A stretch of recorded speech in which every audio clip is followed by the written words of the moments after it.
Yeah. Ooh.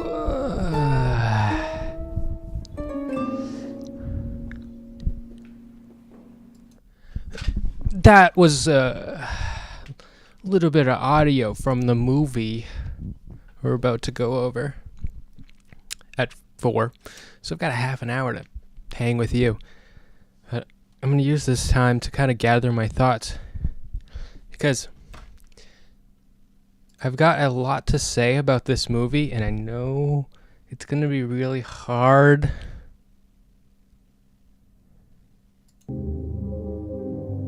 to talk about it with all these people. It's nice collaborating. It's nice doing like a panel, but everything. But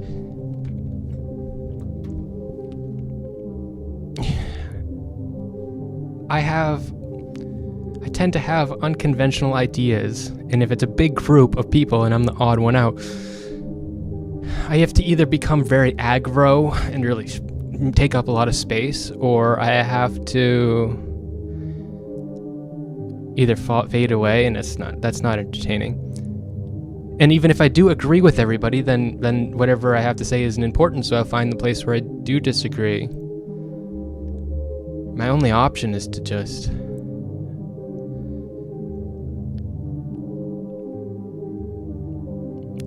fight and try. I'm sure this won't be very fighty, but it'll be hard to express myself.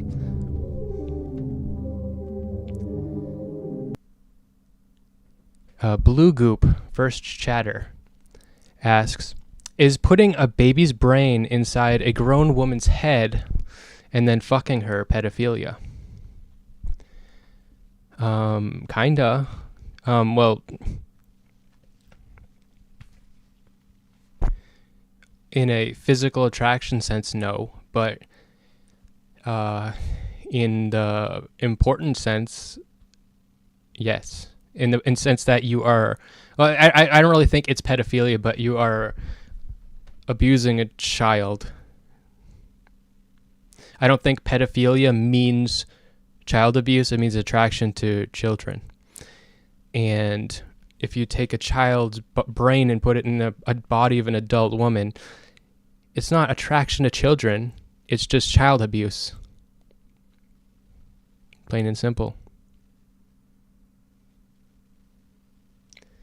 Have you dug a pit in your foundation yet to hide the bodies? Still working on it.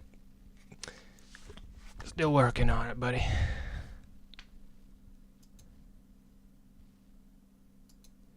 Welcome to the stream, motherfuckers.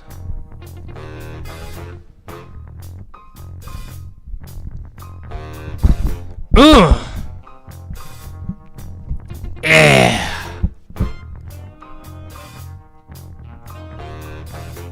They were attracted to her childlike innocence. I agree.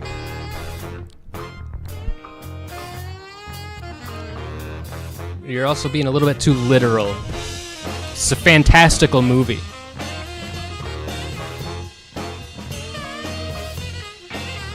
She is every woman. We train women to be fucking children in the bodies of an adult. And by the time that they become a sexual being, then we're like, shame, shame, shame. You're not allowed to be a sexual being. Don't, you know, he shames her for masturbating with a cucumber. And then their whole life becomes about sex. Their whole life becomes about access to men and leveraging sex. She loses everything, and her solution is to become a sex worker. Like, she could have done anything, but she became a sex worker to get by. I have a lot to say. I think this movie made a lot of fucking mistakes and did a lot of stupid bullshit. I hated the ending. I loved some parts a lot. I hated her pathetic, stupid, groveling man from the beginning who was like the assistant. I hated him and his character. And like, he's basically like one of her dads, and then she like marries him. And yeah, this is gonna have spoilers, obviously, so I guess if you don't want to get spoiled, you don't come to the Smeth den unless you want to be spoiled. That's what I'm here to do, bitch. Get on your knees. It's time to be spoiled. When are you gonna have Leah back on? I don't know. Good question. I just saw that she got married.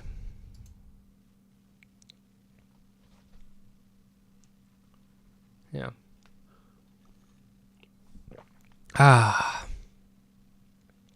So yeah, I think that the main character is the every woman. She comes from the patriarchy, a machine built to design women that have the mind of a child. And she has to grow up real fast. I really appreciated and I connected with a lot of her shit. I connected with her story very deeply. She comes from a very sheltered, controlling family. Oh, shit. I fucking hate it when my camera does this. It's not the camera, it's a capture card. She comes from a very sheltered and controlling family. And, hold on. Her life, she gets like a lot of, she's sheltered and shamed and hidden and not allowed to grow up. And then her life becomes all about sex, and her journey out is about sex. She doesn't care about just getting by and being happy. She could just marry some rich dude and be happy. She comes from wealth. Okay, that's a very annoying part of this story. She comes from wealth and then she returns to wealth, and at no point is she actually have no options. But I could really relate to her attitude where the most important thing isn't just getting by and being happy. She's willing to put herself through trials and tribulations.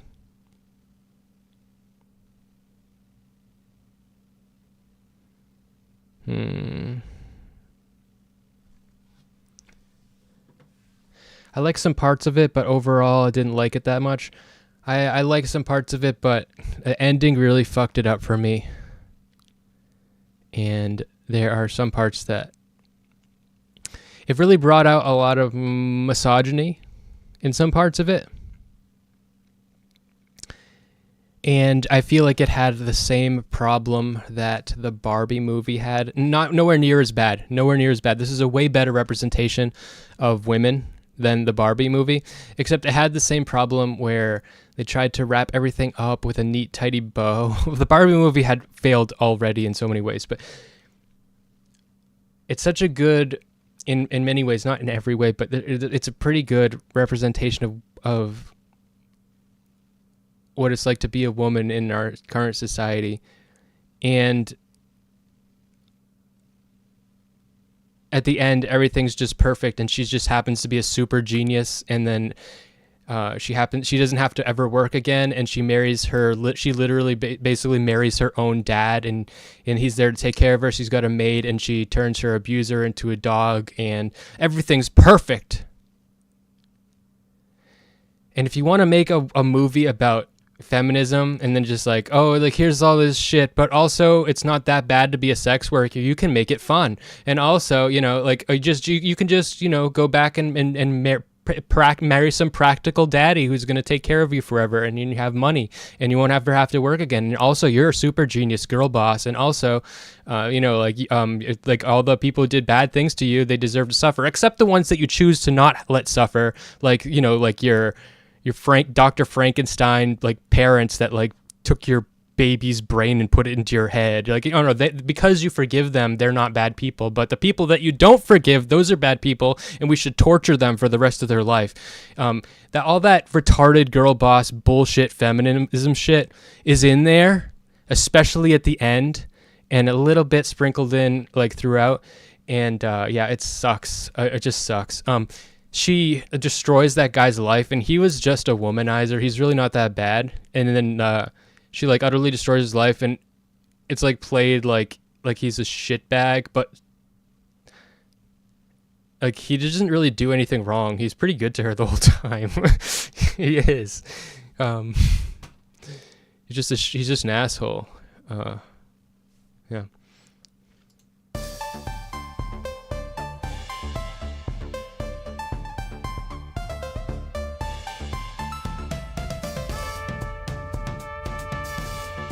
the perspective feels shallow and narrow of the movie. Well, the movie's like fantastical. I thought it was very deep in some ways. For instance, Dr. Frankenstein, whatever the fuck his name's Godfried. They keep calling him God. So if he's God, then the guy that she married is just her dad. But he says, I'm a romantic, I want you to marry her. You know, all sex is, all male sex, all sex in general, he goes back on it. First he says all men's sexuality, or actually just all sexuality, is immoral. So it's okay because all sexuality is immoral. And if you think about it, like, yeah, if she's literally a 35-year-old woman with the mind of a child, if she ever wants to have a healthy sex life, she should probably start now. So to withhold that from her would be bad. I believe you should let retards fuck to some extent. And also, you should protect them from being abused, and it's very complicated. And this movie handled that type of complication very well, but only when it's serving her and never any time else. It doesn't... for instance, something I absolutely hated about this movie, there was a lot of convenient loose ends that gets tied. For instance, Godfried, he's constantly talking about how his dad literally like cut his thumbs open and put pins, and his pain was so intense that he like went crazy and shit like that. He cut out like organs just to do experiments on him. He's like, but he was a great man and I was learning from him. And then at the very end, after so much of that and him being cruel to the new girl experiment and all that, at the very end, then he's like, oh, actually, my dad was a fucking idiot. And that growth just comes out of nowhere, and you don't understand why, and it doesn't make any fucking sense. And it's you get the impression that it's just because this woman has come back into his life, and he's like, oh, now I because she's here, she's a magical, beautiful woman, and she carries with her the magic of women.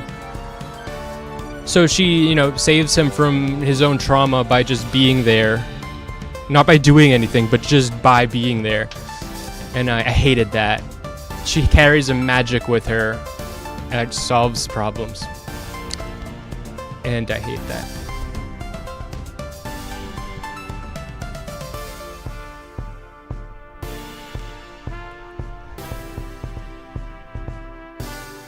He didn't want her to read. He wasn't that great. Did he really not want her to read? I don't remember that. Like, she could read and write, and he taught her like big words and shit. She, one part that I'm willing to overlook that I found very frustrating, that I'm willing to try to overlook it, is that she had like a child's brain, and like not that much time passes, but she goes from being like the literal brain of a child to Albert Einstein over the course of what seems like, I don't know, a year. It's just bullshit. Yeah, I didn't like that.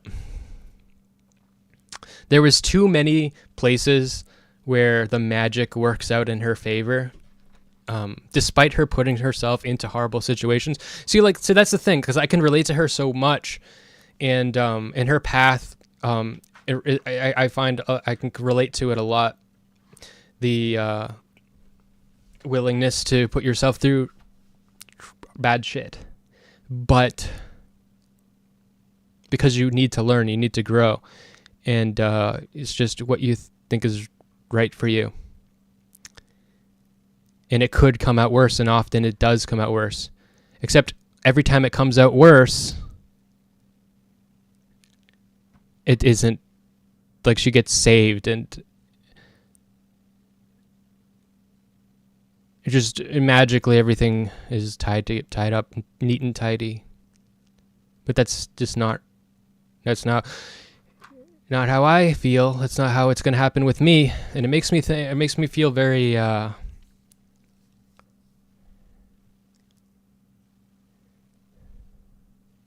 had an epiphany when I was watching this.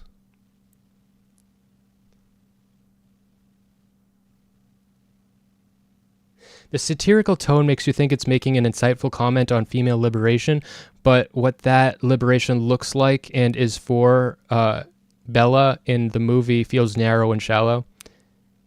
Yeah.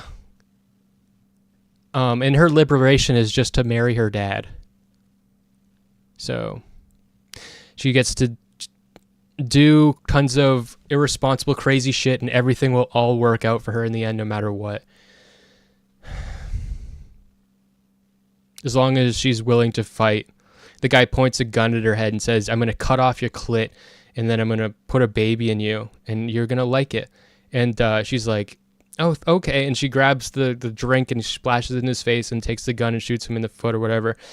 It's like, oh yeah, it'll turn out great.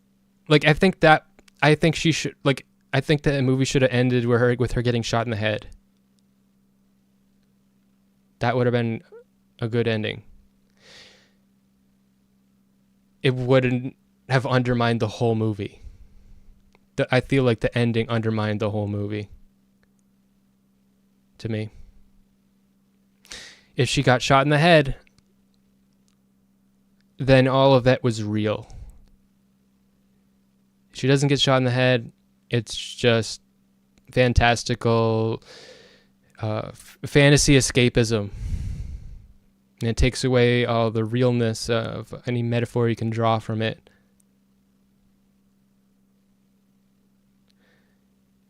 And with it being about some really serious topics, it just kind of makes it into a goofy ride-along adventure.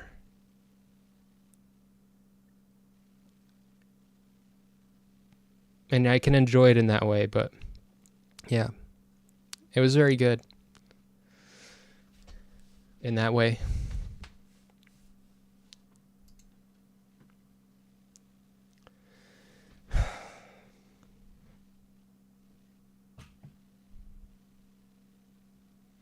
Are we talking about Terminator 2? I don't know. I didn't even post my link in my Discord. Let me do that. It's going to be me, Brittaney Simon, Madam Genevieve, Sociologic,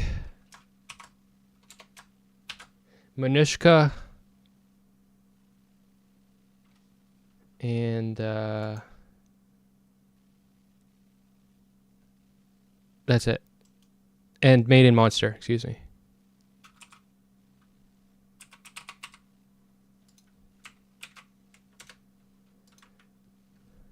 I like the fantastical elements very much, yeah. And I like the fantastical elements of the Barbie movie, too. The Barbie movie is so much more undermined than this one. This one does do some things very well. It does tackle a lot of nuanced, complicated issues very well. Yeah, I both loved and hated the cynic, the black guy on the boat. I thought his acting was god-awful, but everything he said I liked. But also, like, him and that old woman just kind of, like, magically turn her into a super genius overnight, somehow, by talking to her about philosophy. And I found that really cringe. It's like anime wish fulfillment levels. And that's why I don't like most anime, because anime leans so heavily on wish fulfillment. Everything like, oh, you put the characters in such awful situations, but they try real hard and they push and they persevere because they win because the power of friendship and whatever the fuck. And I didn't like that. I hate that shit. I can't stand it.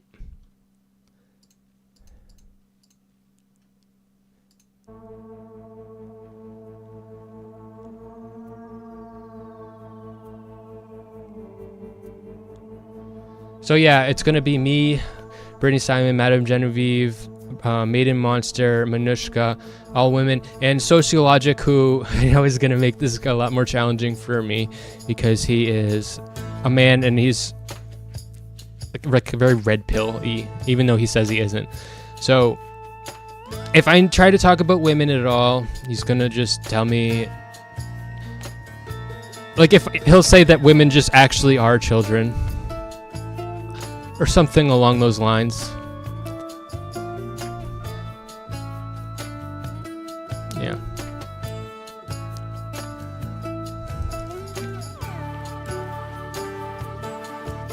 When does it start? I'm 5 minutes. 5 minutes from now.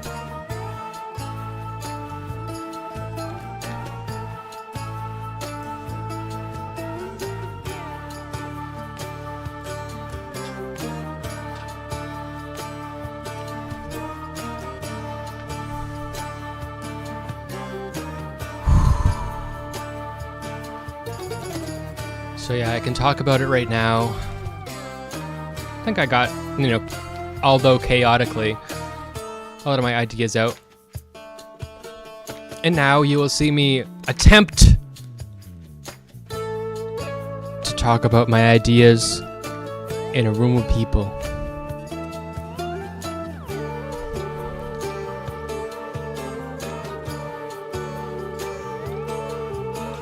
Prick your finger. It is done. The moon has now eclipsed the sun.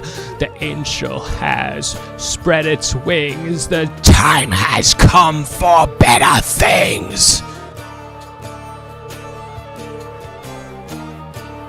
I can do great, you say? That's... If it's a zero-sum game, yeah, I can do great. But I don't look at it that way, so you can only lose. That's the way I see it. If you look at social interactions as a competition, yeah, I could do great if I wanted to. But this isn't even a debate broy panel. This is not going to be that kind of panel either. Or most of these people aren't like that, except for one. Yeah, I'm on the Brittaney panel, baby. It's Brittaney, bitch.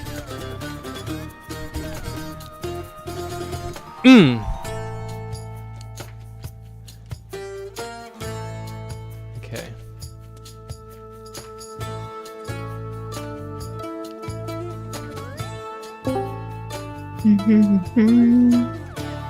Hello. Hello. I know you're streaming right now, so I'm muted for my stream. We usually do text setup and stuff, so I don't know if you're muted on your end for your stream. I will do that. Wait, how do I...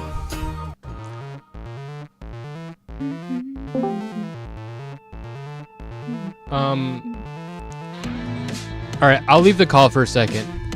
Okay. Alright.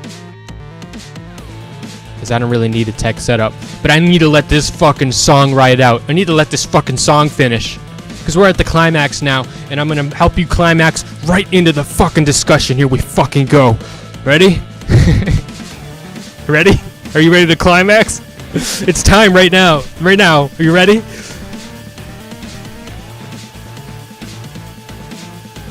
Okay. You've got 2 fucking minutes to come. I'm watching. Do it.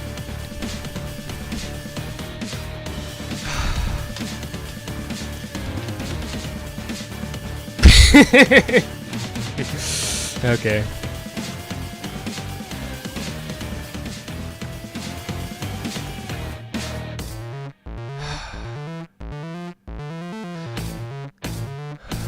My tech setup happens in the 2 hours before I start streaming.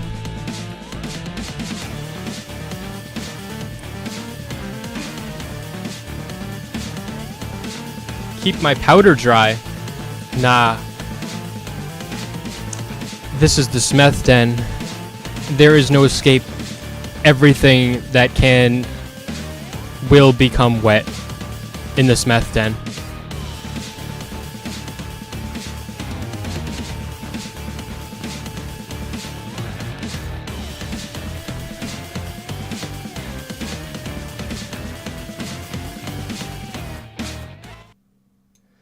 Okay, that's fine.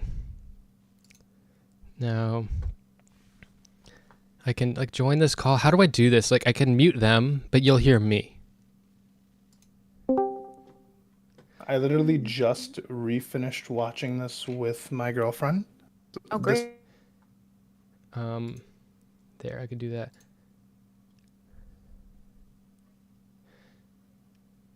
All right, they can hear me, but they can't hear any of you.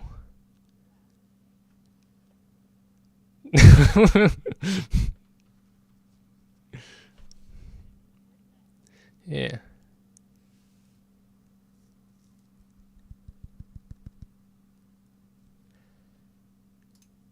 Do.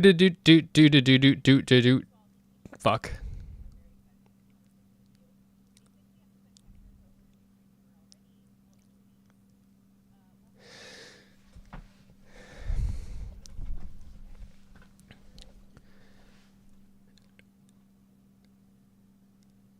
Bear with me.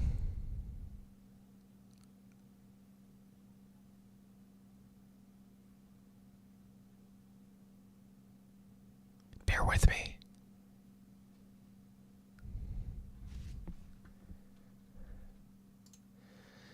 Nope.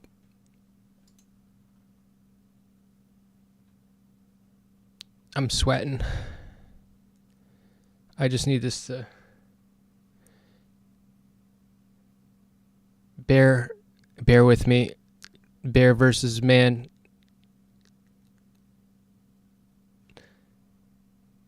Let's just do it like this now. Do this. Okay. Okay.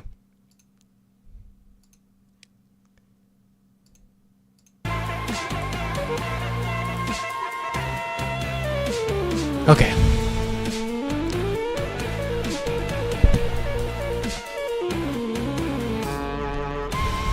Yeah, women want to be fucked by bears.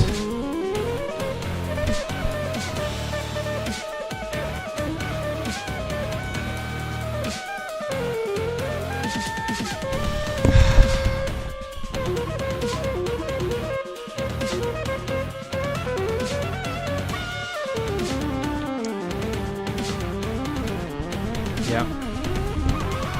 I don't like this. Why does my Discord keep doing that?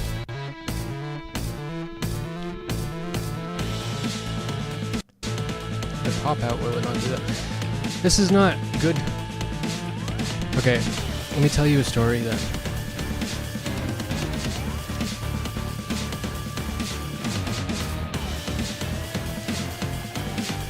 The women that so the women that I am dating have like a dramatic impact on the things that I end up jerking off to. It's very weird.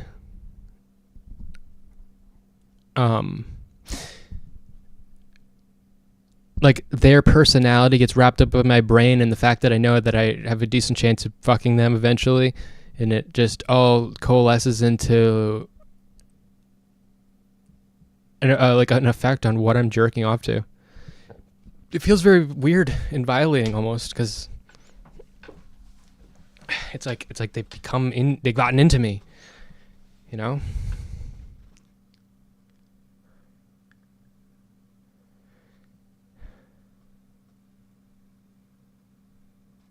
Saxon says it's holistic focus. Yes, it's very holistic. But I don't like that.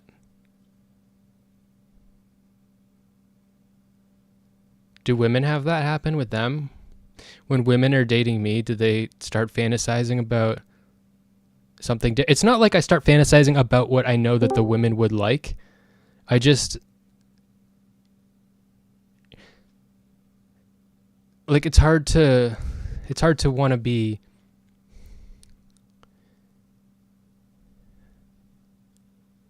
like, a humiliation kink doesn't work the same depending on who you're dating and stuff. It just changes everything. All your scenario related kinks.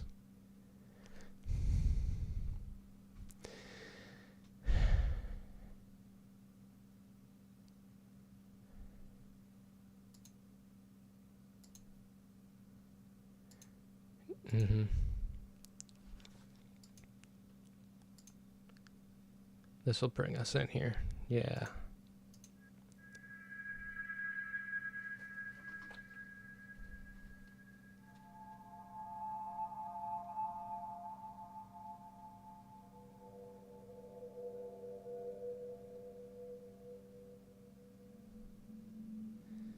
Yeah. This has gone on too long.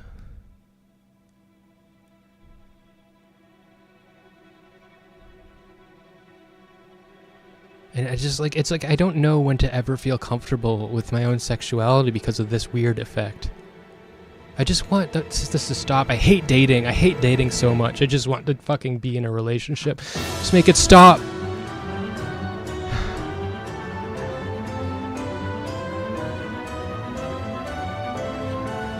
Make it stop. It's torture. Dating is torture. It's psychological torment. My friend was telling me that you should not be dating right now. It'll be bad for you. Fuck you. No, I should be dating. You're such a fucking asshole. He's basically saying that I need to do Sigma grind set and become rich before I fucking start dating, because the only way he can conceptualize a healthy relationship is one where he has all the power. Well, fuck you. That's not what I want. I want one where I have equal power and she has power. He doesn't know shit. He's a fucking retard. Fuck that guy. All of his concern is all bullshit. He's an asshole. Doesn't know what the fuck he's talking about. Okay.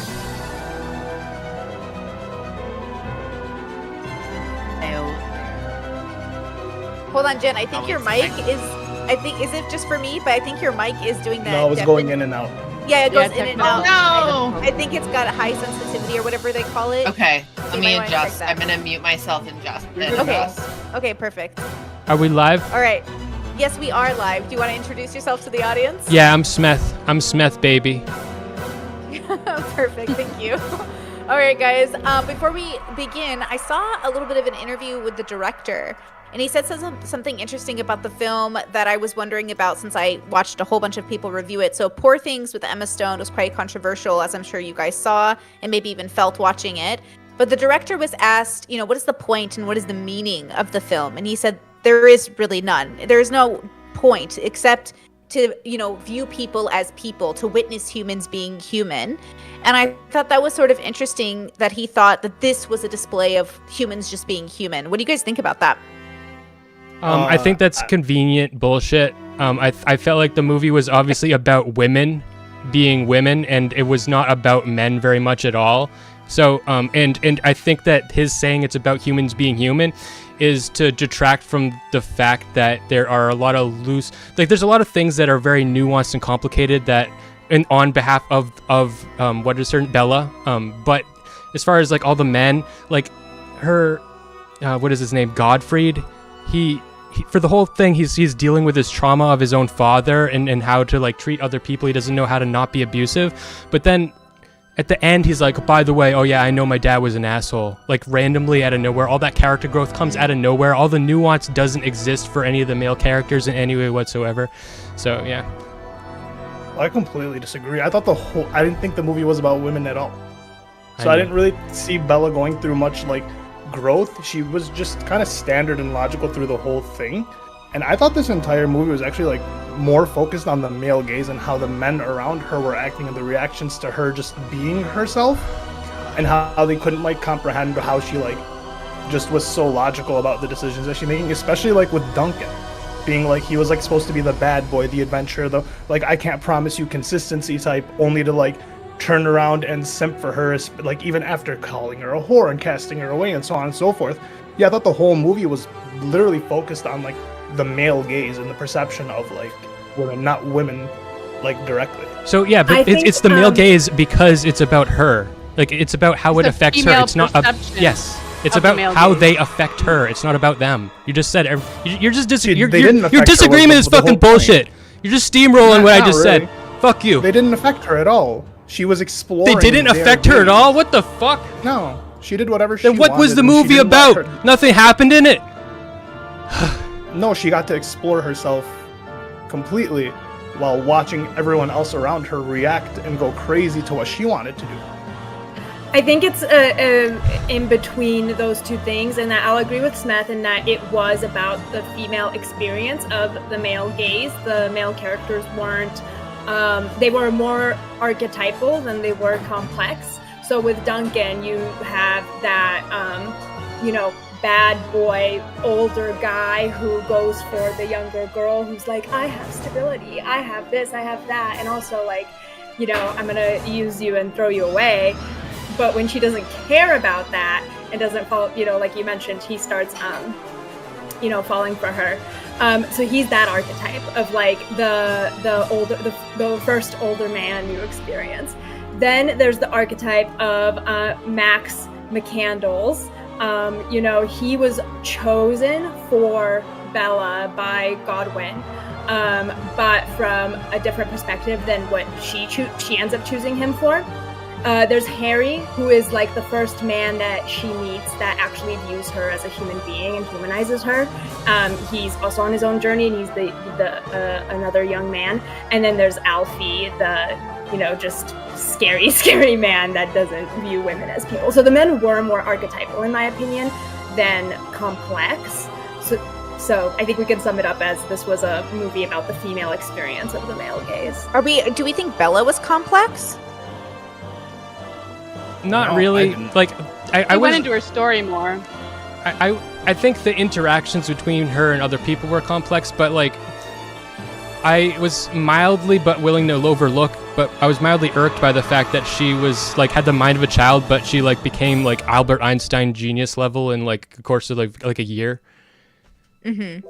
I think that's kind of in line with at least as far as her progression. Sorry to interrupt.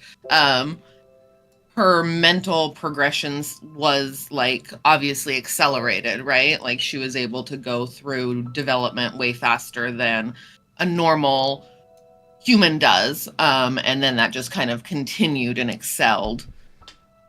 And whether that's an influence of the brain transplant and the reanimation or whatever, it just seems like there are parts of her that grow or develop faster. I guess another example could be the fact that her hair grew an inch. What does he say? 1 inch every 2 days or something that. There are parts of Bella that just kind of are exceptional in that way as far as the development. Is that part of the magic of the film, though? They kind of needed that for that to be the case, right? Yeah. Otherwise, we would have been really watching a very strange film. That's why I said it's willing to overlook. At 30 or 45, however old she was by that time, so that wouldn't have worked out. So they had needed to have her go fast, and it's probably because she was already older, and then otherwise you couldn't have people be in love with her or take her out, and it would be very strange, especially since she couldn't walk or barely talk. So, I think they just needed the acceleration to go. Well, it didn't stop them. To match the body. It didn't stop them. It didn't stop them. Well, okay, to be fair, I don't think... They were infantilizing her, right? That was the whole thing is he was obsessed with her, even to call her a beautiful retard in the very beginning by Max, right? It was directly looking at her, the whole thing was they loved her because she was beautiful, but then also she's older. Technically, she is older, but Max did play the the decent guy of oh no, I'm not gonna take advantage of you, I'm gonna wait till you're older. And then even when she came back as she was refined, she's there's no bind to what happened. You clearly weren't in the proper place, but I was just obsessed with you. I was infatuated with you. I think that there was also a big play between infatuation and love in this. I feel the two. Oh, sorry. Sorry. I was just going to really quickly say that I think it's also telling, and also another archetype of a man, in that Godwin created her to have sex with her. And then the paternal feelings woke up, and he was oh, this is my daughter. Well, they didn't even wake up. It was he couldn't have sex with her. Therefore, it was replaced. That was his intention initially, right? And so that kind of speaks to this other experience that also a lot of women, I think, have in a man saying something I didn't understand until I had a daughter of my own, or I imagined something bad happening to my own wife, and it's it's still through the lens of I only give a shit because there's a thing I care about that could potentially be affected by it. I do think that is more of a universal experience than we're willing to admit. I'm not sure how many of us can care about people that we don't have some sort of connection to in some sort of way. That's why we tell stories. I think stories allow us to connect to strangers. right? Yeah. So this was Yeah, Go ahead, I think that that is like one of the things. This movie brought out a lot of misogyny in me, embarrassingly. Like I could feel it, and that's like one of the things is like that care. Like the reason that we have that attitude about women is because we want to care about women, and so I'm sure we have that experience with men, like, and we don't care about them, and then we learn to care about them, and we in this very similar way, but we don't really think about it in the same way because we don't like think it's an expectation for us to care about them. The thing that made me the most misogynist, I had an epiphany. This is a sick, disgusting thing, but truly, I realized that it. In a very sick, personal way, not in a social, like, it's a relief to me in a personal way, in a sick, twisted way, that sex work is so bad for women, because if it wasn't, then I would be so jealous and resentful of women that it would be unbearable for me. because you would want to do it. Yeah. If it was, if there's no downsides, and it's just my body just having my body just makes my life like a miracle, and there's no downsides, and everything can be perfect just by having sex, and it's just like, so you have the keys to like all of society, and I just, I have to toil and struggle, and and for you it's all fun and games, and. Okay, first of all, that's a whole other tangent, though there is this whole sex work arc for her in the story, so I guess we could tie it into that. I mean, a job is a job even when it's a dream job, right? That's in the title. So a part of me thinks that there's like this fantasy of a dream job, even with sex work, that doesn't exist. Every job is just a job in the end, even a dream job. So I'm not sure about that, but that fantasy, I think, was sort of displayed in the film. That was like a big conversation, right? Is this empowerment sex work? Is this just her actually getting kind of like indifferent or bored, her trying to experiment, make it better for her? What do you think about that whole arc she had during her sex work arc? She learned to hate men so much that she became a lesbian. Miss Andrews, okay. great. I found the sex work arc very relatable. Hold on, Yeah, okay, let's go Ali, and then we'll go Maiden. Yeah, so the initiation in the sex work was just like, we don't have a place to stay. So she ran into this woman who like kind of was like, hey, you can get paid to have sex, and she was like, oh, that's weird. I've only had sex with one person. Like, I didn't know you could get paid for this. I'll try it out. And then she hated the sex with that guy. She said like it enhanced the love she had for Duncan, right? So when Duncan flipped out, she just needed to work. Throughout the whole time when she was doing the sex work, she tried to make it better for her and the patrons, right? She like mentioned a few times, she's like, hey, like, wouldn't it be better if we selected you rather than you select us? At least now there's like a want there. There's like, maybe you'll enjoy it more. So she always tried to benefit it, but she did just see it as a job. I don't think she saw it as like empowerment. I don't think she cared for the empowerment. I don't think she was looking at it like that. Once again, I saw like the whole time she was she was doing it. You said like misogyny. It was hard for me to even like really see her as like a woman, because I don't think she was like cared about like the gender of it all. Because then it got me wondering of like what the gender of the baby was, or like the sex of like the brain of the baby, because I don't even think they mentioned it. And then honestly, like throughout it, like she kind of also just seemed autistic. Everything was That's what I was very gonna say. Yeah, this she is did this, seem autistic. this She is is that. considered autistically coded. She Yeah. is considered an autistically coded character. So yeah, I don't think she cared for the empowerment. I don't think that's why I wasn't like, oh, this is like a woman. I think this was just person. And then because she is a girl, like she is a woman in that world, she's a female in that world, everything she dealt with had to just happen to deal with men. Especially like, I think this was like back in the day. Like, this was like an 1800s movie, right? Yeah, so Yeah, I feel like Steampunk. I feel like every Steampunk. single step of the way, every aspect of her empowerment was always in her relationship to men, from beginning to end. But I want to hear Maiden's input on the sex work stuff, because I think that would be good.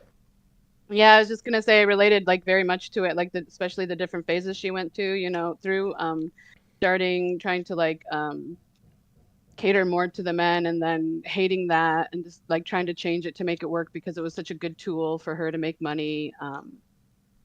Yeah, it related very much to it, and especially just the way that she like went about it in a very like, I don't know, it didn't seem like she was trying to be manipulative or like ruin men's lives or anything. She was just trying to be utilitarian about it. And I also really relate to that. And it's almost like the consequences, maybe the social consequences and all that, were sort of like an afterthought, and it's like, oh, that's a thing too. Okay. now I got to deal with that. I very much related to it. Now, I did see some film critique of it that said that because she grew so quickly, she didn't have time for society to kind of taint her, I guess you could say, kind of give her an agenda behind her actions. So she was sort of acting within sort of that autistic coding of, I'm just going to do it because that's what I want to do, and forget the social expectation of behavior. And it kind of allowed her to be more, I think, pure in a way, and still hurt Mark Ruffalo's feelings all the same, which I thought was sort of funny in a way, not because I liked his feelings getting hurt, but just because it was such a, no matter what you do in life, there's somebody who's going to kind of be in pain because of it, kind of lesson that she's learning there, which is how do I be myself without everyone being upset about it, I think was a big part of the story as well. I absolutely think that's true. I want to kind of go back to the sex work thing just a little bit, because I also felt that I related to her experience through it, and ultimately the conclusion that she kind of comes to at the end, which is it's something that ultimately makes her life better, and that it provides her with the income that she needs and also allows her the time to pursue her other passions and explore the world in a way that she wants to. And I think that that's something a lot of people in sex work can agree with, is that it does afford you the freedom of more time generally to then explore other passions, because you're able to kind of manage your schedule in a different way but still pay your bills. Maiden, I see you thinking something. Yeah, see, okay, I like that but they balanced, the positive with like the reality of it too. It didn't seem like glamorous. It didn't seem like I think while she's doing it, she's like, okay, this is the pendulum. Like she's willing to tolerate it for like, she's like, okay, like there's things that are, it's not perfect, it's not this dream job, but it gives me what I need to survive in the world. And ultimately, people love to focus on one end or the other. They love to say, oh, it's horrible and inherently like debasing and horrible for women, or they're like, oh, it's empowering. And it's somewhere in the middle. It's not. Things are true at different times. Yeah. Exactly. And then you ultimately just choose, you choose to do it because it's something that works for your life in balance with the pros and the cons.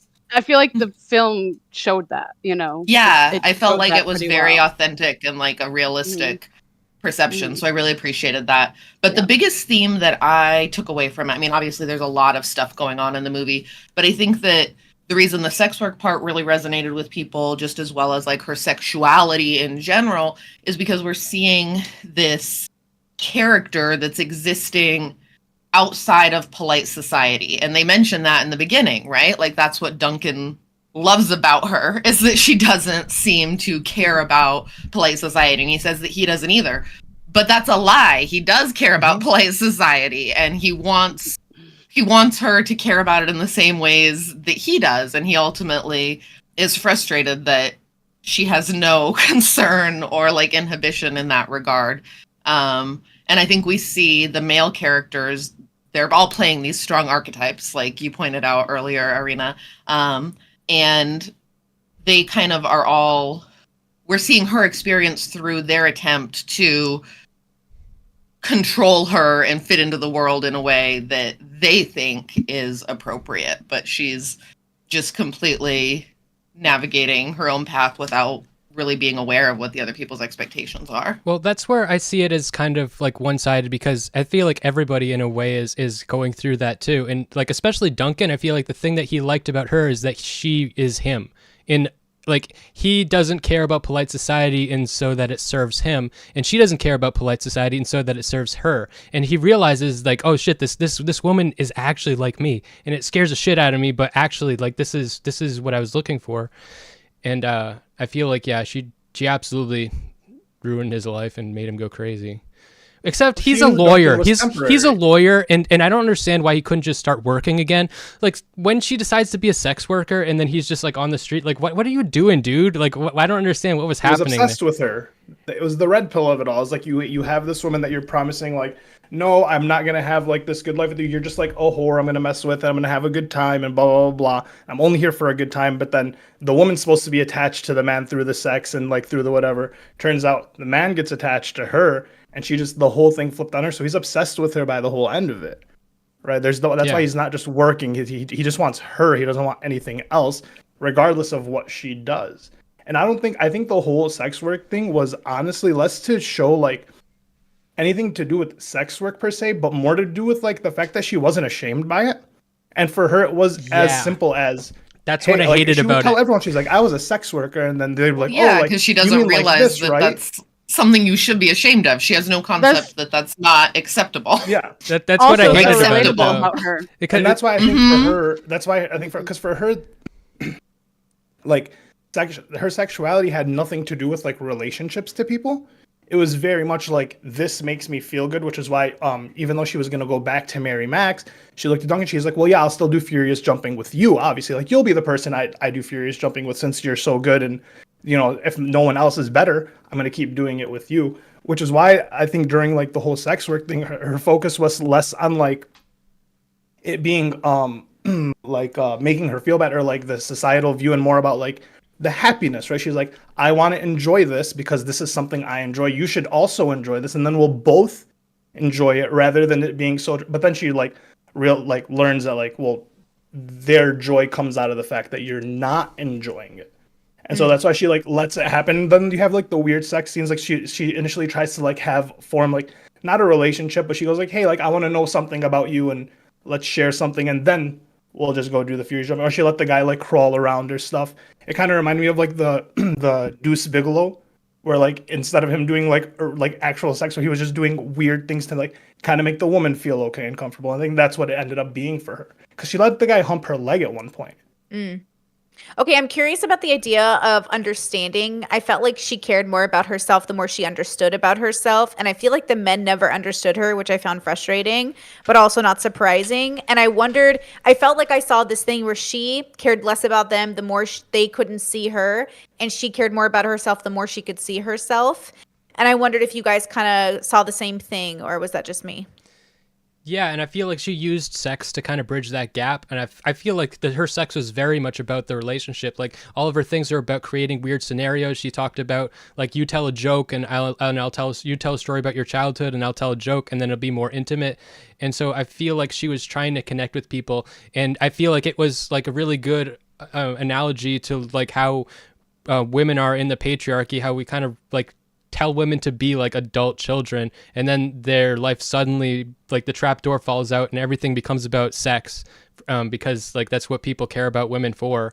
And then that's the thing that she's trying to use to relate to other people, and it's very confusing and ends up hurting her too. But that's why the one thing I didn't really quick, the one thing I really didn't like about I really liked a lot of things about the sex work part, but the one thing I didn't like is they kind of glazed over they kind of hinted at like the horrible aspects, like oh, I don't like that I don't get to choose, and I don't like that like that they want me to not like it, but it never really you don't really get to see that horror really. They just kind of show the fun part. I mean, to be fair, it's not like we haven't seen a bunch of films depict it, so it was kind of different, I guess, in that way. But Irina, go ahead. Yeah, I was going to quickly go back to the point that Smeth brought up about Duncan. I think, like, not going back to work or whatever.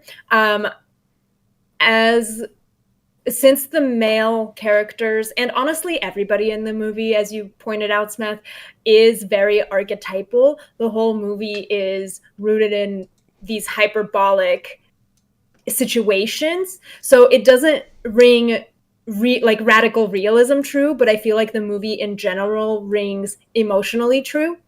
I felt like I related to, like, it was very easy for me to project myself onto Bella, even though like my life looked nothing like that, but the kind of emotions, situations that she found herself in, and the feelings that the movie created for me reminded me of like situations when I was a teen girl, or like, you know, going to school and stuff, of the kinds of, you know, men that I would see. And obviously I didn't have the capacity to view them as anything more complex than, you know, this is potentially a threat. This guy is looking at me weird. This guy is, you know, sending me sexual things when I'm like 15, 13, whatever. So I think that's kind of more so the point. It's not the literal, he ruined his life was ruined. It's more his life was emotionally, he was emotionally, I don't even want to blame Bella for this, though. I feel like as a grown man, as a grown adult, this is your, responsibility. So he had expectations of her that she didn't fulfill. And that's what broke him emotionally. Well, I feel like it was a money. reality break a little bit. He Yeah, it was also his participated fault in they his own ended up downfall. there. Yeah. Wait. he participated. I can't hear Sorry. Allie and then a Maiden.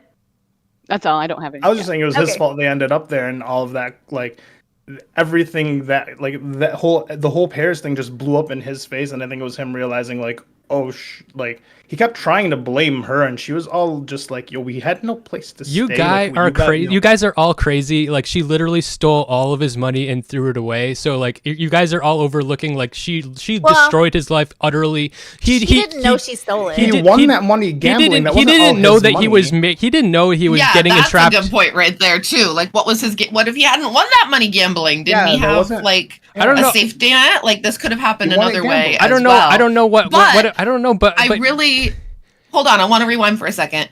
I love that Arena pointed out the element of someone's expectations and then that person not fulfilling them and the impact that can have. Because I think that really, really hit home with me, and that you can form a relationship with someone and you in your mind create this persona, right, of their potential and what you expect from them. But Bella doesn't even have any concept of what these expectations could be. And Right. so she's just Right. being herself 100% authentically, and watching Duncan completely fall apart and like lose his shit because she doesn't understand what his expectations are and she doesn't fit that mold. I think that's really, really part of the interesting story there. I think that was a good point. But he It's doesn't. like a self-fulfilling prophecy. Hold on. I got a super chat. This is very important. Sleeve T Rocks, thank you for the super chat. Says, question for the panel. If stranded in the woods, would you rather encounter a bear or Mark Ruffalo? Mark Ruffalo. I know how to deal with men like that so well. Wait, Mark Ruffalo's character or Gotta be the Where, character. Duncan Gotta be Duncan. Gotta be the character. Absolutely, Duncan. He's not even that bad. Duncan. He's not even that bad the whole time. Like the thing is, like he's just some He's asshole just emotionally womanizer. a mess. That's He's all. just an asshole Yeah. womanizer, Yeah. but he doesn't. The thing that is really tragic is he doesn't know that they should have told him. He doesn't know that he's getting involved with literally a woman with the mind of a child. Like so, like all of his expectations that she undermines. Yeah, you can. It's fair to say that you can't blame her because she's literally a child, but also you can't blame him for like not understanding that she's literally a child. And He totally and understood. What do you mean? he totally no. He wrote no. the contract up to bind her. The only reason he was so like obsessed with finding out what she was because he wrote like the The binding. legal That when he contract up to found bind she her was is not a blowing legal bubbles. contract that explains that she has the mind of a child in any way. That's utter bullshit. No. No, but the extensiveness of the legal binding, he literally stated He knew that she was going to be a slave. If this is the type of binding you need, yeah. He and knew then she when was he going to went be a up slave, and met honestly, her- he was kind of saving her from that. So, like, I mean, like, there's a sick part of him that was like, oh, she must be so special that I want to steal this from these other men. But also, like, the fact that he helped write this contract that would have enslaved her for her whole life, and then he's like, his impulse is both selfish and selfless. Like his What's a impulse. white knight? He's Yeah. a he white didn't knight. go which to. is He the didn't worst want to kind of save man. her. Well, he don't did. He wanna did her save from her. the He did, but he didn't thinks want he's to. saving her, but No, she I don't didn't think ask to be he's. saved. I don't. in You that, guys like, are full he of it. just He wanted did to not. He enjoy thought he was her. taking advantage of her. He thought he was hurting her, but I think that the part of his. He actually had no. He had no goodwill going in. But part of his impulse was actually like subconsciously. I would believe is like he did not like that he wrote this disgusting contract that would have enslaved her for the rest of his life, and he's like, I want to see And what then the began fuck to is going on here. enslave her and control her life because he realized He gave her so much ultimately freedom. Infantilized her as well. No, I mean, he gave her freedom so long as she stayed within the bounds. Because by the time they were at dinner and she didn't respond in the ways that he liked, he started telling her about polite society. She and went so on out. and She so went out forth. and fucked other men and got tattooed on like her fucking like inner That's thighs. the first time he snapped. Was he saw pretty the mad. tattoos? He saw her He do was something not of her own fruition. approving and of then went that. downstairs and started beating his head into the bar. Yeah, she This is what started she to went and drive got him tattooed insane. on his inner thigh, on her inner thighs, some other guy's name. No, it said No, it soft said and soft and softer. softer. Oh, okay. She said some other guy did what did quick licking on her, like, on her clitoris, and then he was like, man, she's Yes. like, I don't get why you're mad. You can do it. She too, cheated I'm on him. but He he didn't wasn't understand. heard. So he didn't he Negotiate. said I can't be consistent to you. Yeah, He said yeah, I cannot promise consistency. Yeah, And like, she this is never just made a for- commitment of monogamy either. That Yeah. was just his expectation. He So- thought She only made a that commitment of- she yeah. would only want a furious jump with So I him. mean, I feel like that falls perfectly in line. Like he said, he couldn't be consistent, and him banging his head on the table falls completely in line with him not being consistent. No, he couldn't be consistent to her, like with her. Like this is gonna and be that's short, exactly what short-lived happened. He adventure. wasn't consistent to her. He literally fell in love with her. I mean, did he kidnap her? Yes. Technically, Oh. yes. Yes. Yes. At least by the Technically, time yes. it was Cruise, Yes. by the time Oh, the Yeah. cruise, yeah. Yeah. But the thing is, For in my the mind, cruise, for sure. When they Well, first even go to the before city, then, he she was goes going to kidnap her. willingly. She came out and she told God when she's like, "Hey, later, I'm so excited. Later tonight, I'm gonna sneak out." Right? That was her way of like, one, I feel like rebelling, but two, also like, I think she acted. She's still like she was young at that point, which is like back to like Duncan's like. Duncan, you have to explain to me that Duncan didn't realize that there was something up with her because he's a lawyer who's established, who's writing up the will. yeah, There's that's a bunch of bullshit. things going on, so He didn't realize that realizes he didn't realize she was mentally a retarded child. Wait, No. Smeth, just a question. Do you think that adult men and adult people in general who are lawyers, if they talk to somebody who acts and talks like a 16-year-old, that they can't tell that that's actually a 16-year-old? No, because You know what I think mean? I Like think the way this that is he was talking to her. yeah, but that's the thing. I think that this is like in this fantasy world, it's like very much like a patriarchy, and they kind of want and expect women to be like dumb children. Except she's actually a dumb child. So she's like she's too much of a dumb child. She's a dumb child that doesn't. She's not. You're supposed to be an adult that confines yourself into the box of a child, but she's actually a child expanding Where out are of your the box. examples of other women being like that to say that the world expects that? She's like really the only example of like a woman besides Martha. With the cocktail And Mrs. party, like Prim. when the other woman is like you know, I feel like Martha. okay, yeah, The so older yeah, women. yeah. There are no women. The in older this woman, movie no, to the have, like, older woman examples or is references absolutely to. breaking of all the social norms, and it's like makes everybody uncomfortable. No, yeah, you don't interact with like a lot of like normal like women in this movie at all. They're all like weird like outlier freaks. You do interact No, with like. I mean, like freaks. I call There was myself a only- freak all the time, just like for like context. No, but, I like, know, but I'm saying like there was only Bella, and then there was Mrs. Prim and the other maid at the other house, and then Martha. There aren't really too many women to The like maids are normal. reference saying that this world expects women to be like this, because the only other woman that was like really like spoke was the girl who came to her at the party. Who said, "Hey Bella, we're going to town to dance," and then Bella was like, "I've never." This gone is to a town to dance." And she fucking was a pretty world normal where girl. the women like are literally the property of the husband, and he can like the husband can like sign to have your clitoris removed and drug you if he wants to. That's the world that we're living in. So yeah, everything you're saying. I don't even think you watched it.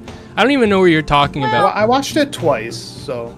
Yeah, I only think saw that it once we're for the record. I think we're seeing this world exist in a way that has some contradictions, right? Because it's not actually like supposed to exist in a real time and or place. It's both in the past and also in the future at the same time. So we do see a lot of patriarchy existing here, like in society, in the way that people are behaving and interacting with each other. And to Smeth's point, towards the end, we see the husband who's very easily able to have a doctor do this procedure without Bella's consent. So like obviously women don't have a lot of rights in this world, but there's also some elements of the way that they're allowed to interact like socially, as far as in on the ship and in the town or whatever, that are a little bit more free I felt than like- we might see in like a Victorian or Edwardian society. I don't. So, I like, don't it's agree. I think it past was. and future. I think it was very Victorian, like Edwardian, because like all the women that you see outside of the context of like this one very old woman who literally doesn't care if she's living or dying. She just doesn't give a fuck. She's Danny DeVito, right? She's Danny DeVito in Always Sunny. She's letting a freak flag fly. So like aside from her and all the women in the whorehouse who literally don't give a fuck whatsoever about social rules and social norms, you don't really get an intimate like except for the maids, and the maids are like, what the fuck is wrong with you? Like no, like and on that earlier we were talking about how she's like autistically coded.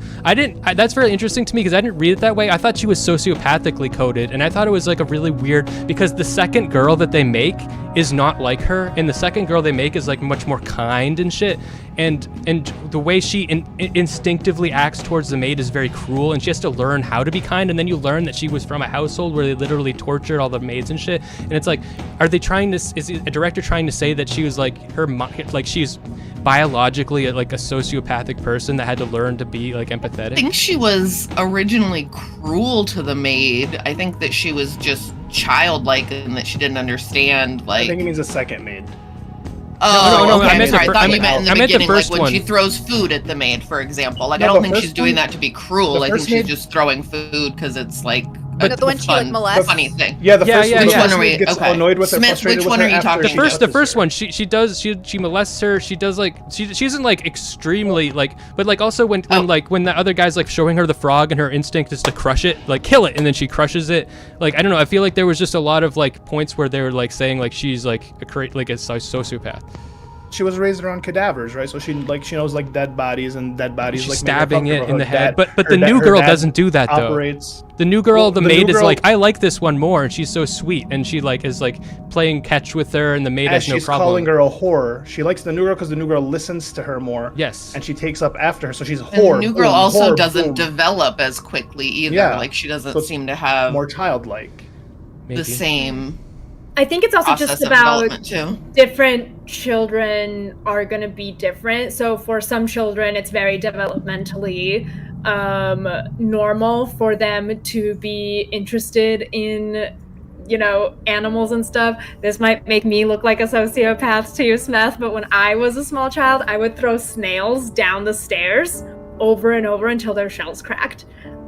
Do you feel I like did that's like a shit like that. curiosity thing, or like you were trying to be It was a cruel? Because I feel like no, it's it was a Bella's being curious. curious. Yeah. I don't think she's I was- trying to hurt any of these things. I She's just agree- wanting to agree know with you what guys. Under the shell. I agree with you guys. I Yeah. just felt like because this is like a fantastical movie and like what they show you is very specific and selected, I felt like the contrast between her and the other girl was that they showed how she was like cruel in the way a child is cruel, but they showed it a lot and they didn't show that with the other one.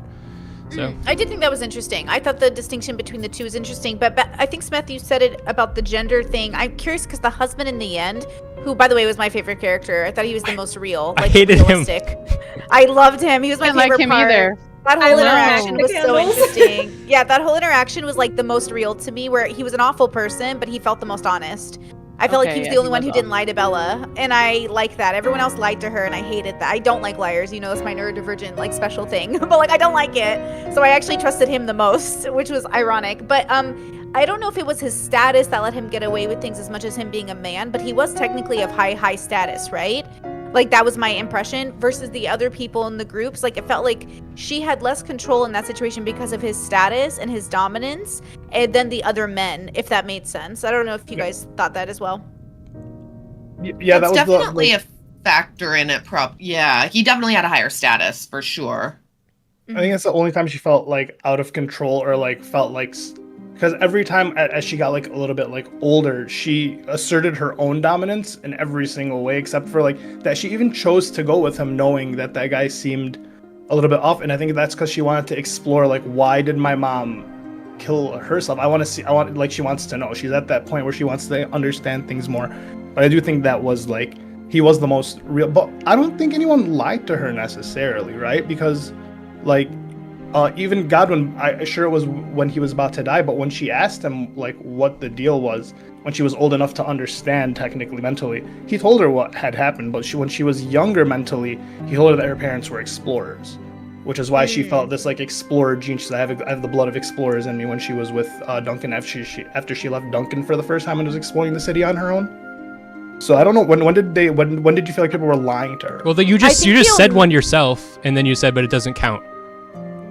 Okay, so like once again, I don't know if even because Godwin did feel paternal to her and feel like a father figure to her. So I feel like that was more akin to like maybe like your 5-year-old asking you about their parents and you had adopted them, and you're not maybe gonna break it to a 5-year-old because Yeah, you're not going But to it is a understand. Yeah, lie. I think A lie, I think But I don't think she meant that type of lie. I think she meant more. No. I think that is a lie, but I also think okay. omission is a lie. So I think omission is a lie. So I'm kind of on that end where I'm like, you're keeping things from her, or you're not saying truly what's on your mind, or you're getting upset with her before explaining things to her, which is annoying to me. It felt like they were the ones needing to feel like they wanted to protect her and wanted no responsibility for her at the same time. Some of them, like Duncan, which was frustrating to me.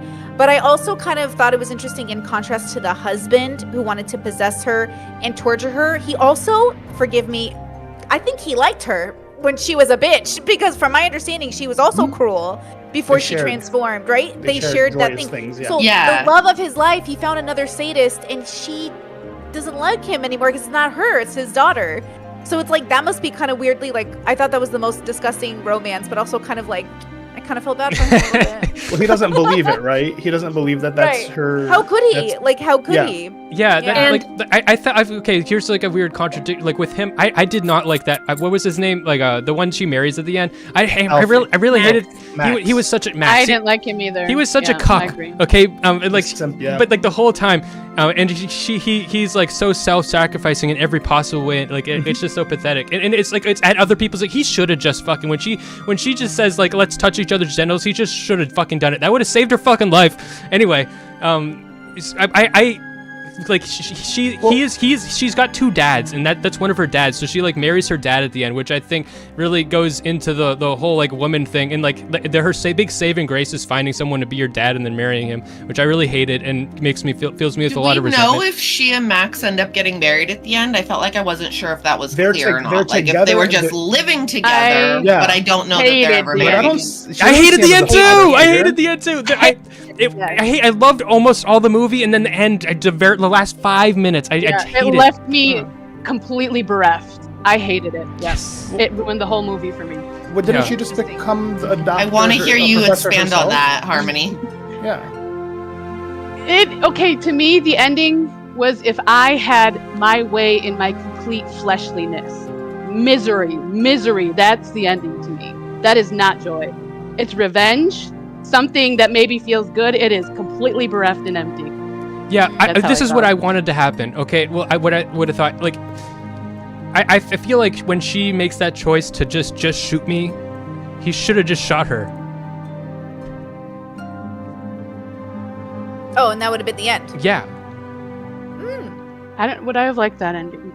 And then you could have a scene where the rest of probably more than the ending. Did you read the book, Genevieve? I have not read the book, but I want to because I have heard that the ending is different, and I don't know what that looks like. I don't know if anybody in the chat has read the book or anything, but I'm kind of curious. I want to delve into that. I don't know what the ending looks like other than it's different. I heard that the book was from other people's perspectives rather than the movie, which depicted it allegedly from her point of view, which I'm not sure how much we feel that is accurate. I felt like it was neither from her point of view or anyone else's. It was from some weird narrator's perspective of what they think. Yeah, that's true. It was a very convenient fairy tale perspective. You know, that's what allowed it to be so whimsical, is because it was God's eye view. Yeah. Now, I want to know, what did we hate about the film? Now we know the ending for some of you. Okay, what did we hate about it? I've said it all already. I think for me, the thing that I hated was also the thing that I loved. It drew me in. It was so salient to me. Like all the beautiful imagery and like the story relating to it so much. It I don't know, like was just like rubbing my ego the whole time, and it felt very like manipulative to my Salience landscape. Like, ooh, this is like too pretty or something, you know? Like there's something off and fake and yuck about it because I liked it too much. I loved it. I felt like. Sorry, I'm gonna just go. One moment. Okay. I liked it too. I liked it too, but there was something off-putting about. Yeah, no. I think what I liked about it is that it stuck with me. Like I saw it in theaters, and then I thought about it like for a solid a good 2 weeks after. Like I had to tell everybody that I interacted with. Like I just saw this movie. Like it was this total, trip, and like there's all these things, and like I could not stop thinking about it. And there hasn't been a film or like a piece of art like that for me in quite a while. And so even though there were parts that felt prickly and lots of different emotions, I just loved how impactful it was. And I love how visually impactful it was too when I watched it again the second time. I love the way they use Technicolor versus black and white and the different camera angles, and it was such a journey. It was really okay. Wait, apparently, before we talk about what we hate about it, we should talk, I guess, about what we love about it, since we're already on this streak. I went on a rant.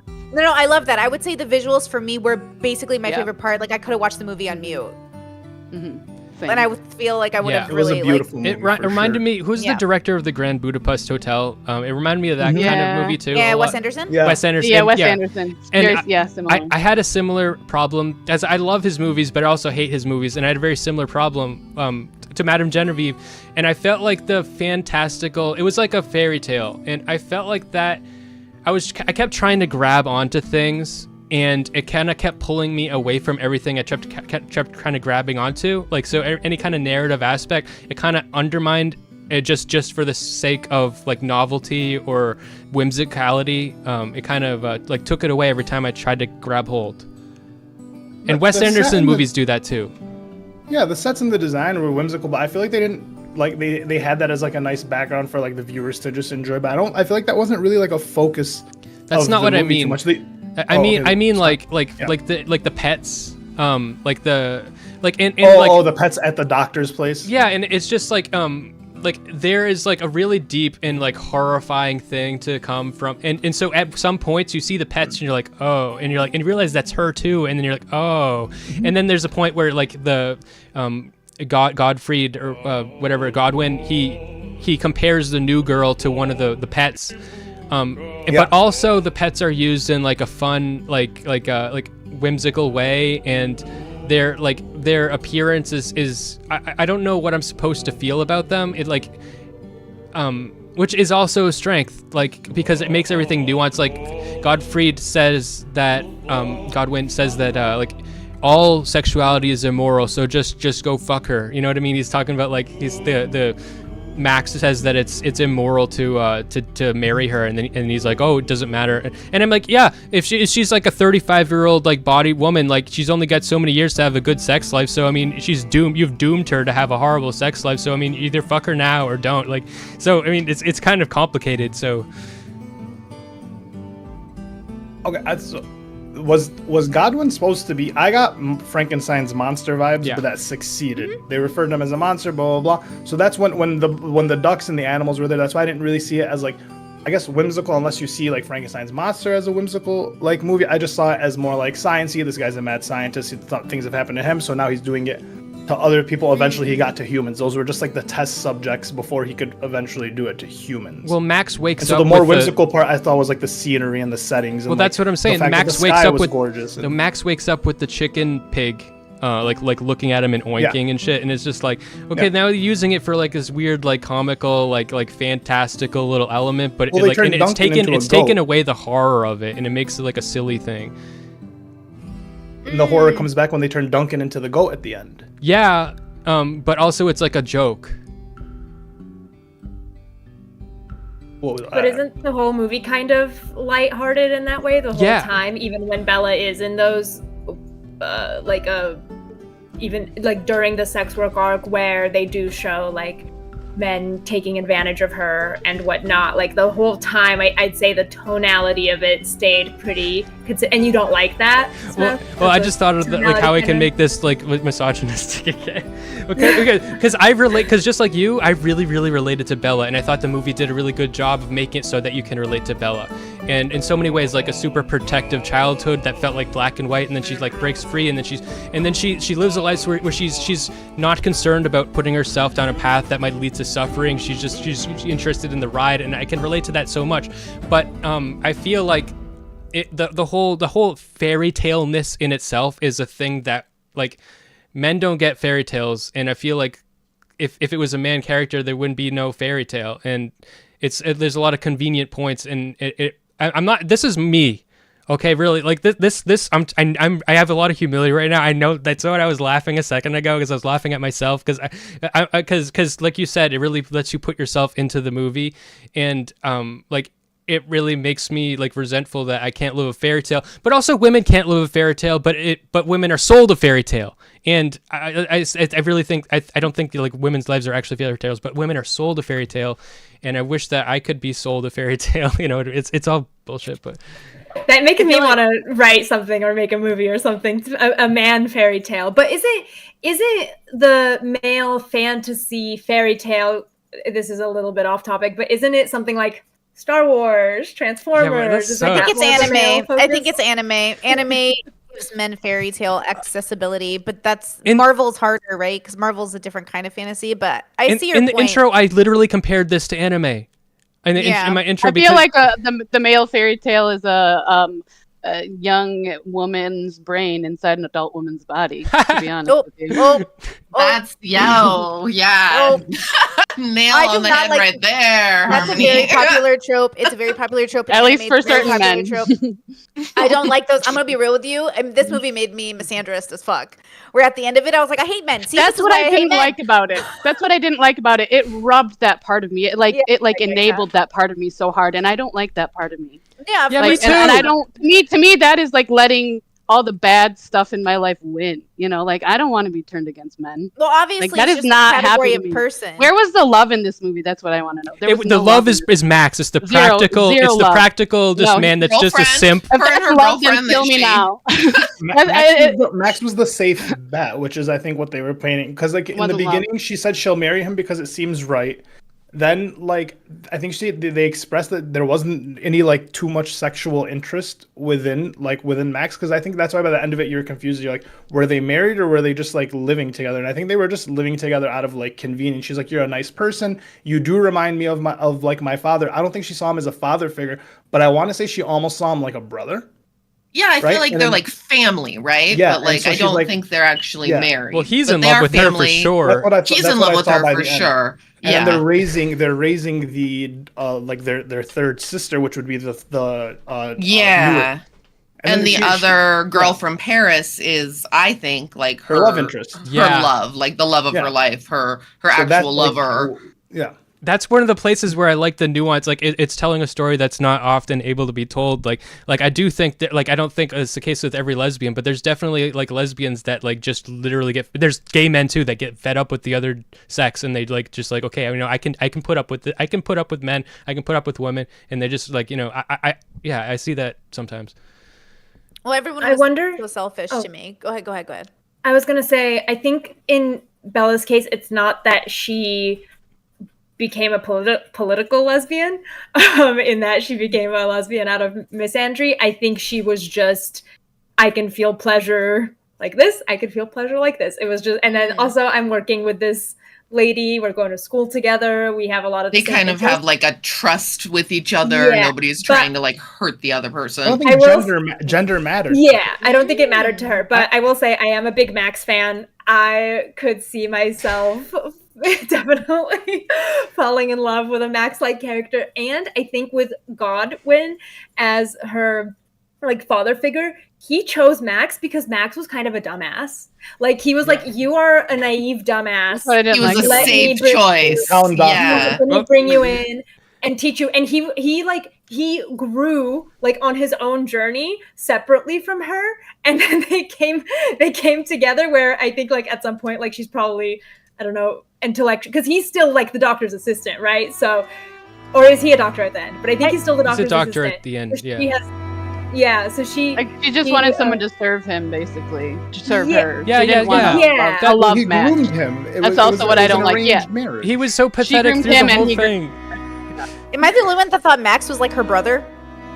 Right? Yeah, that kind of makes that makes sense. That makes sense. But I that makes sense to me, and I think that makes more sense than what I thought. But I still feel like he's her brother, but he's like a very older brother.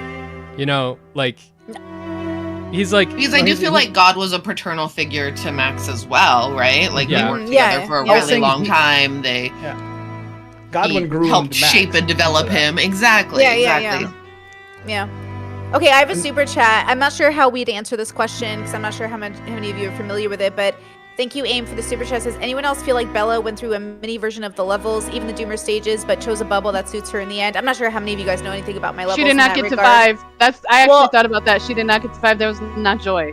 That For is not sure. my understanding of joy. I felt like she was just a 2. I feel like 2s go through the level of like the levels in their Yeah. own mini way without ever going to the outside. Like she only ever knew herself in relation to the bubbles. It was never a question about the universe. You know, so I feel like in that regard, she was just like a 2 who went through the motions and then chose a bubble that put her in a place where she felt empowered in her own way. Yeah, it was about power. Yeah. Yeah, that I do feel like she actually was a political lesbian. Like that's how I felt. Because like not like it was explicit or anything, but it just felt like she like the only time that she felt like it was for her was with another woman, because of all the men are so archetypal and kind of out to get her, and so I feel like the only safe route in the movie is another woman. Okay, hold on. I want to hear it from It Ollie. really The wasn't question fair to men. was Yeah. okay. First of all, hold on. Did this movie pass the Bechdel test? It didn't, right? Absolutely not. It didn't. That's funny. Right? Wait, no, it did, because her and It did? Toinette had the conversation where she said she touched her scar from the C-section, and she said, "Oh, you've had a kid," and they had a whole conversation about childbirth. Okay, right. Okay, score. Then it passed the Bechdel. Okay, good. Ali, go ahead. To the political lesbian part, I thought they were hinting at something like that. I didn't fully dive into it when they were doing like the whole like becoming socialist movement, like when they were arguing with Duncan, and Duncan's like, "Hey, what's up, Charlotte? How you doing?" And they're like, "Okay, we're gonna be late to the socialist movement," and they ran away from it. A little like hint to it, right? But once again, I unfortunately I just don't think Bella Kate gave like a fuck about gender. I think she was just like the whole thing, like you guys keep saying empowerment. I think she was just looking for like not joy, but like happiness or stability. I don't think she Stability. wanted to be empowered. I don't think she wanted to run anything. I don't think else. she Yeah. wanted She wanted to stability fulfill though. her Maybe curiosity. stability. I don't think she wanted Yeah. stability. Like she keeps making choices that undermine her stability. Like she goes and runs off Yeah. with Duncan, and then she like So chooses. chaotic. Yeah, she chooses She's to more go. looking later. to No, wait. She explored Duncan specifically. She said, "This is something I want to. I'm gonna come back and marry Max because that seems right." She's like, "That seems like that'll work out. Like that's good." So she's like, "I want to explore though with Duncan," and she says it. I don't think I think he'll do little harm to me. So Okay. she knows that this is just like a temporary point in time. So like I don't think that's like against her stability. I think she like the thing is like she's young and she wants to explore and she understands that. Yeah. So she's gonna go do that and that won't ruin her stability. This is what makes me so uncomfortable. Okay, like so she constantly always has an underlying baseline of stability. She always has the money in her dress. She always has Max so she can go and fall back on. She always has like all these things to fall back on. And it's all men. And when I was saying before, I was like sort of like hinting at is like men don't get the fairy tale. It's not the fairy tale. I just want to be reckless and still have something to fall back on. And I feel like that's not the place for men in society. Men have to be a baseline of stability, and women get to be the reckless, chaotic force. And that. I mean, I don't want to speak for Arabs, but I kind of feel like I could go back to my mom and dad's house at any time in my life, including Yeah. my brothers. So maybe it's just like Arabs, but like you can go home to your mom and dad. I mean, I live at my parents' house, but they. Okay, then what you talking about? Yeah, I don't know what you're talking about, dude. Because I live at my parents' house, but because I'm a man, they make me feel ashamed of it constantly. And my mom tells me like it's her job to make me feel guilty and ashamed. But even while she's Pay undermining them me, rent. That's what we do. We pay our parents But rent. isn't that and more help of them a- it doesn't matter what I do. Cultural- It doesn't matter what I Isn't do. that's more of a cultural thing, Well, though, but because I that's feel just- like.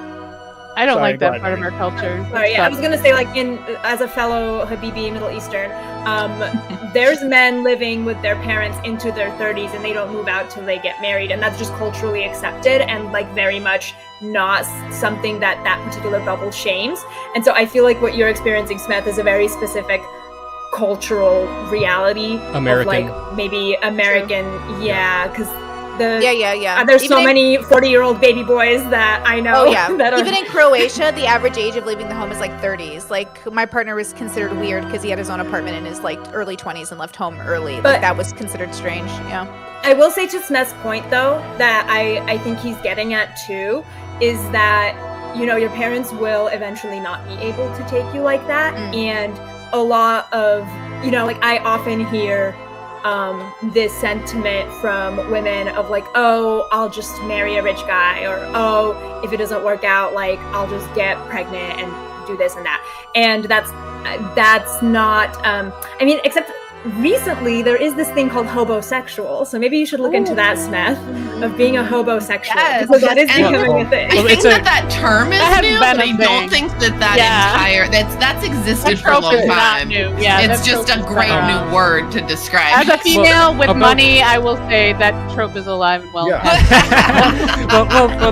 Not to talk about Bella though. Like, so she can fall back on like a man, but like one of them like wants to literally like remove her clit and stuff. And so like the empowerment though, that's why I hated Max so much, because it's not that she becomes empowered on her own like behalf. It's that she chooses to like go for this pathetic simp that will literally let her like fuck other guys, like literally on their wedding day, let her leave for some asshole like on the day, like that, like the fact that, and when he's like, no, I won't like have sex with you right now because it's just not right. He's so self-sacrificing, and he just is not a person. He doesn't exist for himself. He's utter people pleaser. He's total He's an vacant. egoist. He's a That's why she has complete no husk. He's a attraction for complete him, empty though. husk, and she chooses that because like she can like get the stability from him. And I agree. Yeah. I do. He was Well, wait, she doesn't even get stability from him. not attractive. So, okay, the whole thing is, what? Okay, you keep saying she's like relying on men, but like unfortunately, like even if you're gonna go ahead and especially in the framework of like the time frame of this movie, even if you were gonna go sell things, you were gonna sell them to men necessarily. It was always gonna be falling back on men. So that's why I kind of didn't even think of it like that. When she went back to, she didn't have any sexual desire for Max. The only reason she wanted to explore things with him is because she had her own feelings that she was exploring, and he was the only male counterpart that she could explore with, which is why she wanted to do things with him. But she didn't. It wasn't until Max wanted to fight Duncan and said, "No, you can't leave. I will fight Duncan." Where she was like, "The fire in me is whatever. Like I feel a different desire for you than I had before." I But she felt never so felt any pissed that sexual desire. she never fell fucking back on chloroformed Max. him. I felt so pissed that like, because this was the first time that he was actually, and even though it's like the creepy, pathetic like man like beating up the other man thing, it was the first time that he turned her on, and it was the first time that he was like actually doing something for himself, as stupid as it was. And I hated that she chloroformed it, because like even then she fucking cucked him, and everything works She was against Max at chloroformed when every she was moment. freaking out, though. When she freaked out, she got chloroformed. Yeah, So but- that's literally just learned behavior. Yeah, no, but you can excuse anything because it's always, you Not an see her own excuse, it's story. just like you just that- excuse it. that's And it No, just, that's it just sucks. what It sucks when happened. she gets chloroformed, and it sucks when Max gets chloroformed. I mean, sure, it She's does, but like, I obviously mean, that, I don't think learned that's like a that that's judgment like of an her character. appropriate way to Yes, okay, yeah, but and I get know, what but you want. I'm still saying it sucks for Max. I'm not saying she's a Okay. monster. This goes back to the initial statement by the director. Was this a movie about people being people, or was this a movie about something else? Was this a fantasy movie, or is this a movie? Are we frustrated because it's like people suck? Or are we frustrated because the fantasy wasn't to our liking?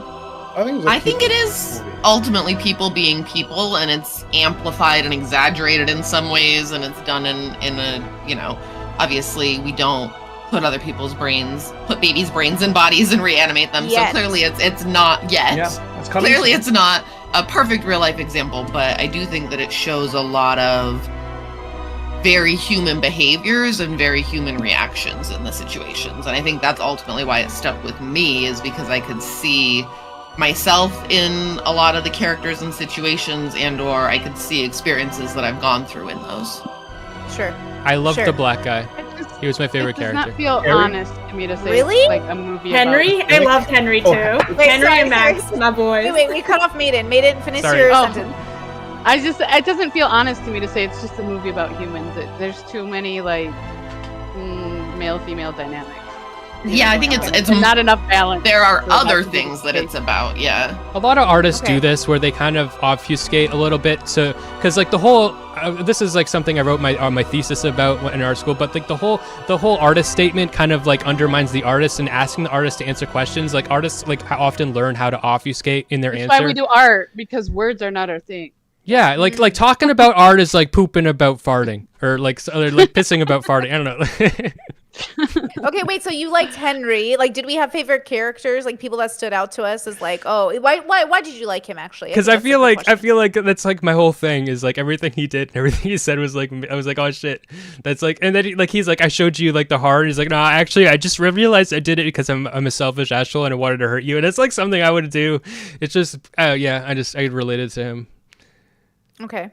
I like Duncan. I thought I liked him too. Duncan was like the most. I thought all the characters were pretty real. right? I thought they were all pretty honest, but I think Duncan was the most like. That one made the most sense to me, is that she wanted to have this exploration. It made I understood him the most. Obviously, this is what would happen, especially like with the red pill and everything that's been going on now. Like this was just like this is every red pill guy I've ever seen. It's like they go for the Instagram girl because they're like, she's just a dumb bimbo who I can control with my money and my flashiness and blah blah blah blah. And then it just flips on him completely, and he realizes like, oh shit, I'm actually obsessed with the thing I hate now. And what like it's cute. It was just. Great character. It's cute. Great it's character. like it's like funny and cute that like that happens to him. But yeah. I hate to say it, but Bella is probably my favorite character. Oh just yeah, 'cause of I course, so Bella. The main related to character. her. Yeah. Yeah, but Arena, go ahead. I was gonna say, well, right now I'm thinking about favorite character as in who I'd be friends with, and it would be Max, Henry, and Martha. Obvi Bella, Aubrey Toinette. Duncan did feel very real. Like as soon as he started interacting with Bella, I was like, I know where this is going, and I hate the feeling that this character gives me. So that points to him being very well written. Probably the most complex male character.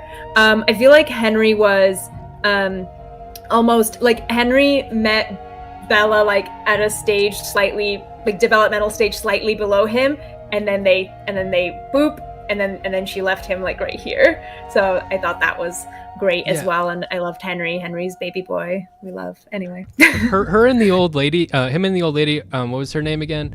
Like I feel like they.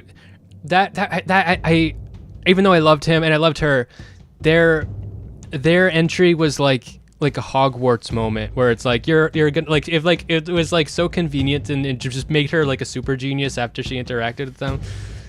Yeah. Okay, I will say something that I only watched it once, and I only watched it once. But I did feel a way about it where I thought, man, I've seen this story so many times in film, I've read so many books. I'm kind of sick of this particular way of telling this story, which in my personal perspective is that sort of, I'm a virginal girl who wants to see your dick. Give it to me. And I'm like, oh, what is this? What is this? Like, she's innocent, but she's like, show me your dick. And I'm like, okay. Like, I'm not sure what's happening. It's a very common anime trope. It's a common trope. I get it. But I'm kind of over it. I'm kind of burnt out, I think, on this particular type of storytelling. And at the same time, my favorite part of the whole movie was the set, was the feeling that I got. I wanted more of a fairy tale. Yeah. But I know fairy tales... Yeah, and I know fairy tales, aren't as glamorous as the way they've been depicted in Disney. I know the original fairy tales are quite dark. But I think I wanted the darkness without that particular element, and I think I would have liked the film a lot more. I really liked that element, but I didn't think it went deep, and I wanted that element to be darker. Because like I was saying, like when I was saying when Godwin was saying that like all like sexuality is immoral, and like that whole time, like I really had that, because I've had this thought about like if somebody is like a 35-year-old and they have the mind of a child, like should we allow them to like consent? And like part of me is like, just fuck it. Like, yeah, it's not moral, but like they don't have a long life to live, you know, like they need to fuck. And so that is a really dark place to go, and that aspect really lends us, like that aspect didn't go dark enough for it to be fleshed out, you know? Interesting. I don't know if I believe in the emphasis of sex in my personal worldview or even romantic relationships, but I will say like trial and error and experiencing your life, which I think was the ultimate theme of the story, is sort of what I would encourage people to do, is to bubble hop, is to see the world in whatever capacity you're going to do it, through books or through documentaries or through traveling. But to experience your life and figure out like, who am I and what do I want to do with my place here? Like I did like the aesthetic of the ending, her in the garden and everybody, and I did like this aesthetic. Like I liked the idea, maybe because I dream of a garden, my ultimate goal, a backyard. But like I do dream of this like backyard, so I was like, oh, I kind of like this part. But I like that she had to go from place to place. I even the scene where she takes the money to give it to the people who are like slaves or whatever they are working, that part felt sort of like a child's, well, this sounds like a child's desire to save the world through like, oh, if I just give them this like $10, it will change everything, as if money ever saved the world, right? So it's kind of, all of those themes are really good and life lessons to learn. So I think I appreciated that the most throughout the story, and yet I was unsatisfied by the end. That part, I had a particularly specific pet. Self-indulging. Yeah, it was very, but when she gives away the money, I just thought it was so pointless for like the crewmen to steal it, because like to me I was like, I don't care what they do with it. Like it doesn't matter if the poor people get it. Like because like of the plot, like they're like. I don't think it would have changed anything if she actually gave it to the poor people. They probably would just like fight each other over it. And it was showing her naivety. That was the point. Was like like, these guys were like, "We'll give it to them." She's like, "These people need the money," and the guards were like, "Everyone needs money, ma'am." And she's like, "We'll give it to them." Naivety and her privilege, because she had such easy access to money. I think I wanted to see what happened if she gave it to the poor people. That's what I wanted to see. I think it speaks to the fact that a lot of the times people with money and privilege think that they're helping the world by donating to these vibes. And I don't know, I can think of just like the pinkwashing breast cancer trend, right? Like in October, everybody's like, breast cancer this, breast cancer that, and people are like donating to all these causes and whatever, but a lot of those causes aren't actually doing anything to really help people who are afflicted with breast cancer. So I'm just kind of thinking like we do have a lot of charitable things in our world where we think that we're helping, we think that we're giving, but in reality none of the money's actually ever making it to the intended purpose. Which I think that was her point when she like after she gives the money and she comes back to like the room and she like with the guards and Duncan, and she's explaining to Duncan, no, the money isn't lost, I like took it. And then she's like laying in bed, she's like, I have nothing to offer. These people need help. I lay in feathers, they lay in ditches, right? And then she's like, I have nothing to offer but some money. So it's I think that's what ended up pushing her towards like the socialist thing, towards like that scene. The theme of the movie, she had nothing to offer, like no love, nothing of substance for the whole movie, to be honest. Yeah. So, but for her, I think it was like I don't think she realized that there were poor people to begin with, right? She didn't realize this thing until Harry or Henry. I don't really know his name. I think we'll go with Henry because that's what Arena said, but. And she didn't even like when she sees it, she's just like overcome with like, fuck, what do I do?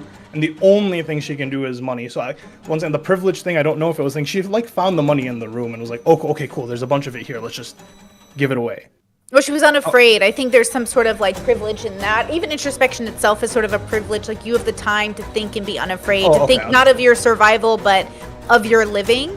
But I would say even more than that, I think there is a hard lesson you have to learn. Genevieve made such a great point, which is a lot of the time when you do donate to charity, there's like an overhead and only so much of it goes to the people. And there's a really hard lesson in that. Or I don't know if you guys remember, like as a child, when did you realize like people were homeless? Or when did you realize like people didn't have things you had? Or when did you realize like you felt like, why don't I have the things my friend has? And then you see like some families don't even have that. And so you start to realize like, okay, so I felt like she was sort of having that realization of, okay, I'm this one person and like maybe I can do something about it. And oh my God, I can't do anything about it. And then what does she end up doing anyways? And what do we all end up doing anyways? It's like we have to learn how to live our lives. And I think that's a very hard lesson to learn. It's very hard to know how to live when we're all so busy surviving. I think that's where some of my mental illness and resentment comes from, because I grew up in a trailer. So like I for me it's the opposite, and it's like, why do other people, have stuff that I don't, for the most part? See, I grew up, my dad came from wealth and privilege, and my mom, her dad was a janitor and had 10 kids. So I saw like two worlds growing up, and my mom's side of the family was always much more like joyful and happy and like, just there's something to them that seemed very lacking on my dad's side with the wealth and all that. So I always got the opposite kind of message growing up, that money is not at all going to lead you to happiness of any kind. Like it's a tool. Do you guys think she was happy by the end? No. Maybe not joyful, but happy? Ooh. Content. I think she was content. I like that description. Yeah, she had her career, she had her house. I don't know. She built herself her pleasure dome. She built Smeth and then Maiden. She built herself a clit licking machine. Like she built herself like a pleasure dome. Self-indulgent. Yeah. Like hedonistic? Yeah. Like but like not fulfilling. But the fulfilling part, she made a family. the fulfilling part, Yeah. was not what was like being shown. Like, so, like, I really don't. Maybe she had that moment when the movie ended. Maybe she was fulfilled in that moment. But yeah, but had like a no, family, but she when was she's done. talking about becoming a surgeon or whatever, and like she's so like brilliant at it that she's able to put this like man's brain or like the brain of a goat into this man's body and shit. That part probably ended up being fulfilling, but it doesn't go there.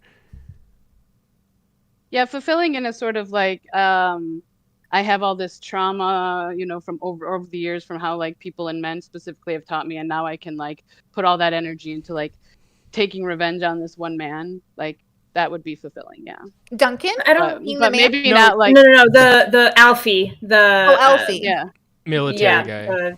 Oh, yes. Okay. Like it kind But- of seemed like revenge for all the bad relationships she'd been in. I honestly don't even think Alfie was that deep for her. I think he was an experiment to lead her towards like the career that Smeth mentioned, like she's becoming brilliant at. I honestly don't even think she thought of it as Just revenge. She's Totally. I just think she truly was, like- detached. That's I so don't sick. think, yeah. That's so yeah, sick. like I think she was detached Maybe that's from what it. I don't like. Yeah, maybe she Well, he's is nothing to her, though. sociopath-coded. Wait, Yeah. what, Ollie? He isn't anything Like there's to her. no love in her. Sorry. I guess she doesn't know him. Yeah, well, that's the Yeah, thing. Like, Yeah, I felt he's like just some guy. what she's getting revenge on that was He's confusing. some guy who wanted to hurt her, who wanted to harm her. So Well, It's- if anything, he's yeah. some guy that made her mom kill herself. The only reason Yeah. she's We all like, send you know, ourselves here. to hell every once in a while, getting back at people who hurt us. It's like having a time machine and going back to the person who started your generational trauma and then torturing them. You know what I mean? Mhm. Like that's Yeah, and so it's so disconnected from you. So that's why I said like the ending, like it was like if I gave in to like all the evil shit that I wanted to do, you know, to make up for all the pain that I felt. You know, that's what the ending felt like to me. It's like I don't know. I mean, that is kind of the dream, though. The society sells us, right? Yes, I think so, and I think that's a fucking meaning crisis. But Yes, yeah, okay, yes. I do think so too. I think the movie made me feel like it was kind of empty for a movie that was allegedly so deep and profound. And I kept reading all these things about how deep and profound it was, and I was just like, I guess, I don't know, bro. Wait, that guess. is deep. Sorry. Go, Arena, go. It's so sad. I was gonna say at the end, didn't Alfie get shot? Yeah, they Right? he gets shot. He shoots himself in the foot after she throws the cocktail in his face, right?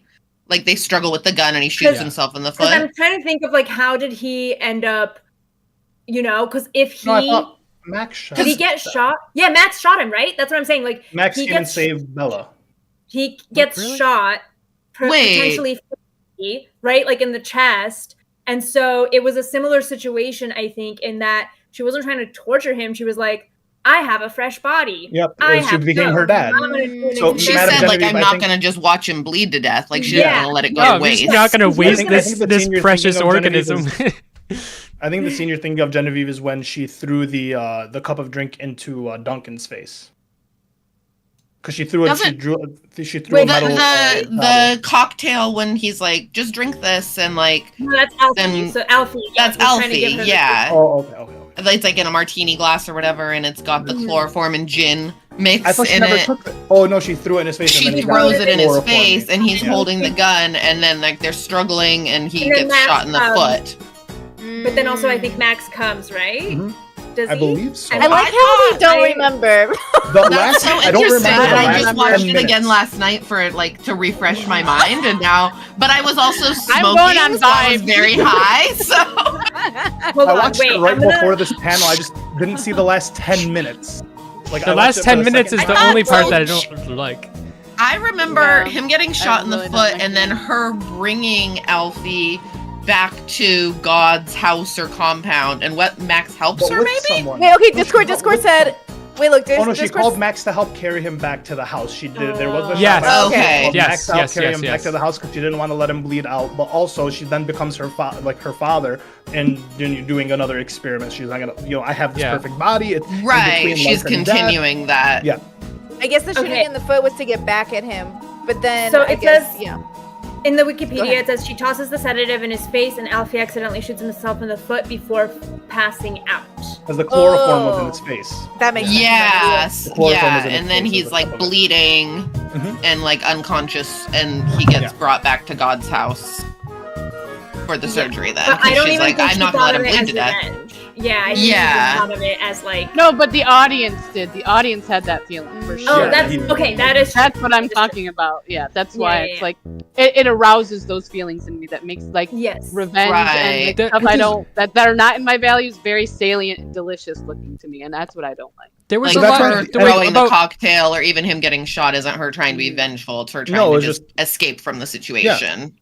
which is why the end was like contemptful for me. I Which didn't also mind the makes it ending. even more okay for us to like accept it. You know, the fact that like, oh, she wasn't being this way, so we can enjoy it. You know, we can enjoy it innocently. Yeah. You know what I Okay, mean? Yeah, I that's a want to good go point. into that. I want to go into that, but Ali and then Smith, because I see you guys trying to talk, and then I kind of want to explore that, Maiden. I was gonna say that the ending to me was okay. I don't see her as innocent. I just see her as is. I don't see her as doing right or wrong. That's the whole thing with this. I want to say non-binary, but I want it. She's just a literal just a person, and like she doesn't really have any paternal figures. She doesn't have any authority figures really, right? And that's that's why I liked the end of it and why I say she was content. I don't think she was really searching for happiness, or I don't think she was searching for anything. I think she lived her life. And at this age, when her mind matched her body, whatever it may be, and like everything is to realize, she has this family, and like she's just done, or not even done. Like we don't know if there's like a future for her. Like they don't want to write a sequel type shit. But I think that's more what it is. Like, okay, well, I have this house, I have this career, I have this girl, I have my family, my friends. So she's just done. I could see That's that. I more could what see that. got to it. I could see that, but that's. I almost still prefer the so movie if I do look at unsatisfying. it that way. I well, almost yeah, like it better. that's what I would like. I guess- That's why I like the fantastical element, but I feel like the fantastical element leads you to sort of look at it in a Zen way where everything's kind of disconnected. But there's so many things like Amanda Genevieve just she referred to Godwin as God, which is done throughout the whole movie, and that in itself is like, okay, so he's God, and the whole time I'm trying to grapple with that, like, so he represents like God, and so like what does that mean in the context? But every time I try to like grab onto context and try to like have a narrative understanding of the whole thing, it diverts away back into like a distance where it's like, oh no, it's just a whimsical like whatever. No It's- meaning. yeah, Yeah. It's gave her just life. God His because name it's is catchy. Godwin. It's just catchy. You know what I mean? It Well, he also doesn't gave mean- her life. Yeah, It's he a did. Yeah. nice He connection, is like her technically. creator. But him giving right? her life is just so it's not that deep. But she's the paternal figure, like God, like your parents are like a symbol for God. So his name's also Godwin or Godfrey or whatever. And then also the Immaculate Conception So type yeah, situation. your parents I mean, are that's like your God, so like they call him God. But It's that's her just so childish shallow. nickname. Well, his name it's is her God, childish and that she nickname doesn't for the know how to name speak. Godwin. Yeah, but That's it. Yeah. the person Right? that made the movie like wrote down the name clearly- God and then decided to Obviously. call him God. So like yeah, it's not just Little like tidbit, nothing you means know? anything For ever. that. Like obviously it was a choice, but it's catchy and it makes you think that there's meaning and you want to grab onto it, and the whole time it's pulling you away from that. Yes, and That's that's what I exactly mean. the thing with the salience of the beauty of it all and the like the sensory, whatever. It like makes you want there to be something substance, underneath it. And there's I not. think they were doing the whimsy the more and more we talk about it, because I keep running back to like the genderless thing, because she wasn't giving the like woman character whimsy in the movie, right? There wasn't like this whimsical character. So now the scenery becomes its own character, which is why Brittaney I felt like was almost saying when we were talking about our favorite character, she didn't have a favorite character. She said the scenery and the set was my favorite thing. So I feel like that played its own character because we didn't have this whimsical woman on scene. So otherwise it would just be a kind of a bland movie. She's not an exciting character. Like I said, she doesn't really go through much. She doesn't have any struggle. She doesn't really go through much development. She doesn't really have any anything that's like stopping her from doing anything. She doesn't have growth. She is kind of like a boring, logical computer She person. gains superpowers. She gains like super intelligence. She gains the power to be a super surgeon. She gains Is it super intelligence? Her dad did it. Like this is clearly a world where like it can happen. The person who raised her, she was raised in a surgical room essentially. Like she got to play with dead super cadavers. intelligence. There's other characters that aren't able to be that smart. So I think I she's didn't clearly get set super apart. intelligence. I just got like I heard Smith say this on your stream, Smith. You said that it kind of reminded you of anime where the people just get like super like overpowered too quickly for no fucking reason, right? Was that the point you were making, or did I just pretend you said that? Well, no. The point I was Yeah. making specifically was the reason that I have trouble watching anime is because I feel it like it boils down to wish fulfillment. Like they'll put you up against all these horrible odds, and then you just through the power of perseverance and friendship and like like whatever you the power of anime and God, you just become like you triumph, and I honestly feel like that a lot of people that are really addicted to anime don't make major changes in their life because of that. Like, they use anime to feel like everything will be better, but you have to do the Bella thing. You have to go through struggle. But then the struggle is constantly undermined for me. Like, they don't show the true horror of the struggle when she goes through it. And she's always got that baseline that she can return to. Do you think that she would identify as a traumatized person? And then, Arena, I see your hand up. Yeah, and I the trauma is just so buried and convoluted. But like her torturing the guy at the end. It makes sense if she's detached in that way. I think that's a really interesting way to look at it. But also, it's like, if you do narrate it or try to like put it within a story where it is her getting back at the trauma, it's just so disconnected from her because she's like a child. And yeah, it's like she's having things that should be traumatic happen to her, and then like overcoming not being traumatized by it all the time.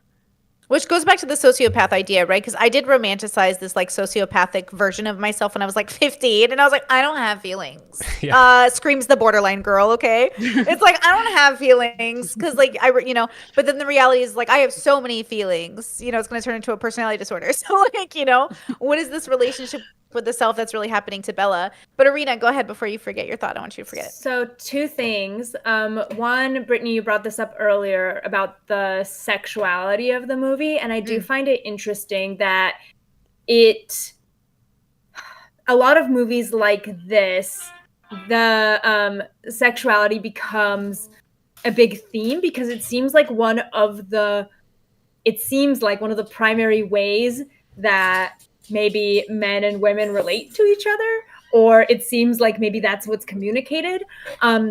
Because Bella's sexuality, budding sexuality, and then her sexuality in relation to men was like a big theme. And I'm trying to, and the other part of it, which Ali mentions, is that Bella doesn't follow or fall in line with or give a shit about gender roles. So then the one thing that makes her different from a man, she just sees herself as a human being, right? But the one thing that is physically different is that she is female. And so she is relating to men on that basis. And then I do find it interesting though that the movies where we explore female characters are often explored through the lens of sexuality. And I also would love to see media that maybe steer away from that, just to see, interesting stories like that.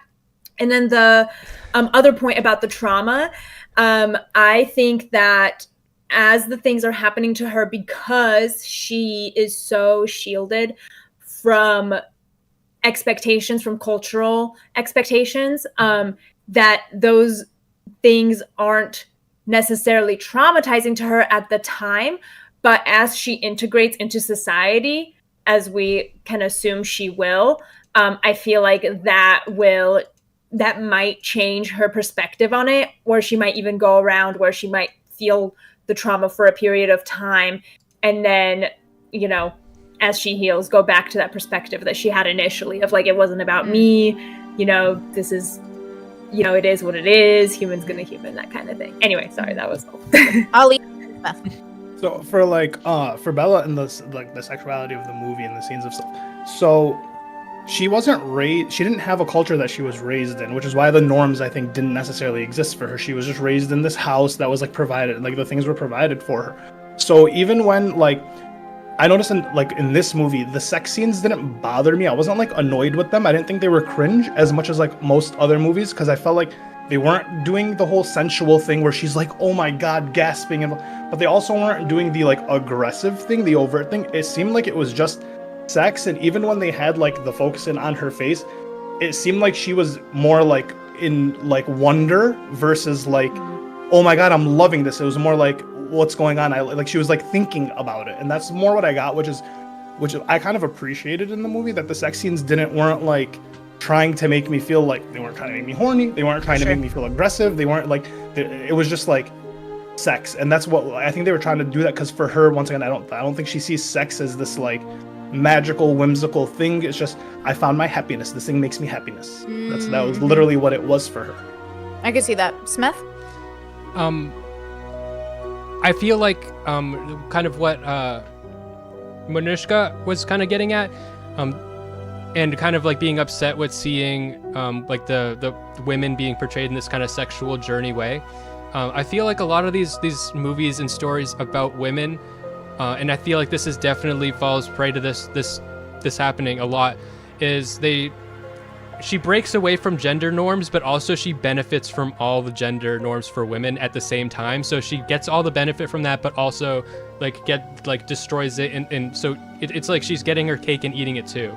And so that's I think that's why it makes me feel so resentful of women when I watch it. Yeah, and it makes me so sick. It makes me so sick at myself. I don't want. They tried to give her the negatives. They just didn't apply to her because she didn't care. Which is, I think, like the illustration of like the like if the norms don't apply to you, you can still have like the good life. Because the whole thing was like these guys essentially wanted to control her. Her dad didn't want her to go out because he didn't want her to get found out as like this person. Whatever, he had his own like secret wishes, and then Max didn't want her to leave because he's like, well, no, you don't understand enough to leave. This is gonna be harmful. Duncan just didn't want her to be with anyone else, while he just, it was this whole thing. So she did get like the negatives of like being a woman in a patriarchal society. It's just, once again, I didn't process for her, so it was just like she broke from it. Yeah.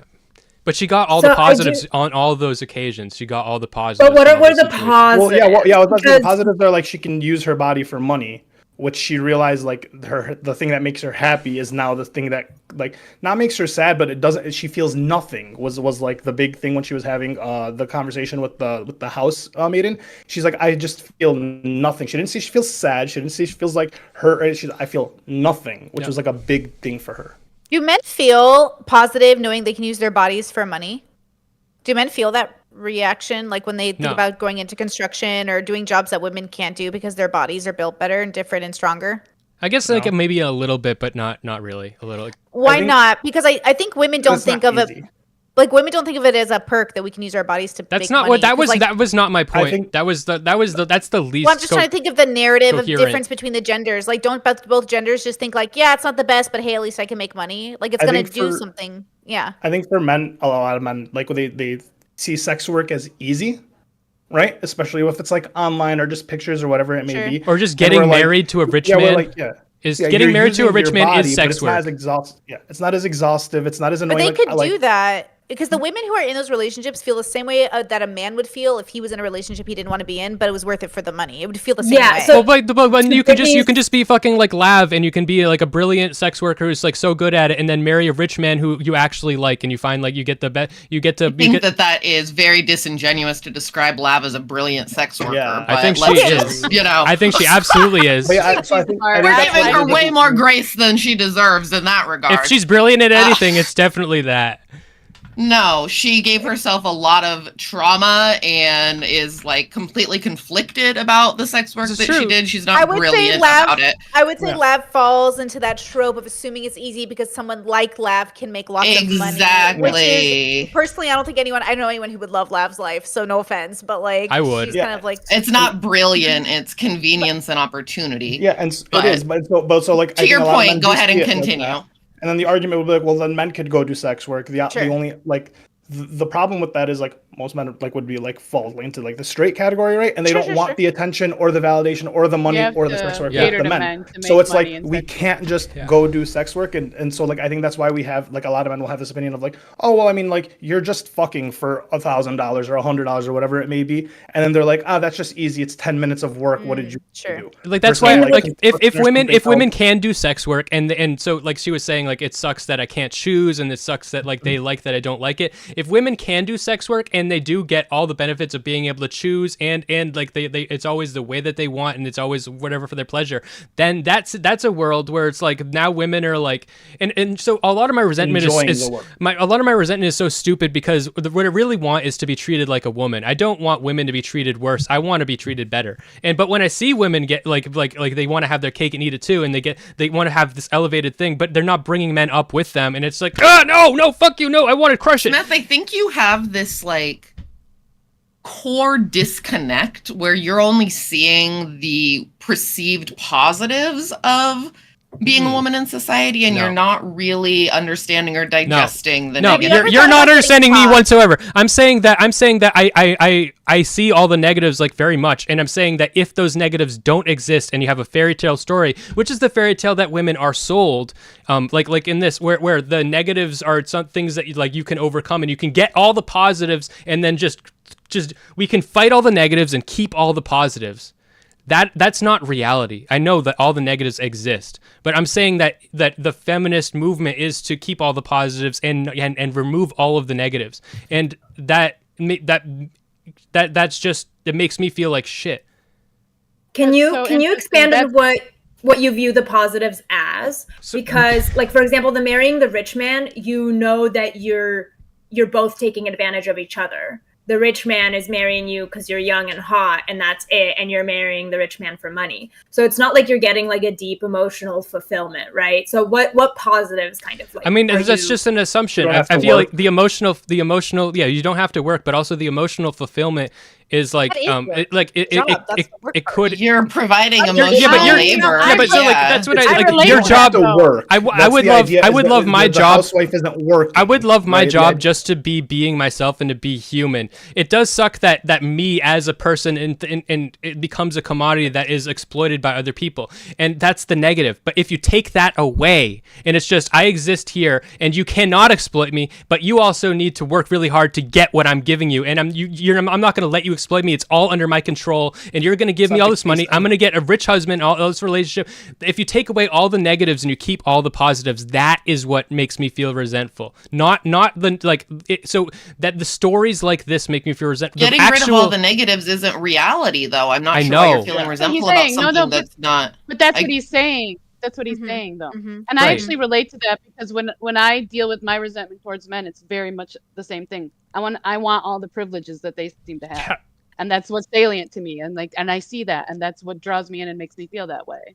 Even though I know there's this other part of me that knows it's not reality. All humans suffer. Yeah. But And so that's why I want to see Ooh. stories that bring us together, because really we're both having the same experience about like each other and stuff, and so it's tragic that this movie was Well- very dividing. I feel, yeah, I felt But like Ali, an if- embodied sense of it. If people looked at the movie like he did, like genderless, I think it would have been a better experience for a lot of people. I really do think gender binaries are kind of ruining civilization, but only because people take them so seriously. But like, you do you. But I only know this because like even in my own relationship, like gender doesn't play a role in our marriage. Like what we do isn't based off gender; it's based off making the team win. But we also think in that mindset, which is like this is a team, and the team has to win before we win as It's people. not based off gender roles, Right? Is that what you mean? Yeah, like not gender expectation. There's no. I don't have an Okay. expectation of him because That's he's a different man. than it not being you based know? off gender. But yeah. Well, I but see what you're is saying. it though? Because the Because, movie like, itself was I don't the gender gender roles were roles around are her. gender She just didn't care about them. It was all the Right. men. That's why I She said was the movie, genderless. like for me, was more about the men versus her. That I get it was about her, like in reaction, but like that's why the male characters were the ones who had like depth, the ones that had like excitement, the ones that had struggle, things that they were going through. It was like she was the main character, but like only like because the camera was on her. Okay, a lot of people. This is where people were the most in disagreement. Was this movie about her or was it about the men? I felt like it was a man story, written by a man, for a man, directed by a man. This was a man's movie, in my opinion. I wasn't Like, for I me. watched- No, I like, hated how it. a man. It's Right, like I this watched is it- how a certain type of man thinks that a woman would want the story to go. That's kind Sure. of how. Yeah, it yeah, felt. yeah. This I felt like this movie was like a little message for guys. Hey, I know you guys keep thinking you want to act like these archetypes and that these archetypes work. It doesn't work. Well, it does right? work if you're the can't be- simp you guy. can't be the simp and the cuck because then she sees you like a brother, right? You can't get friend zoned. You can't sit here and try to be the bad boy. You blah, just blah, have blah, to be because a you're not gonna lesbian be able black to woman, and then maintain that. everything will work out for you. I mean, well, I don't. Once again, Shout I out think to you're Kidology. focusing on like the lesbianism. I think you're focusing on the lesbianism, but I don't think that mattered to her. I think once again she didn't care. I think that it was just content. I think this was just all about like the different archetypes. Even like Mrs. Prim, like the original maid, to me was like the repressed older woman, right? And then you get the other half, which is like Martha, which is the feminist. Like I don't care what's between my legs. I'm more concerned with what's between my head, right? And so like that's what I think is like this whole movie was almost like describing these archetypes in this like story while using like a no one character. this only happens to women, it seems like. But in her mind, she's not. Once again, I don't really think she's a woman because I don't know what the sex of the baby would have been. I don't know if they funny. detailed it or they mentioned it. I don't really. I think it doesn't matter. If the baby's in a female body and experiencing life. I feel like if you took a male baby brain, you put it in a female body, it's just a woman now. That's what I think. The whole thing is problematic because it goes back to the Cartesian divide of brain and body, really, which is problematic in my opinion. I just kind of think I don't think you can separate them. I feel like they were hitting that with like the sociopath, like autism situation, whereas like I think especially in like today's world, we probably do really relate like sociopathy and like autism to like male, and we usually relate like BPD and like eccentricism to like women. Yeah. Right. And that's why it kept playing with me. Like, what is going on with her? Does she see herself as a woman? Is she a woman? How does she see her? Like, because she kept doing the thing where she talked about logic when she was like she said, I understand that my logic isn't always correct, but the place I'm coming from is a place of like correctness. Like, I want like the best thing. So everything for her was like logical. Right. And so, like, once again, we kind of do, especially nowadays, we're like, well, logic is man brain, blah, blah, blah, blah. So I think that's why they were hitting on, like, those types of things so hard. And then they were hitting on her, like, neutrality.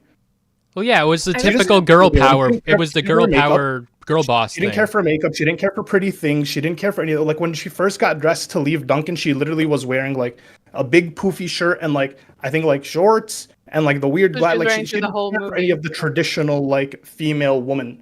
Like, that's her sleeves actually. Her sleeves got bigger as she gained more knowledge. Yeah, that's funny. I know one thing that made me uncomfortable. Like she left Duncan like after like having sex, and like she wasn't even like wearing like panties, but she was like wearing like these bloomers, and like all the other women are like fully adorned, and she goes out and like people are serving her food, and I'm like, what the fuck? Like this doesn't make sense. Like it was one of those things that didn't make sense because like there's all this like stuff about decency before that, and then all of a sudden like she's walking around in like this mini skirt and like no like you see all these other women all over the place. They're not where I was like, why are they not treating her weird and different?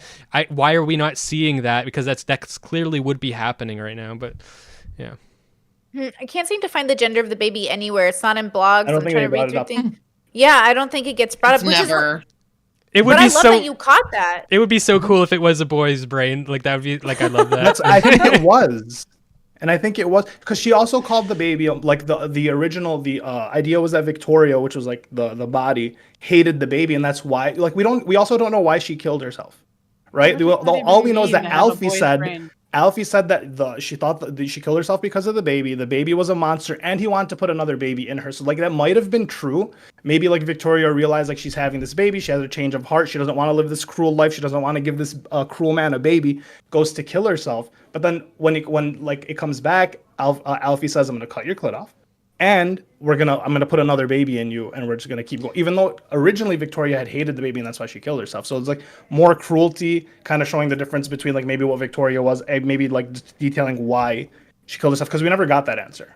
Well, I feel like in the Bella movie, thought she killed herself because of the surgery. Because he was gonna Bella says it herself. I now know why she killed herself. I thought that was just a reference into the fact that he was such a cruel and terrible individual that she was like, oh, I can see why Victoria wouldn't want to be married to you. It's clear. It's clear that their life there would suck. No.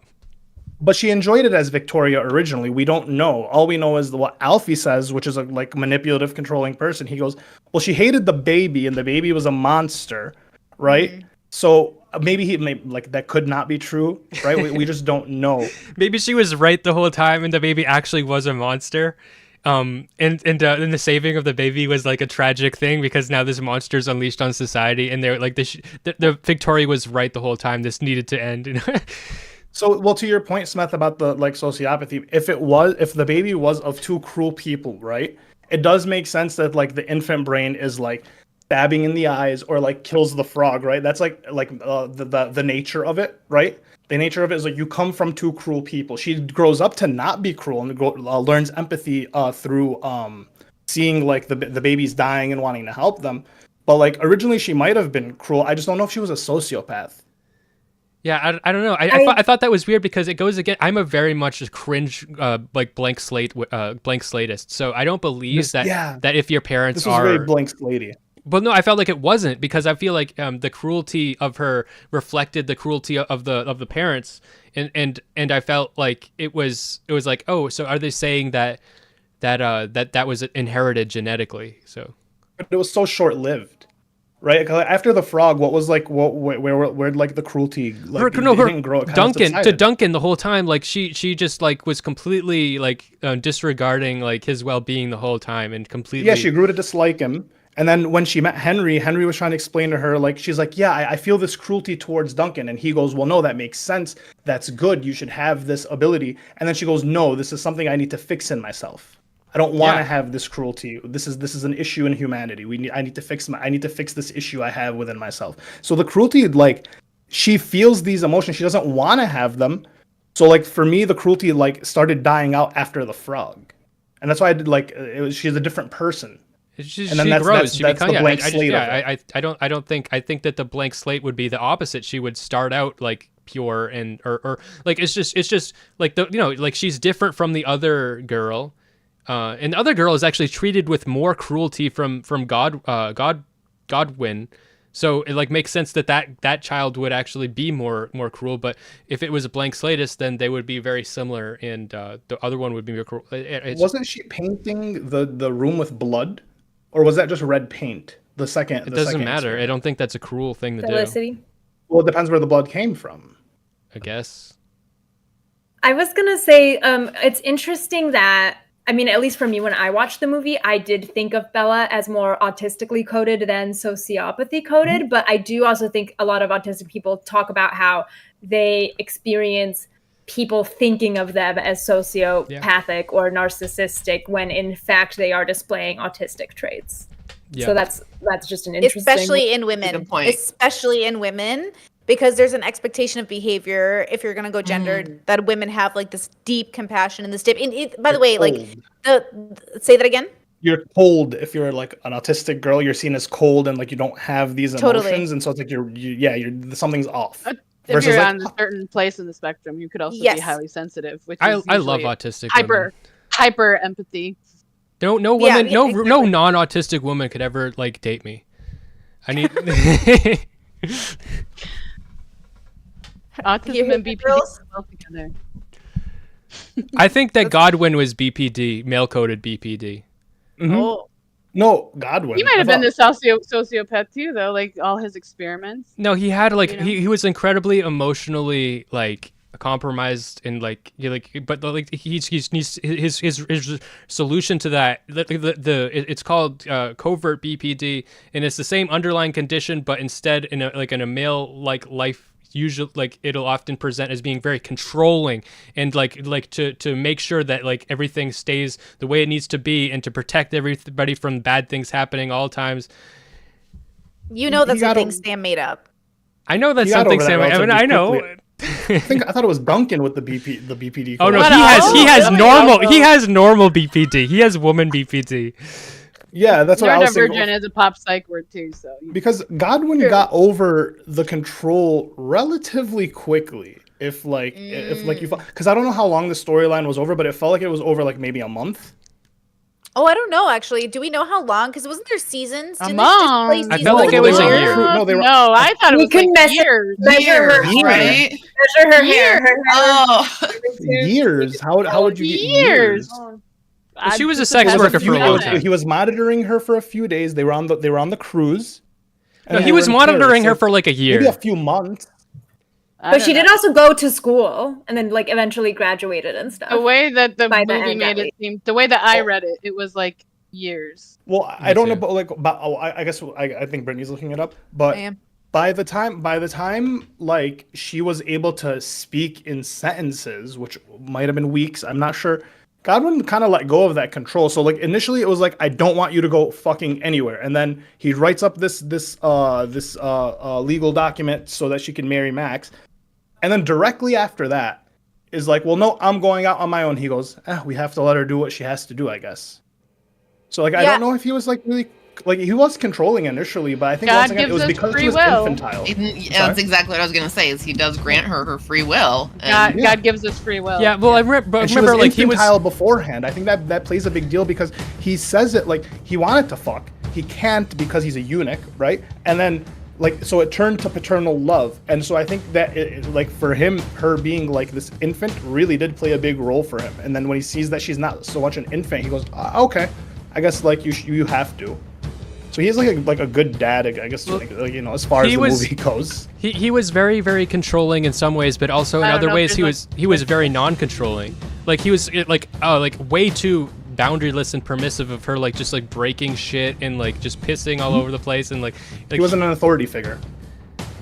Yeah, she had no authority the whole time. Yeah. Okay, it's not. Well, hold on. The internet's not giving me an exact timeline, though the hair is supposed to represent the time that goes by. But she develops from 2 years old to 20 in the body of a 30-year-old. When she commits suicide, she's 30, but she ages till about 20 in the film. So I don't know how. I just don't know how. Yeah, I don't know how fast. It's supposed to be represented through her hair, So but I don't know. How she's supposed to be 16 when Duncan whisks her away. So that's like 16 mentally. Yeah. Mentally, like was she like 31? Right? Like, that makes perfect sense. Physically? That makes perfect sense in the whole feminist thing that she's 16 mentally when because that's like the whole, like every red pillar's dream is to marry a 16-year-old. So yeah, That's the perfect age, I hear. yeah. And then she's probably like 18 around the Paris like era. That would probably make sense That with would like make her more going sense. to school and then finishing off at 20. Like the Yeah, whole that makes feminist agenda sense. pushes in Okay, at college, right? And even 20 Yeah. is still so young, like realistically, Mhm. that's still so young of a person, like 20, which is kind of funny. So, okay, now we're at this point where I feel like we've talked a lot about everything. Is there anything that stood out to you that you really wanted to discuss today? Anything that was like, okay, I want to talk. I told myself not to come in here being a Debbie Downer because I thought I liked the film the least out of everybody, but it sounds like we all had a pretty even reaction to it actually, so I feel pretty good about that. But did anyone have anything that like Well, stood out to them they really wanted to explore? I liked the movie in like the moviness of it, but like at the end, the ending just undermined everything to me, and I was just I want it. The movie really let me down because I wanted a lot more from it, but like a couple things it did really well. It reminded me of the Barbie movie because the Barbie movie was supposed to be some feminist movie, but I feel like it totally let me down, and I feel like the Barbie movie was broken because of like corporate meddling and stuff and like the Barbie brand and stuff, and so it really doesn't make any fucking sense. But this movie let me down, but I feel like the reason it doesn't make any sense is just to be quirky. So I think this movie is a movie you have to watch twice. I think the first time, like to Maiden's point, you do maybe lose yourself in the whimsy, and you kind of take it as a very surface level, like whatever. But then the second time when you're watching it and like, you know, you're not as taken away. I think you end up digging a little bit deeper, and you end up like, I mean, we had a nice little couple-hour discussion about it, right? I don't think it's a surface level as like, oh, people. I think it really is detailing specific types of relationships and like I think there is a pointed focus. I think the director was bullshitting when he said, "Nah, it's just a movie." yeah. I think it's honestly the perfect myth to represent, you know, the times. It's a perfect representation of the meaning crisis. It's a perfect representation of like lack of values and love. It matches our society and our times, I think. Yeah. Arena?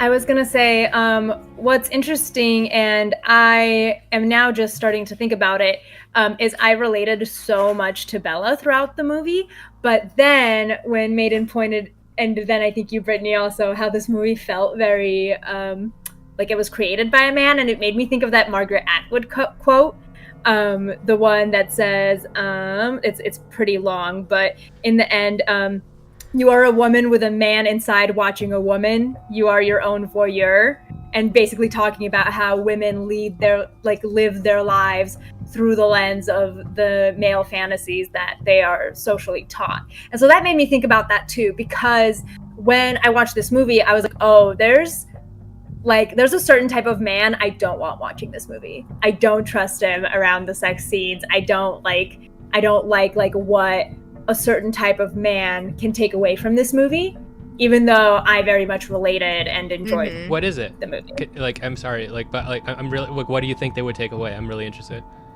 I would think that they would want to objectify and sexualize Bella in the same way that the men of the movie did. If that makes Be sense. excited by and it that would versus, like, make me cringed out. yeah. Because the first time I watched it, I was like, oh, they're really going in for this baby thing. And the second time I watched it, I was like, okay, I get they're going for infantilized woman. Like, I want them to take the old woman's brain and then put that in Bella's brain and then marry that woman. Yeah. Yeah, I would say for a lot of people, it's felt like a litmus test, of like, where are you? How do you feel about it? What was the thing that stood out to you? Like, there's a type of guy in my head that exists, like when this category of man talks about women, it always feels like he's guising it in empowerment, but it's always like, and her tits bounce so gracefully, and I'm like, ugh, why do you gotta say it like that, bro? Why are you gonna say it like that? So that was the type of trope that I was like the most annoyed by, and it almost felt like this movie was being made slightly by that kind of a person, where I was like, are you just like liking that because like I get it, like it's aesthetically pleasing, but also that wasn't what if I watched it alone, like in isolation, I think I would have had a different experience. I watched it with my Discord, like we watched it as a community, so when we were watching it, we were having like a group thought around it. But I think if I watched it in isolation, I maybe would have felt more attached to it in a less judged way, maybe, or less like cynical way, less tit bouncing. It's almost like dishonest lust. Yeah. Well, that's kind of actually what I really liked about the movie, actually. Ironically, because I felt like it had a little. I felt like I did see that a lot, but I thought it came across to me as being complicated. So it's like, yeah, this is sexy, but also it's weird, and you know, like I felt that a lot.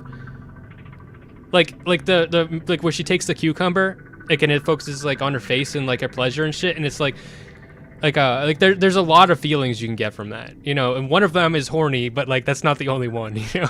That's what I was saying earlier. I don't think they were going for that. I don't think they were trying to inspire like horniness. Once again, I think like for all the sex scenes, she isn't like a mess. Like she isn't like, oh my god, this is fucking amazing, this is the greatest sex ever. She's just like, sex feels good, and in her mind it's like she's processing like, oh, this feels good, I enjoy this is awesome. It's like she's thinking about the feelings of the sex. She's the subject, right? Versus which was I was saying with other movies, like you either feel like the sex scenes are supposed to be like egregious and overt, or like super sensual, and this didn't feel like it was doing either of that.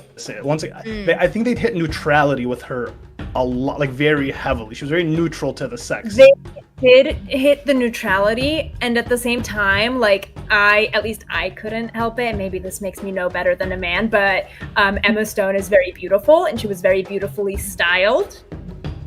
Now, that's, I think, another aspect. This is like the female gaze, because I found her styling to be very I beautiful. think you're being too much of a lesbian right now, because I think they like her beauty. Like, Emma Stone's gorgeous. I think they didn't accentuate any of her features. The whole thing with Emma Stone's like her red hair, the colored eyes. They really muted all of that with like the black. Her hair she was looked just sweaty the whole time. Yeah. No, she looked hot as fuck. Okay, guys, she looked hot as fuck. No, I agree. She looked really hot. No. In the same way that she doesn't like perform sexuality in the sex scene, she's also not performing female beauty in the way that we're used to seeing it. Yeah, no, I think Ali's right, because when you think of a traditional sex scene in a movie, it's like, first, it comes out of nowhere, and second of all, it's always like hot and steamy, and the angles are specific. It's like completely different vibes. And there's so much moaning and like, yes, this was like very like utilitarian. Like, well, it's like you can lick me if you want. You know what I mean? Like, go ahead. Yeah. I don't love Emma Stone as a redhead. But like with the black hair, I thought like it popped, her eyes popped. I think it looked good with her skin tone. Like I feel like this is the most beautiful I've seen her. Yeah, I think if it was an ugly woman, the whole movie wouldn't make sense. Yeah, who would be an ugly woman? Like, who would that even be? Because I could see that movie being done, but it would be different slightly. The feeling would be different, but only if you're looking at it like a man. I kept looking at the movie like a man, and I think if I rewatched it and looked at it like a girl or a gender neutral, then I would have had a different experience, maybe, regardless of who the actress was. That's my theory. It could be. I think the experience of ugly woman is very different from like whenever we talks about like when I talk about like my resentment for women. It's not women. It's beautiful women. It's how beautiful women are treated. Oh. It's not all women. And I feel like if it was an ugly woman, yeah. Well, yeah, I see. Yeah. Okay. And I've had girlfriends that have like gone on and on and on about this, and I've gotten a lot of it. Like I really have internalized this this feeling bad for women that are not like conventionally attractive, and how they're treated a lot more like I'm treated than it's people. that aren't conventionally attractive. Yeah, like, yeah. Pretty privilege exists for men too. And they still would have. Oh yeah, being a handsome man is probably like one of the best experiences you It's like can the have. different It's great. meme that goes around is like saying hello, and it's an ugly guy. It's like, all right, cool. Now let's improve it. And then it's just a better looking guy saying hello, and it's. Oh, there's Yeah, nothing I definitely like. could get away with that, but yeah. but that's different than people coming over to you to fawn over you and like give you shit. You know what I mean? It Like happens for guys, dude. It does. Pretty privilege is literally statistical. You will literally have to serve less time for your crimes if you are a handsome man or a handsome woman. Like, it's just statistics. So that's, you want to humble yourself. Handsome, but there's always someone. super hot guys get approached. They get approached. I get approached. God, I feel like I have to defend myself. No, okay? getting approached the whole is not movie what was- attractiveness is about. If you don't get approached, you're either ugly or super beautiful. Yeah, Yeah. if you're an extreme It's more about, like, 9 how or people 10, treat people you. are not Yeah. approaching you. Like, They're are you more likely to intimidated get by help at you. a store? Are you more likely to, like, it's Are these people willing little to leave their things kids that with you you? don't notice. People are willing to leave their kids with you. Are you trusted? Or like, do people trust Right. you at a high rate? It's very interesting, actually. Nothing humbles you more than realizing, like, oh damn, I don't think I have pretty privilege. Like, I don't think I have that to the same extent other people do. There would still have Not been to a the niche level for her in that sex others work, do. though. Yeah. And What I think was they that, were Harmony? hitting that with her that. Oh, I said there still would have been a niche for her in sex work. Oh, though. yeah, for It sure. reminds me There's- of the strip Especially club she in was my so local town creative. At one point, had like 50 ugly girls or 50 pretty girls and one ugly one. That's They- literally that's the fair. deja vu hashtag, like, Yeah, okay, that's what it was. corporate Deja vu, slogan. yes. It's thousands of beautiful women and Yeah. 3 ugly Three ones. ugly They ones. have that on all of their clubs, and the owner thinks Exactly. it's so hilarious. Like, he fucking cracks himself up every time. He's like, it's so funny. I love that. I put it everywhere. It's people love it. I love it. It's like his proudest thing. It's catchy. I just realized where I know this was definitely written by a man with the whole sex work thing. She is like her attitude about the whole sex. She is so creative and like comes up with these complicated scenarios. I know, like, Madam Genevieve, this probably is like what you are like. I know that you're like a BDSM like sex worker type thing, so you probably are like this. But in my personal life, I'm always like way more creative. I come up with all these extravagant scenarios for like me and my partner all the time, and it's never a woman that does it. And so I feel like a man writing a woman doing that is like such a fantasy. Like, she comes up with this scenario where this guy's crawling like a little beetle, and then she's like kicking him away tauntingly. Like women wouldn't come up with that. A guy would come up with that. No. Bottoms maybe wouldn't come up with it, but like not always. Like, tops do move the scene forward. So I is don't Emma know. a top? That's the specific trope of woman you have in your mind, Smeth. That's No, Yeah. it's my experience. It's not a trope. It's Yeah. it's the trope Bella of my is a life. Is Bella a top? Or is she 100%. switch? Is she just a top? No, she's a top. She's The- she's toppy. The scene She's when a they were in toppy, bed. yeah. She's all about the scene- power. Are you kidding? the She's scene all when they about were in power. That's bed- her thing. Yeah, her and Duncan were in bed. They had just finished, and he said, "You've just been fucked thrice by like the best, by the best." And she goes, "All right, cool. I'm rested. Let's go for another." And he goes, "Oh well, men can't really just keep coming back for more." And she goes, "Is that a weakness in men?" Like, And then he's like taken aback. And then directly afterwards is when he starts kind of like pushing like the control on her. It's like, oh shit, he got taken off of this pedestal because he just got done gloating about how good of sex he was, but now he can't do another round. And so she boom, he finds his instantly weakness initiates- or a Yep. weakness. Yeah. And the then thing- he the starts to thing initiate that's- the control, that's when the dynamic changes for them, is that she starts getting irritated by him because now he's insecure. Yeah. But no, And but then I also felt at like the point where when he says he can't go another round and he wants to take a nap, then she goes out to like explore on her own and Yeah. find her own. which you know, behavior. I found Yeah. like was like very, very selfish, but the thing is, I felt like that it was very endearing because at every step of the moment, like every time that happened, like he was like, when she says, when she asks him if that's a weakness of men, he's like, yeah, and he just like agrees, and then she's like, are you giving me the option that you're gonna either kill me or like make me marry you? And he's like, no. And like, so every time like he's put into this situation to like be like a worse person, he steps back, and every single time, and yeah. Well, he said he would kill her. He said, "I'm gonna kill you if you think you're gonna go back to Max." And she's like, "Oh, so you're telling me that you either want to marry me?" And he's just confused by that because he's like, "Well," He says no. but that is what He he didn't feels. think about it in that black and white Yeah. of He didn't terms, actually but think he was she's, gonna like, do it. calling him out on it. initially. Yeah. He was lashing out, so she was like, "Wait," and then now her logic. He's brain just is working. She's BPD. like, Wait. He's just Yeah. BPD. Okay, not to get personal, but Smeth, I feel like you need a switch who wants to take care of you and treat you like a princess. Is that what you want? Like you want to be held, and, like taken care of, and like cry in her arms? Swept off his feet. Yeah. Okay, then date a switch. What are you dating bottoms for? Because they're all bottoms. No. You should not be dating a bottom. A Dami mommy. Absolutely absurd. You need yourself an Or mommy, and date I've a known that bottom. since our very first conversation. Wait. He could date a bottom who tops from the bottom. Well, that's true, but that's not an actual The bottom. the God damn it, I brat- keep hitting my camera. The brat power struggle is entertaining for me, but Yeah, well, there you go. I think like that's what the problem. Well, I think that's why I want to recontextualize the film now and watch it a second time and try to see it more or less away from the original frustrations that I had with it, because I actually think I could have a lot more fun with it this time, especially after this conversation where I'm like, oh, I had so many like negative feelings. I was like, I'm so sick of this story. I'm so sick of this story. But now I'm like, wait a second. I loved this story. This was so good. I thought this was such a good movie. I like there's like nothing I want to complain, but like honestly thoroughly like watching it the second time, I wasn't bored. I was really like still interested and hooked. It was like good choice. Okay, I gotta watch it a second time. Now here's the question then. If that is true, is it true for anyone else? Would we change anything about it?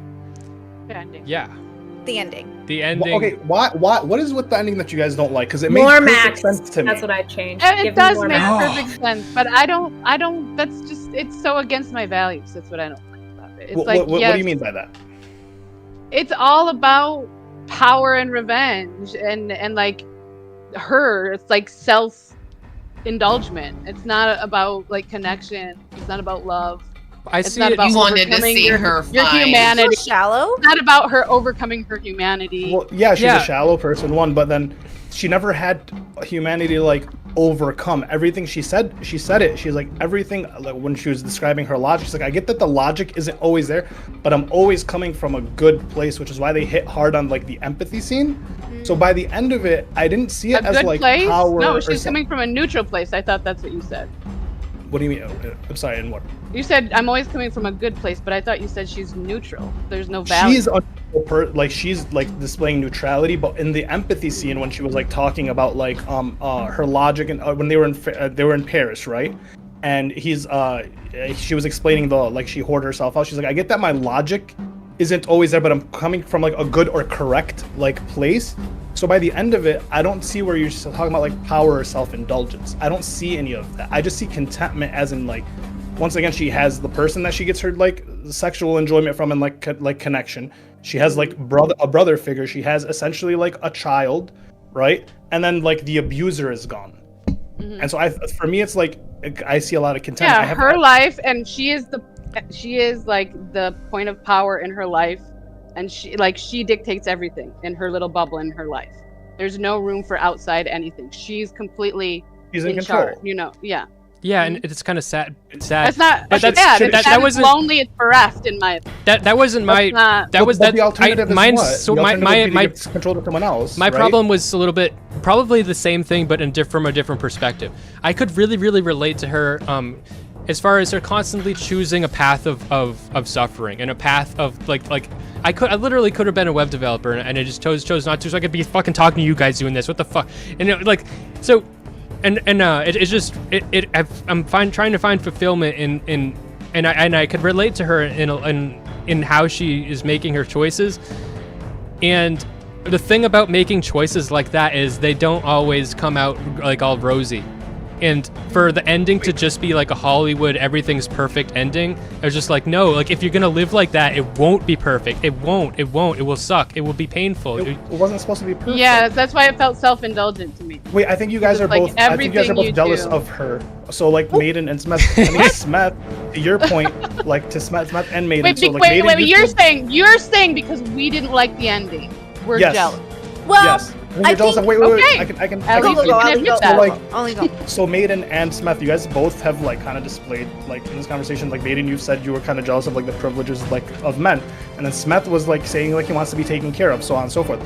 She ends up assuming the male role by the end of it. That's why, like you're saying, power, indulgence. She's just the But if you patriarch. listen to what I said, I don't like that part of me. I don't like the part of me that is wanting to. Yeah, like, but that's Yeah, the only it's- thing it's you a hate about feeding her is that into- she's the patriarch. it's feeding If you think into about a it, so to shitty me it comes power- off as, like, Mating only is saying powerful it's because feeding into the worst power fantasy that she has. Yes, that's what I'm saying. Yeah. No, she's doing not it. a good No, she's person? doing it the best. She's not a good person. She's neutral, but she's also not, she's not mean. She she's not is doing it the benevolent. best. That's what I'm saying. That's Yeah. exactly what I'm saying. She's doing it the best. And so, And it's like glorified in this movie. And my values say that is not what is going to make somebody happy or fulfilled. having like a family and like maybe the patriarchal order is that you don't like it, but like having the family at the end is what I got from her, is that she has this family that like but they're all under her power. But yes, she does not have a like family. She like has in a patriarchy, people if the that she father is the controls. house like figurehead. She Well, has I mean, people that she controls. Yes. And that Like a act in a way that is patriarch. suitable to her. She Like doesn't a have to give patriarch. anything. like the patriarch. That She doesn't can- make she it better provides- though. Like the fact she that you're provides saying this that doesn't lifestyle. undermine what Madden Yeah, is well, saying. I'm not I- undermining. I'm I saying was- that you guys don't like it. Like, to me, you guys don't like the ending because it ends up with her being the patriarch, and it just kind of seems like you were saying you dislike the fact that you have this hatred for the privilege that men have. She gets this privilege. I fucking and that hate the maybe makes you feel a type of way. patriarchy. I hate the That's why patriarchy. Down with the patriarchy. I mean, that It is is And I know, true, and you but want to be I taken don't care of think by a so. woman, and you don't get to have that. She is like for Smeth, she's living out the person that he wants to be with, which is this matriarchal person who can take care of him and hug him and blah, blah, No, that's blah. not what I said. You're I making know up a that's what whole you thing. said. This is my Okay, so opinion of what you said. I know. when I was like 18, I made the choice to go to art school. I was fed this lie that like I can be like the most like famous art. Like I believed that I could like you could just go to art school and become like fucking Pablo Picasso and just become a famous artist or whatever. I didn't understand the ramifications of choosing not the path of least resistance, a path of high resistance, a high risk life choices. Every choice she makes is super high risk, and I really relate to that. But the lie that it'll all become like perfect in the end, and you'll get everything you ever wanted. I hate that, and it's just so stupid, and it offends me. Where do you guys get this? The only reason everything she ever wanted thing. She does. The only reason she has this position, though, is because she is raised by this successful surgeon man. So I viewed this movie as a coming of age story, not a this person comes to wisdom story. I don't think that's what that was about. It was a coming of age story. And I think Godwin, was he a perfect parent? No. But the fact that he did, and like he in many ways was abusive, right? But he does respect her agency, which I think like is a great development point for him. They do have love for each other, like this familial love. And she, I think grows, she's probably going to do better as a parent, surgeon, patriarch, whatever, than him, but she's not going to be perfect. And also, if she is literally mentally 20, that's not when you're going to come into your wisdom. So this is the beginning. The end of the movie is the beginning of her life. She went through all of this. I really like that. Yeah. She's setting herself up now to live her life for herself, not like based on other people's expectations desires or whatever. Well, also, she never had any like this whole idea that she got what she wanted, or she never had any desires of her own. She never expressed any wants necessarily, right? She expressed curiosity and wanting to adventure. Curiosity is the only thing. Like, she wanted to give to the poor. She wanted to come real good. She wanted to She did a She had a whole bunch. She didn't want to give to the poor. She wanted to help humanity. Yeah, like that. So that's not like an innate desire, because it's only like a short-lived thing. Once again, she kind of quickly drops that. To Brittany's point, just kind of has to live with the fact that she is her own person. She didn't want to help humanity. She wanted to assuage her own guilt. Well, exactly, even better. So like for me, it's like I didn't see her as having like desires, which is why by like the end of it, I don't see like she got what she wanted or she has this power. I just see, that's why I call it contentness. I'm like, she's just there. She didn't rely on anyone. She didn't use men. Her dad died and she took over the house. The super genius thing for me was like she was since her birth, technically, she was around cadavers and a surgeon for her entire life. So it's kind of like just second nature at that, but she would be really good at surgery, I would assume, like in that regard, especially in like the fix of the movie. But that's why for the end of it, I don't see it as like this empowerment. I don't see it as this like, oh, she got what she wanted. That's just like the next logical step, which is why I'm now like, that I know that me and Maiden Monster are wrong, and I guess I changed how I feel. You're so dramatic. Listen, I'll say it complimentarily. I think Ollie and Maiden and Smeth are right to an extent. Like, I think Ollie is pointing out at the very end. I just don't think it's very intellectually honest to just say my opinion is wrong. Like, I just feel like no, I didn't say your opinion was wrong. I said you did. Hold on. The hatred of her at the end, like the hatred of the ending. My bad. I wasn't like attacking you. I was kind of just talking. I was saying like I was relating to jealousy because once again, like I don't know how else the movie would have. Not jealousy. Envy, jealousy is losing something. Envy is wanting something else. But I would say at the end, she doesn't have a peer. She is alone. She's alone. Yeah. She doesn't have an equal. There's no equal in this story. But She's that's alone. How she wants it's No, it's what she got. She made the best with what she had, which is different. We don't even know. But at the whole movie, she kind of rejects having peers the whole time. You know, like. But I like how is Toinette not a peer to her? Kind of. The girl she goes to university with. Yeah, she's a peer. She's a peer. Her I would also say political Henry lesbian. Is Political lesbian. The only person that can be your peer. Her peer. Are they around her at the end?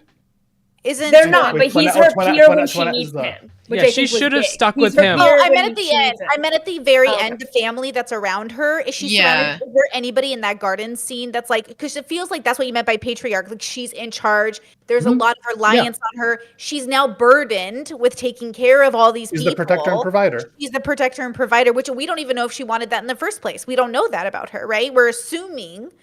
But it's interesting all the same. Like, there is a part of me that wants that position and also doesn't want that position. Like, I do not envy my grandfather or father. Mm-hmm. And at the same time, like, it is kind of, there's something about it that's attractive all the same. But the responsibility is insane. Because you don't live for yourself. The patriarch doesn't live for themselves. They live for the community. It's a sacrifice.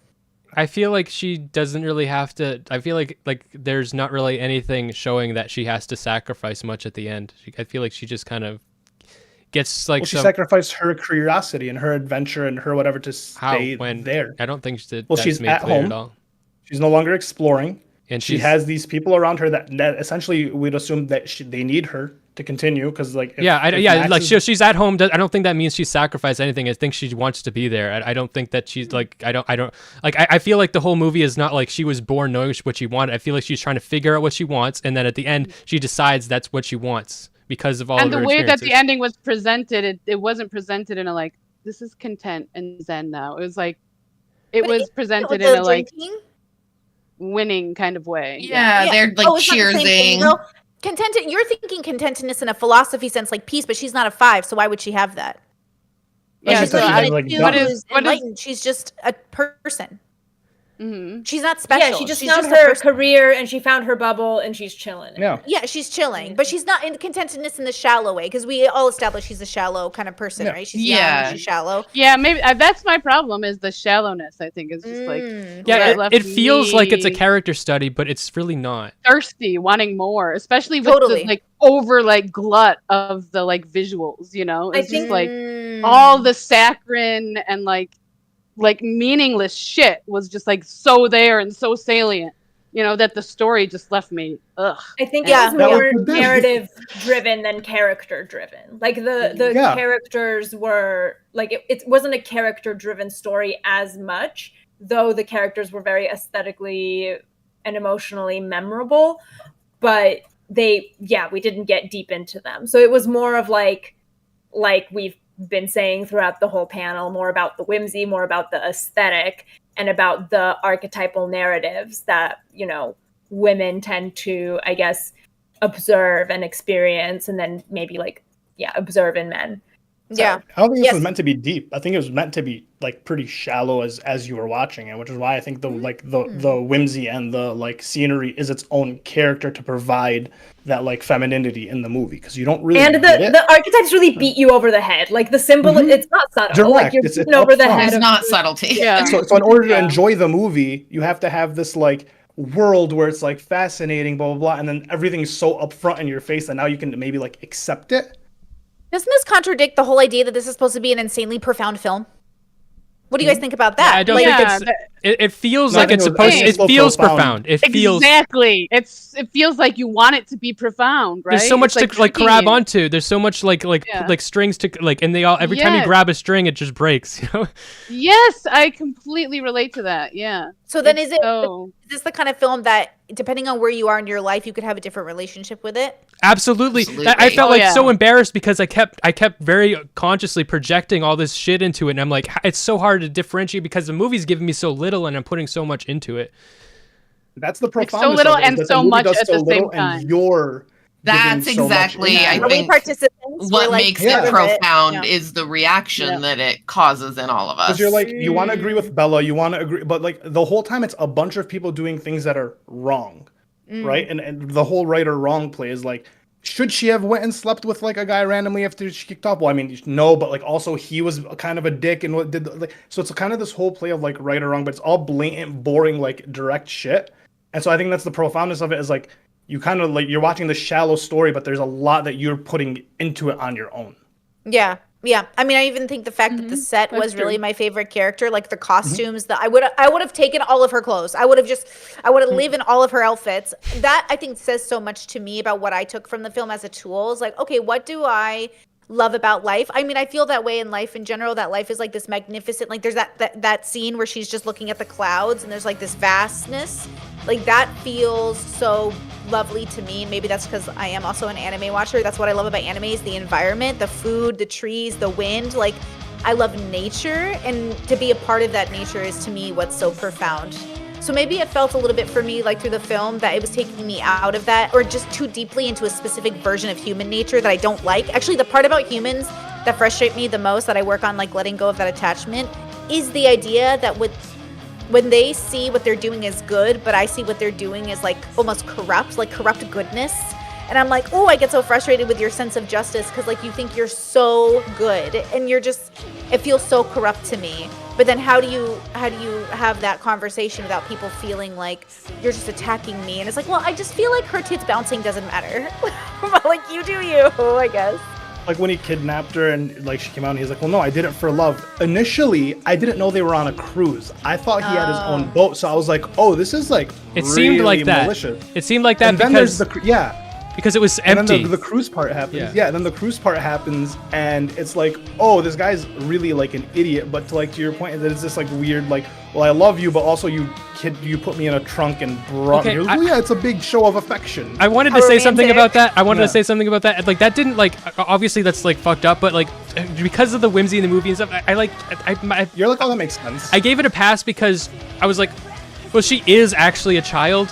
And so like she actually is incapable of making decisions for herself. So this is honestly the most real, like the actually the best way he could he needs to actually treat her like a child. And I don't know, like so that, Well, he like, wants to give her it made adventure, more right? He's sense like, well, I gave you than the it made best. more sense than fucking her like she was an adult the whole time. That made no sense. Like he shouldn't have been doing that. Like he should have been like treating her like a child. That's what. So I was like, finally, he's treating Do her you like. put children in the trunk and throw them on a boat? I mean, we when we go on vacation, we Well, don't give our you- children you a force choice. You're them to saying do you're coming things. with me to Yeah, Disneyland, okay. like you know, like To his point, to Duncan's point, okay, so she went with him, she went on this adventure with him, like she willingly went with him, right? She then explores on her own and she's saying, well, I'm bored of like what you're showing me. So for him, once again, like him being like the real character, I don't think it was malicious. I think it was, he thought that was like a really like romantic gesture. He's like, yo, I brought you on this cruise, there's worlds to explore. And I think for her, it was just like, no, you're just trying to like put me on a place where I can't leave. It kind of felt like Dennis Reynolds from Always Sunny in Philadelphia. It's like the implication, Yes! right? Like you're on Yeah, about the but- implication. Yes, but she was that's putting where she was like, yeah, but she ooh. was putting herself in dangerous situations, like, and it was clear like she was like about to die, like she was gonna like fucking get But murdered. Duncan was a Yeah, as she dangerous got older, situation. That's By the funny the time she thing. got on the That's boat, she was a true, little it's bit older. She was true. maybe 18 on the boat, and so she's like, oh, this isn't adventurous, this isn't fun, this isn't romantic. Whereas like if you see the difference from her when he first met her in the closet and he kind of just goes and grabs her real quick, and she was excited by that, that same person would have been excited initially by the trunk, like whatever, but she's grown since then. And so now she's like, oh, I see what you're doing. This isn't fun for me. This isn't adventure. She's realizing the control, and that's what she doesn't like.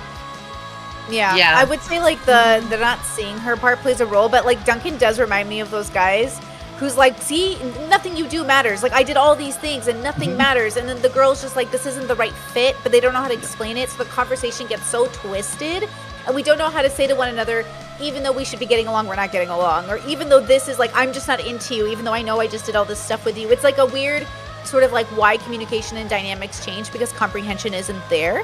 Like, they're not comprehending one another, and she's learning how to comprehend. Like, she's processing what it means to exist and like be a part of the world, and how to form her own world, which I think she does ultimately in the end. She really does form this little family bubble, and she's the leader, and there's a lot of responsibility there. What would be interesting is to see where she ended up as like an old lady, right? Oh, and is she going to continue aging just as fast, or no? Did it slow down eventually? Like, I'm a little like, I wonder if it just catches up to what age of the body is, and then after that it just goes normal. Probably. Maybe.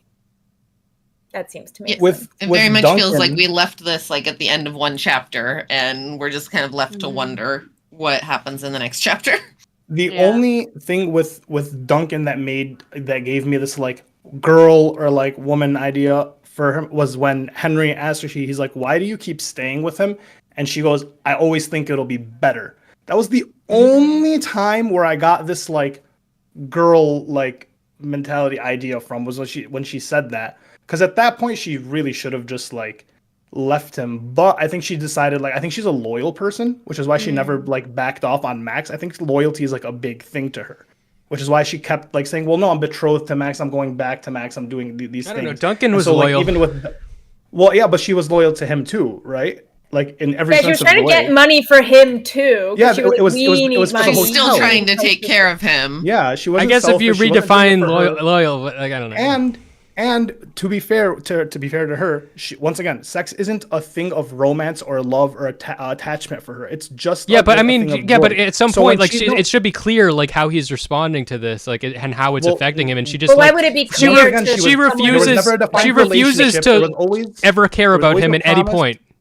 She doesn't care about him. She wasn't supposed to. She was using him just as much as he was using her. She literally said this is a temporary thing, and he literally says, "I'm not going to be consistent to you." So when she goes and sleeps with the first guy, and the guy gives her the 3 pumps, she actually comes back. She goes, "Not only did I like find us a place to stay when you were over here bitching up a fucking storm and just complaining and yelling, but I now also believe you that you're the best fucker in the world because this guy." Oh, I'm so sorry I stole all your money and put you in the poorhouse and then dumped you off in Paris. Again, I'm so sorry. I'm gonna cheat on you so I get some money for you, and you better fucking like it, bitch. He called his mom. After a while why do you of pining romanticize for him? her. I'm not romantic. I'm not romantic. I'm saying I have empathy for him, and you guys fucking don't, and it's freaking me the fuck out. No, I feel like you miss.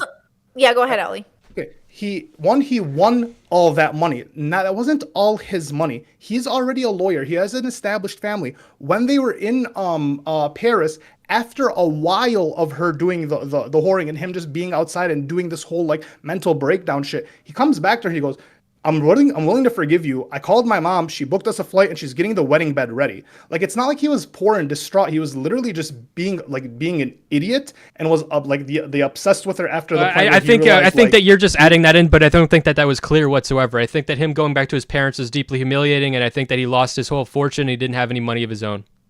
What fortune? He didn't bring the fortune with him. He won that gambling. He didn't have a fortune to begin gambling with his fortune. He was desperate. He was desperate for money. He was right? Wasn't he like distraught? What is he losing money? And that's why he was gambling, because he was trying to find quick win. He felt like a sleazy guy. He was always trying to find. He wasn't losing money. That's why he was. Gambling. He's definitely a sleazy guy. He was a sleazy guy, but he was a lawyer, and it's not that he was gambling for money. He got into the argument with. He tried to throw Martha off the ship. The cabin took him away. He said, "I'm going to the bar." He ended up gambling.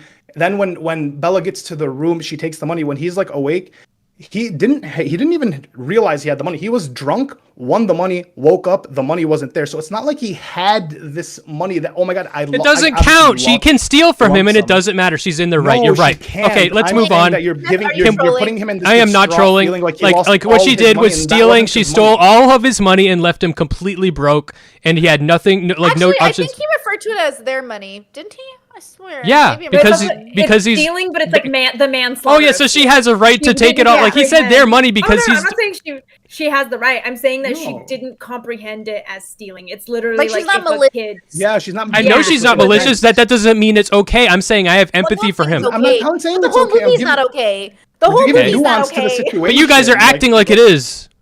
I mean, No, you're we're acting like saying- it's okay to fuck an infantilized person, right? But she she literally is a child.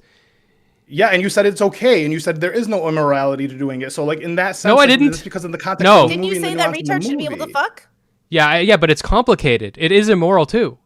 just like stealing the money is complicated. Was She co- did take yeah. the Yes, money, but yeah, it but wasn't you in guys are militant talking like intent. he's a That's piece not of okay. yeah. And so the reason I'm upset is you guys are acting I like don't he's. think- do you think The he's a reason good person? the reason I'm upset is because you guys are talking like he's a piece of shit for being upset that she is. did all this crap. He is a piece of shit, No. but not for Why? being He's upset. Not for being upset in that situation. Like she No. literally stole all his money, like dumped him off in Paris, and then went and cheated on him, like to get money. And then you like first of you're, all, you're that's acting like only you're acting like he is in the wrong for being She upset. never made any commitment of monogamy. Yes, She and she didn't get money. never agreed to be monogamous. Her That was initial not walk-up a Okay, well Person- that's sick in itself because she was going along with this guy who clearly has these feelings, and so shoot, like for her to But like he knew she was He engaged didn't. to He Max. specifically said, "I don't have any consistent." yes, I will very not wait, have any okay, so yes, consistent he feelings said for that you." in the beginning. So if you want to be like a Destiny debater and lock in on one specific thing he said on the very beginning of their fucking relationship before You a know lot the of fucking story of the context movie? and shit that's changed. actually relevant. Hold This on. is hold dialogue on, in the Smith. movie describing In the this case, person's- Yes, is it happened in the relevant because beginning, we're and then trying to no, stop interrupting me. define- So she said that in the You beginning. are going on a tangent and not listening to anybody else. That's what's happening. So let's respond to what you're saying here. Okay, then which if you want to is respond to what I'm that saying, it's then let me fucking important say it. To focus on Smith. This is why I don't talk to you. This is why I haven't talked to you in over a year. It's I never 'cause tried you're to talk fucking to you. Impossible.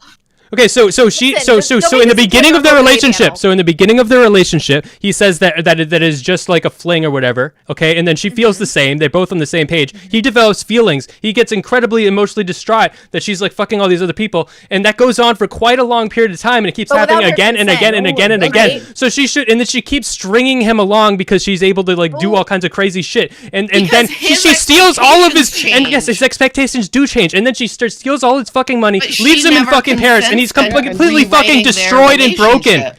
Well, hold He on, never hold on. defined She the never relationship, but consents he to never rewriting the expressed dynamic. The dynamic is that Well, they're then she not should monogamous leave. from the beginning, and She when did. he She decides does. to change And also, that, she was loyal with him on the trip. That's why when you say she went and cheated on him, she didn't cheat on him. You're painting it as cheating because that implies that there's a relationship that was established. Well, that they I think have. that in She Duncan's didn't mind go there d- was. Once again, she didn't cheat on him because she met someone and was like infatuated. She literally went to the woman. She was perplexed. She's like, "What do you mean? Someone will pay me to fuck? That's insanity." Like, okay, I guess it was a 5-minute. It wasn't even a 5-minute thing. It was like a 10-second thing. In her, that's not cheating in her head. I know, So you in her can't head use it's not. I agree. Well, And so I if mean, we yeah, only and- empathize with her the and we smart don't lawyer should- empathize with Duncan, then you're right. But I do Duncan- empathize no, with Smith. Duncan, but No, you're you kind of don't. painting him as an idiot who was unaware of this girl's Duncan- mental like processes and doesn't know this person at all. You're kind of painting. No, she's the idiot who doesn't know him at all. She's like she's completely Duncan? unintuned with him. Yes, Yes. Hold up, so the girl And that man- makes it bad. That's bad. No, that's her Duncan. whole She fucked him. character. Over. Duncan made the decision to take ownership of her without her consent or like her participation in the relationship, right? So it's hard to empathize with somebody who's just like, "I love you, so you must love me." It's like, what? Why is that? Who deserves like? Why? I just do. I just do empathize with him. The unrequited love, the one-sided love. Do you identify with that? No, but I just empathize with him. I feel Well, bad why? for him. You have I any just empathy feel for bad for him. Consent violation. Where's the empathy for Bella though? in She the she situation violates of, his like- consent too When? by stealing his money. Sure, but like, okay, but that was like, okay, he doesn't consider her when deciding she must be with him. She doesn't consider him when she takes the money because she doesn't think there's anything to consider. But are we putting more onus on him to have the responsibility? Are you saying he's also dumb?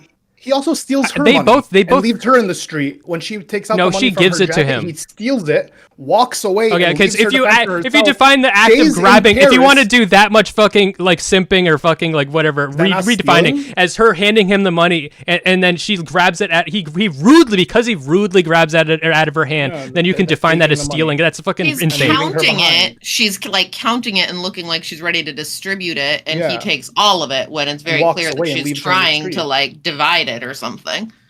Well, yeah, okay. So she steals all of his money, and she has like a little bit in her hands, and she's going to figure out how much of it she's willing to give to him. She's trying to figure out how they can get home. The point of her taking that money out is to book tickets for them to get home. So she's looking at that as a solution to get them home. Okay, I understand. And he decides to take it all for himself. Because the movie is from her perspective and everything, I definitely do empathize with her, and I understand, and I care about her. But also, I think that he was completely fucked over, and I feel really bad for him.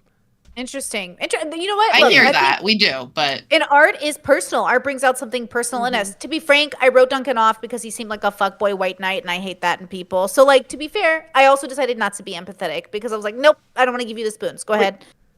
Wait, how is he fucked over? So, dude takes her on a boat. Wait. Dude takes her on a boat, right?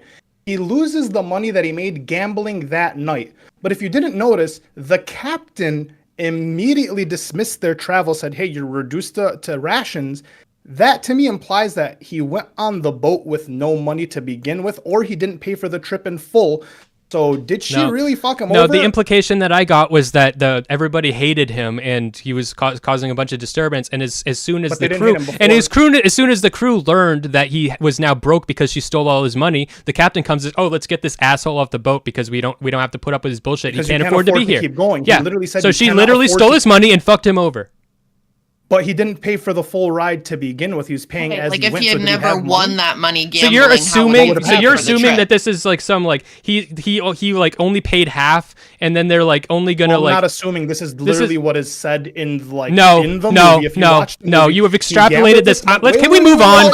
Wait. He gambles. I'm moving on. He wins this money while I don't care. You're saying is bullshit, and it's just extrapolation bullshit. You keep doing this. You're not listening to the logical point he's making. The logical his bullshit read. I don't want to continue. He gambles drunk and wins this money. So presumably the cash in hand that he has is not all his money. He should have money in his He should have money in his bank because he's on a cruise line, which implies that he paid to get on this cruise. Now, if he wins all this money and he has all this cash in hand, but loses the cash in hand, where is the money from the bank account that is supposedly supposed to pay for the continuation of this cruise? The only reason the captain kicks him off, because he could have easily said, no, I have money in the bank, but the implication is he didn't have any money. He was kind of a schemy, scammy person. He won all this money gambling and he was excited and elated by it. And then the second all that money is gone, the captain recognizes that he's broke. Sure, he might be also an asshole because he did try to throw a woman off the fucking ledge on the boat. So don't empathize with him. And then after, we'll show you. The picture you're. So you're right. I'm not done. Okay, continue with your bullshit. My bullshit. Finish up. I mean, the movie is annoying that the movie made him so easy to hate. Like that is pretty annoying. It really did. Like what are we dumb? Like we can't empathize with the man. Like you have to make him so easy to hate. Like I didn't hate him. I empathized with him the whole time. I think what you're doing a lot of work right now not to. So let's say everything you just say. Let's just say everything you fucking said is right. Let's assume all of your actions. I'm painting him as an asshole. Okay, all of your assumptions. He failed every single shot with his own actions. He went on the boat with no money. Money, so he deserves it. Took this person. It's the fact he doesn't you're repeating yourself. So can I fucking? You're just repeating yourself, so I can't talk. And I hate when fucking people do this. Okay, you just keep trying to cut me off, and I have to. You are repeating yourself so that I can't fucking talk. Stop. Here's why I'm confused. Why is this such a big deal? Okay, so now because he doesn't want me to make my point because he doesn't agree with it, and I fucking hate when people do this shit. Maybe I'm mishearing your point. So let's say there's some fucking insane there's a bank account, but he actually doesn't have money, but he does have money in hand, and he goes on and he has enough money to go on the cruise. So at the end, so whatever, and there's I guess because he is gambling, he's an asshole, and he's gambling with the money that he has to have on the cruise or whatever. But he has money to be on the cruise because he is on the cruise, and then he gambles, and then he gets a whole bunch of money, and then she takes all of his money. I don't know how much he gambled. I don't know if he gambled at all. I don't know if he gambled little, but whatever. She takes all of it, and then he gets rid of it. So now he has no money, and now she's off the boat. So whatever. He's bad with money. He's made poor choices. That means he deserves it or something. What the fuck are you talking about? It makes no fucking sense. I never said deserved once, my boy. So you gotta breathe. So what is this deserved feeling? Because you're saying that it's his fault. Well, I'm saying he is a victim of his own actions. Yeah. Yes. No. He's the victim of. He is the victim of her. To empathize with a villain that we're not even supposed to like. That's not even a nuanced villain. That's the thing. Like he's actually doing some work to try to make the character fucking interesting. He's not interesting. He's too easy to hate. Duncan. Yeah. Oh, Duncan's too easy. I They think hate- what's Yes. That's the I point was gonna of say him, though. Duncan Smeth is actually so the- trying to make him into an interesting character, and you guys just like this is fine. But like Smeth is having an emotional reaction. It seems in a way that I don't because understand. everyone is jumping on him. Well, only because he's disagreeing with something that three of us thought we saw in the film. So either he saw it completely different or we saw it completely different. But the character trope he is the sleazy lawyer. He's supposed to be sleazy. He is the sleazy, but Right, but which the is only thing, problematic in the video itself. It's just too easy. the only But thing that's I'm my saying, Sure. the only thing I'm saying is All the she characters stole are his easy, money. though. The only Right. thing I'm saying is she Exactly. stole all of his money and left him in a Sure. horrible situation. Like yeah, if he did have more money in a bank account, then whatever, he probably should. But however it came to be, she stole all of his money, and now he's broke and kicked off the boat. That's her doing a horrible thing to him. It's not She tried his to make up fault. for it. She didn't leave him high and dry. She tried to make up for it by getting money for a hotel. He then took her money and left her high and dry. She didn't leave him. He left her. Like he not only that, but brought her ex-husband back into her life to torture her. So Duncan from the step one is she's doing something not malicious. He's doing something malicious, but you want us to empathize with him, which is fine. But why are we obligated to empathize with him when we don't have to? No, I'm just saying. You guys are saying that it's his fault that he was like high and dry, and I'm saying it's not. It's literally, strictly, explicitly her fault. His karma is the actions of his life gave him this reaction. If he hadn't kidnapped her, if he hadn't, We don't even coerced know her- anything about his life though, because he's literally just the villain. I was We don't gonna know say real anything about quick, his life. I just admittedly I don't empathize with Duncan or people like Duncan, and I'll give a real life example in the show 90 Day Fiancé. There's this one woman who, when she was in her 30s, met this kid in Jamaica when he was 17, married him at 18, and then he cheated on her. I felt nothing for her. And so this is like the similar feeling that I have for Duncan, in that he took somebody that was already vulnerable and suffered the consequences of their vulnerability. But I understand where Smeth is coming from. I just can't empathize with people like that. Yeah, I do think he's a horrible person. I do. think he is he is abusing her and taking advantage of her. But I don't believe in this. Like, I think in a case by case situation, she absolutely fucks him over, and you can say that it's justified or that you don't care about him. But to just like, if I'm like saying that she fucks him over, and just say like to ignore that and say no, she's not fucking him over. Like, no, she is. Like, he's fucked her. He fucked her. I don't see him as a horrible person, though. That's the thing. I just see him as like a kind of like they were doing like the misogynist archetype thing. I don't see him as horrible. I just kind of see him as like Toxic. He's toxic. He had this person who he thought he could just have his fun with. Then he ended up catching feelings for her. But then, like, that doesn't remove the toxicity that comes from him before. I don't think he's a horrible person, which is why, like, I empathize with him. But, like, also, like, I don't think he needs this empathy, nor does he deserve that. Like, these characters were painted really, really, really simply, I think, on purpose. And so, like, yeah, I don't, like, there's no empathy needed for him, because throughout the whole thing, like, they're showing you that, like, was for that though? Like, why do you think Bella, they were painted because so Bella doesn't simply? have empathy. Bella Because isn't it's trying like to be. we're She's supposed just to seeing it trying- through her eyes or something, like the simplicity of her eye, like her. Well, yeah, perspective, right. or- Because like once again, I'm like when she steals the money, it's not malicious. And then when she cheats on him, it's also not malicious. If anything, it's like just everything for her is situational, right? She's like, we're in Paris, we don't have money. She's like, and he's like, oh, what do you think we're gonna do, Bella? So she's like, I mean, I don't know. When she went up to the hotel, she didn't go up to the hotel to do sex work. She went up to just ask. She's like, hey, is this a hotel? And the lady was like, well, these are rooms, and you can do this. And it was kind of like quid pro quo, like immediate, right? So like ascribing all this like empathy to the guy when I don't think she was doing anything to him. It was just for them to like, once again, it was just for them to like kind of sustain and be neutral. And then also the only character lack of that we empathy really have me, empathy for in the movie. well, wait, the lack of empathy for him, I don't really have empathy for her either. I don't think this was supposed to be like an empathetic movie. Sorry, I I misspoke. I don't mean like us here. Sorry. I just mean the way the film was, like from And then when once again Duncan takes the money, and I know like it feels like you don't want to ascribe him agency because he was in love with her or whatever, like grew feeling. But Duncan takes the money and stays in Paris for a prolonged period of time, because by the time that he took from the time he took the money to the time he came back, he was distraught in the streets, and then she was going to school at that time. So I would assume there's like maybe a few weeks or a month or so in between the time from when he took the money. He chose to stay. He could have went back home. He could have just been a lawyer, took his losses or whatever it may be, and he would have been fine. But he didn't, and that's what I'm saying. It's not the lack of empathy. But I'm watching this movie. I'm like, well, you're kind of making these. It is mistakes. the lack of empathy. So if I am ever going to steal, if if I'm ever going to steal, like, so let's say that I really want to give to the poor and I become like overwhelmed with my feelings, I'll make sure that I find a really shitty scumbag so that it's not bad when I do it. Why am I not giving? Sorry, why Smeth, don't I is give Bella empathy? How come I don't give Bella understanding empathy? Duncan. You don't have to feel bad for him because you understand him. Empathy is not feeling bad for people. No, I think that's called called the understanding. That's called cold. That's called cold empathy. Empathy is when you feel the emotions of someone else and you put yourself in their shoes. But Duncan's feelings don't make cognitive empathy versus affective empathy. Yeah, but like it doesn't matter. Like if you put yourself in Duncan's shoes, the result isn't what, feeling bad for him. That's not the automatic result. You feel his feelings. I don't think you were. The empathy isn't supposed to be there. I don't think you're feeling his feelings. I think you're projecting something onto him that's not there personally. He becomes he becomes a stalker.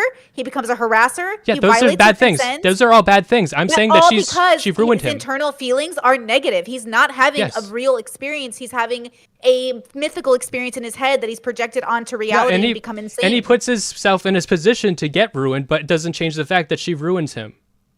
I don't think again, when malicious has intent, so it doesn't care. I don't care about intent. Yeah, I don't care about intent. Like so I'm saying so that's what I'm saying. If I don't have the intent to steal, but I just become overwhelmed with emotion to save people from poverty, and I need to just get that money as fast as possible, and I see some rich scumbag with a briefcase full of money, and he's a total scumbag, and he just won that from gambling, and he's totally irresponsible with his money, and he's like, and he's she saw money and poor people. That's it. That's not what she's thinking at all. No. I'm not saying what she's thinking. I'm saying so let's say that I just happened to get so lucky as to be in a situation where I'm so overwhelmed with emotion. I want to save the poor, and I see I want to save myself from my own guilt for their poverty. And then I see this guy with a briefcase of money, and he's like an abusive guy to his wife or whatever, and he just got that from gambling, whatever. Then if I just take that, he falls asleep and he's drunk and he passed out on the side of the street, and I just take that, not trying to be malicious or hurt him. No, I still done a fucking horrible thing. Okay. Are you talking about, Chad is saying you're talking about compassion, which means to suffer with, which is different than empathy. Are you trying to say that you're suffering with him, like you're moving into his suffering, which is different from empathy? Mainly, I'm just saying that he was wronged. Yes, but who is he wronged by? The Bella. Universe, circumstance? Bella, you can't wrong someone you don't have the intention to wrong. I don't think intent matters with as far as wronging. I think you can wrong people without intending to wrong them. I think you can wrong. Well, it depends on how you believe in values. Was she only wronged by stealing his money? Is that the only wrong she did? That's the only wrong that I was upset about. Yeah. Okay. Sure. I mean, I could see that perspective. I don't think empathy is even like a point to be illustrated, because otherwise I think they would have made the sex work scene more like, we would have maybe felt more bad for Bella or more whatever. But once again, like, she didn't seem distraught. She didn't really seem to care. I don't think empathy was like the point or the push of this, and that's why I don't really have empathy for any of these characters. I don't think anything happened to them nothing really happened to them. He got stranded in Paris, but once again, the assumption is he had enough money to get on the boat originally. He won this large lump sum of money, but then how much money did he end up taking from Bella? Would that not have been subsequent to him being kicked off in Paris? Right? I don't know. You're playing all this moral. You're playing a game of moral calculus, and that's not a game I'm playing. I don't like that game. No, your argument was they didn't. I know. Well, I think it is kind of an interesting, maybe unintentional. I don't know if the movie intended, but it is interesting to look at it from a certain lens of maybe women getting away with things because of whatever reason. We can feign naivety or use our feminine wiles. She survived her circumstances. She didn't get away with anything. Yeah. No. But maybe it is making a societal point that if you're a bad enough, actor, it doesn't matter. If in the scene when she steals the money, I'm like, no, Bella, no. But from the perspective of that, she is being naive. So to me, you idiot. So yeah, so it's like if you get manslaughtered or something, you're dead either way. You're fucked over either way. But we are going to judge the person who involuntary manslaughtered you differently than a person who I'm not judging her. Planned out. I'm not judging her. You're going to empathize with the victim of the manslaughter either way, even though they weren't Jeffrey Dahmer. Yeah. I'm not saying that she's like a monster for doing that. I'm saying she's like dumb for doing that. And I think it's okay to empathize with really bad people too. I think it's Of okay. course, And for human. sure. I just think it doesn't make you a better person because you can do that. There's not a No. hierarchy of it, right? It's just a neutral Well- stance. You're not bad if you don't do it. You're not good if you do it. You're just, that's what your relationship with it is.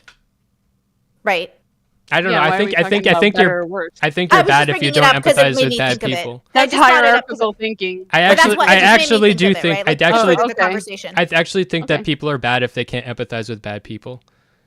But not all bad people, right? No one, you can't empathize universally with people. I don't believe it. That's true. I think you can only That empathize is absolutely with true. things. Yeah. So like obviously we all have our type of bad person we can empathize with. That's right? absolutely true. Yes, absolutely. I think there's always a curiosity in me, like why? Why are you acting this way? Like that's But always if something you that don't makes know why, me then you're not very curious. empathizing, right? Right. Because empathizing would be to know. Yeah. Right. If Well, I'm just Yeah. saying the desire to know can lead to empathy Agree. based on what you find out. Agree. Yeah. He So it's should not absolutely like, oh, I think they're great people and I just want to like, be a pick me, but it's like this is such a disturbing pattern. I want to figure it out. And often in doing that, it's like, oh, that makes sense. You're human too.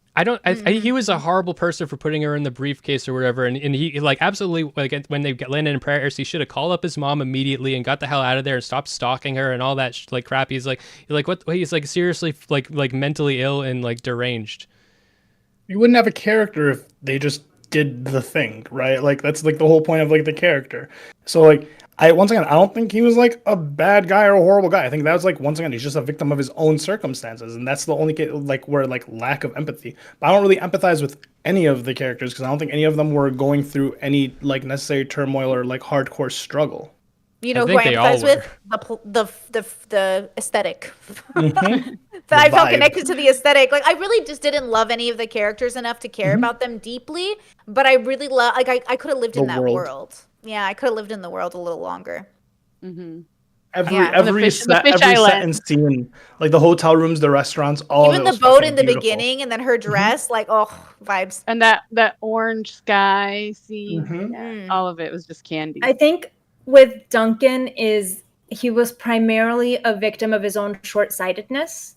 And he, for the most part, created his own problems.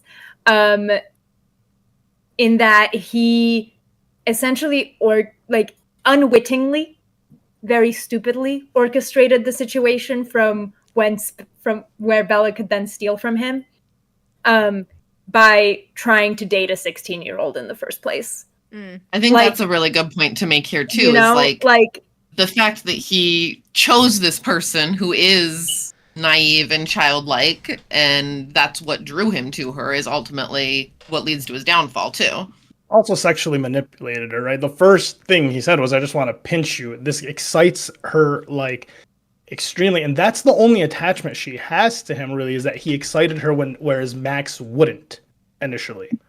And that's the only attachment she even really it's like has to him. And that he offers to show her the world too. Yeah, he's fucking himself over, which ultimately leads to him finding Bella, who then steals his money, and then also he continues on his death spiral of his mental breakdown by continuing to, instead of saying Remain oh, in this I hit rock situation. bottom, Yeah. You he think kept I'm at the hitting rock at bottom? the No. like I said in the beginning, I don't think Bella was a good or bad person. I just think she just did. I think that was like really like. I think that's a that's big why I part of don't her, have yeah. like. Were the other empathy characters for- neutral too, or like? No, they in were trying to your- portray like so. You have Okay. like the simp and like So the movie made it so that Bella was neutral, but the characters surrounding her were malicious actors, or well, not good. malicious, They- but they they're had the the ones who values. had depth. They're the ones who had Yeah. depth. Yeah, I don't Like, think they that were was- malicious. I think that's Yeah. the worst part. They were the worst kind of person, a person Yeah. with good intentions. Yeah, they all Yeah. think that they're doing Yeah. what's best for her. Yeah. that is the worst because they're convicted. They're Mhm. convicted by their good intentions, which means they think they're right. Yeah. Yeah. Yes. Be more, yeah. They think they know better. hmm Yeah. I think that's what pissed me off the most. I'm like, oh, great, another group of men who think they know better for a woman. I'm so over it. I mean, I like that she didn't even like pay attention or cater to it at all throughout the whole thing. She really didn't care to like. The only thing she catered to was like this loyalty, which is why for me at the end it was like it made sense that she would end up back with these like people that she could see as family. Because Yeah. it seemed that loyalty was Like the only misfits, like too. it was the only like thing that mattered to her throughout the whole. And that was really like defined to me when Henry asked like, why do you keep staying with him? And she's like, well, because I always think he'll be better. Yeah, Right? yeah, So it's yeah. like, That potential. I got this little bit of like woman, the young woman charm, right? And like you being like in love with like the bad boy type, and like I can change him, he can change, because that's when she was going through her like empathy arc.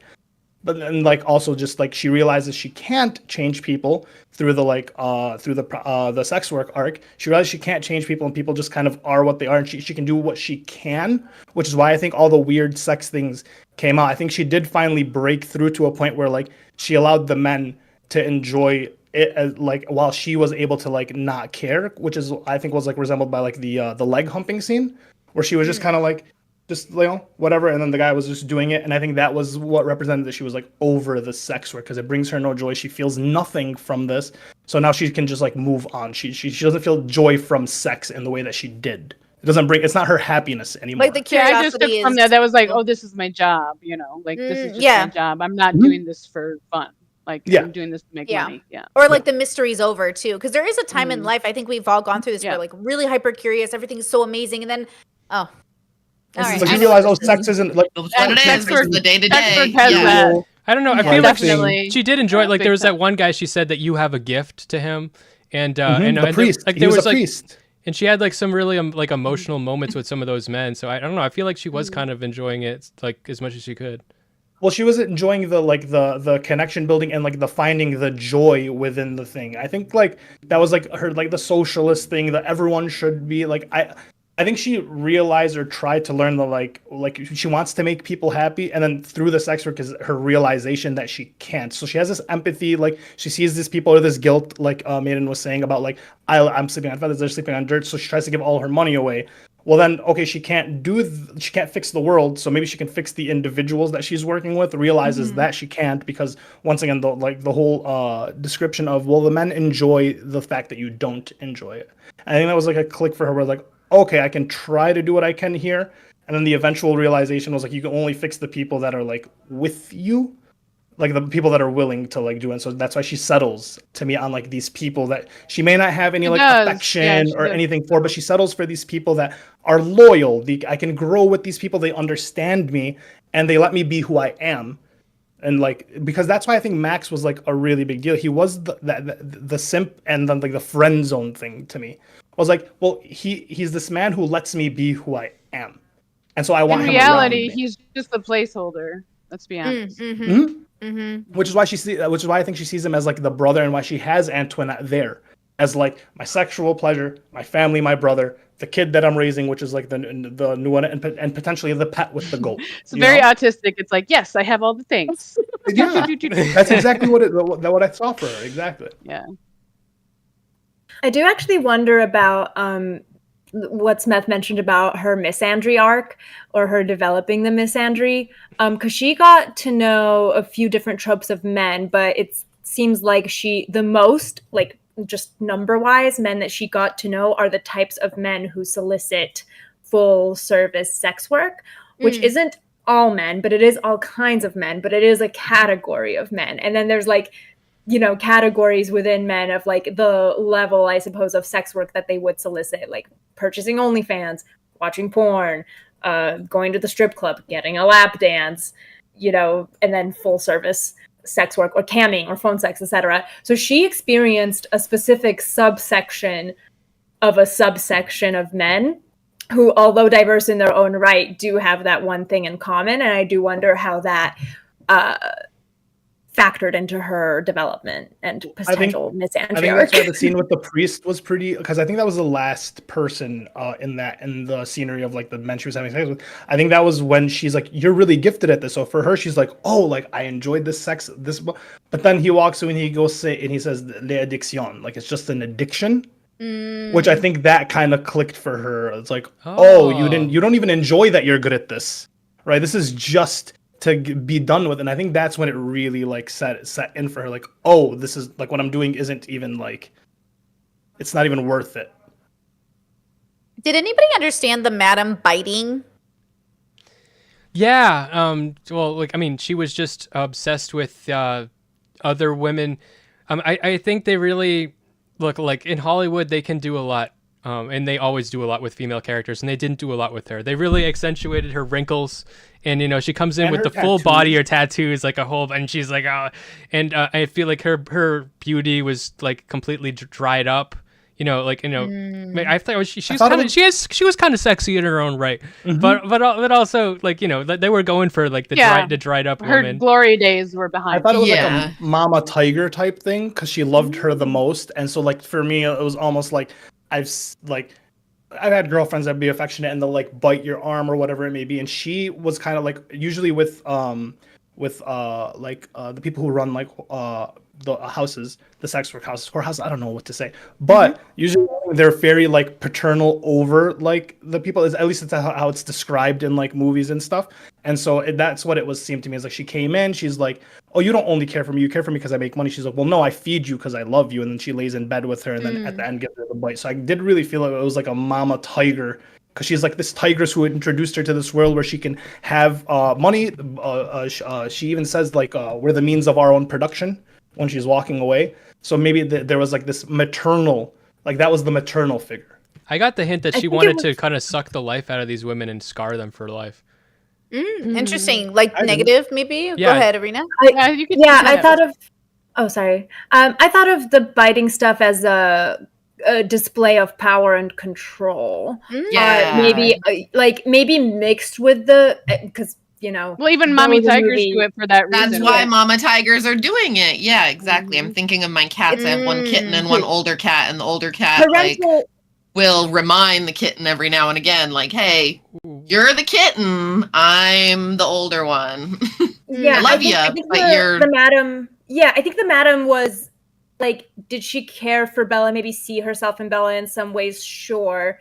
But the girls in the brothel are like, she's profiting off of them, and she also took in a girl who she could sense. And I think in a unique way, sense what, she even probably better understood the position Bella was in as a woman, that Bella doesn't understand the social implications and consequences and potential traumas of sex work. And then, Bella starts to try and make those improvements and whatever, and she puts her in her place. So I think it was like a mix of like a power and control dynamic, and then like maybe some like wish to mentor her, but the biting specifically, I think, was like a dominant show of dominance. I agree that she was like slightly maybe manipulative, but I felt like the madam was always direct. So when she first like asked her if there's a hotel, she's like, well, there are rooms, you can get paid, you'll get paid 30 quid, you give me 10 or whatever the money amount was. But in terms of like control, the reason I see it as more paternal is because usually if they want to like depict the madam or the pimp as like controlling, they wouldn't have been able to leave. They don't have their own agency. She was able to speak up and say like even have like a somewhat confrontative like discussion with one of the customers, right? There was no like combativeness from the madam. And the fact that her and Antoinette were both like going to school and like were able to leave is why I didn't necessarily see the madam as like controlling or very manipulative, but rather like, as shitty as this is, she literally says, she's like, this is the quickest way to make a buck. And what do you I think think she about recognizes that when she talks about her sick grandchild? she was And taking care of, that's right? part of the right, and part of the lesson of like, this is why we don't choose who we sleep with. Like, I have this sick child. I don't know, maybe this is just me, but I did feel that what was the scenes like specifically? So it was when I think it was when Bella was talking about like how she would improve the brothel. Yeah. And the madam basically uses her sick grandbaby, in my opinion, as like an ace up her sleeve, which then, because Bella was considering, I think, either improving the place or leaving at that point. And the madam presents this sick child, which then gives Bella another purpose to continue in the brothel. If So I'm not- it is that's a human moment, but it does feel as an employer to an employee that I don't know if that's necessarily like a manipulating Also- you to say like, I have this baby, this is why we don't do these things. But then there's the baby It could ever be brought layered. up Okay, again? there's more to manipulate. Like the one that goes along with that is when Bella's saying, well, don't you think we should be able to choose? And then the black girl stands up for her and she's like, no, you're going to do it for free. And then there's Yeah. like, oh shit. Yeah. And so like that's like whoa. And also when she goes in and she lays with Bella, she tells Bella, "You're my favorite," and Bella's like, I know you tell that to all of them." And So Okay, that's when she says, "I don't bring all of them food" or something like that. Yeah, but forgive me if I'm wrong, because in the beginning, I felt like she was made to be manipulative and maybe chose Bella as her favorite, but also adorned her because she was like also living vicariously through her and also using Bella in the same way. And like Bella was a prize. I don't know if she authentically loved Bella, but I know that she loved that Bella came into her life. yeah. Well, that's the whole thing when I was saying they keep playing with like love and infatuation. I think everyone was infatuated with Bella. I don't think anyone loved Bella. even. Which, by the way, is a common trope with autistic women. People love them. They're attracted to them. They think they're so interesting. But then when they really get to know them, they're like, this is too much. Which is infatuation. deal No, with you their don't love the sensory person, you love the issues. idea. Yeah. Oh, this person will listen to me. Oh, this person wants to Yes. see this world of adventure and blah, blah. I can provide this adventure. And when I can't provide this adventure, it's, oh, fuck, I don't love you anymore. Well, you never loved me to begin with. You only loved what, like, the idea that you had or the, like, yeah. Or the way I made you feel because I asked you all these things about yourself or made you feel vulnerable with me or made you, I think there's You a feel lot powerful, of that. you feel strong, you feel like this dominant figure because you're next to this, like, child, essentially. And so, like, now this wonder is gone. Oh, shit, you're And actually... it's curious about you. It wants to know 'Cause about you. It's like, He gets mad at her on the cruise for reading, right? He goes, "You've been reading an awful lot lately," and then he gets the book and he throws it into the river, and then Martha gives her another book. He throws that, so it's like there was a whole thing with like, oh, she's becoming her own person. I don't get to be this. He's not. You don't look up He's to not me even anymore. like the sole supplier of her answers, right? Yes. Like she's getting Yeah. information from elsewhere. which is and why it's I like- don't The love- main influence. Yeah. Which is That's like why, for guys, that's why men will say they want to date younger. Is they want to mold the person I Ding, want ding, ding, ding, ding, ding. Exactly. That is I a can trope do of a things that certain can type of Well, man. the second they Yep. stop learning from you, you're now useless. Now you feel insecure. Now That's there's why I insecurity say in you. I'm not totally against age gap relationships, but I hesitate to believe that if you date them young enough, they're not going to outgrow you. And when they do, you get mad at them, but you pick them young to mold them. And when they outgrew you, you're upset now. Which is why, again, no matter the age of the person, regardless of gender, like it's not the age, but the gender of the person, there's like that type of person that picks people like Bella to mold and manipulate them. And then when it doesn't go their way, they throw a bitch fit.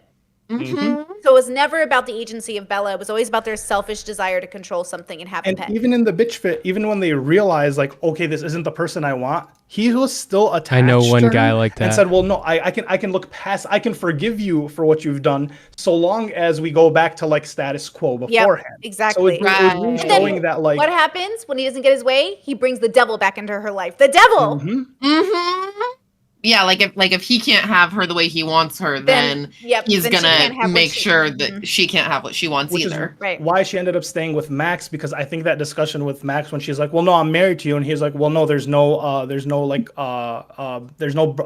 binding there, right? I think that's why she ended up keeping him around, is like she realized, oh, he's not gonna do the manipulative thing. I may not have this burning lust for him, but he's I'm someone I can have obsessed around. He with my lets me be, dad. He understands me for me and doesn't. Right. So I would call that like a settling relationship in which it's not the ideal, but it's safe. And sometimes people settle for safety and comfort.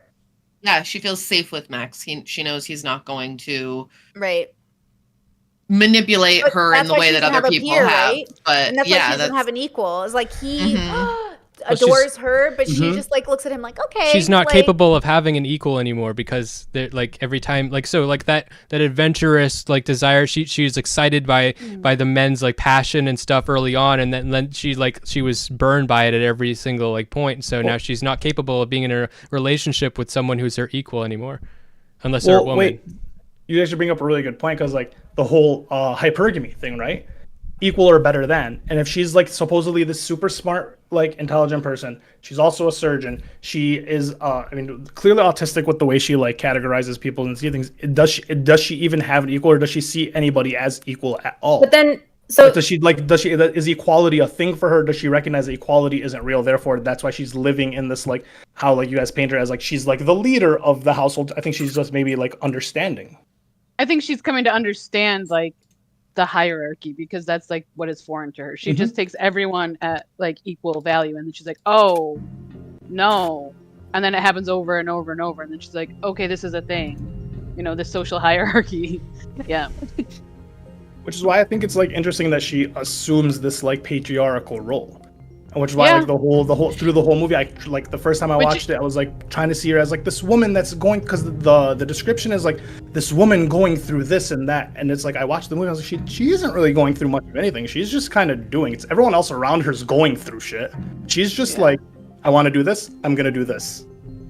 All right. Yeah, and I guess I can agree. Like for the flow of the movie, the ending did fit. I just didn't like it. But anyway. Once again, just I did not mean to like shit on like. Oh opinion. yeah. My apologies. No, you're good. You're good. Yeah.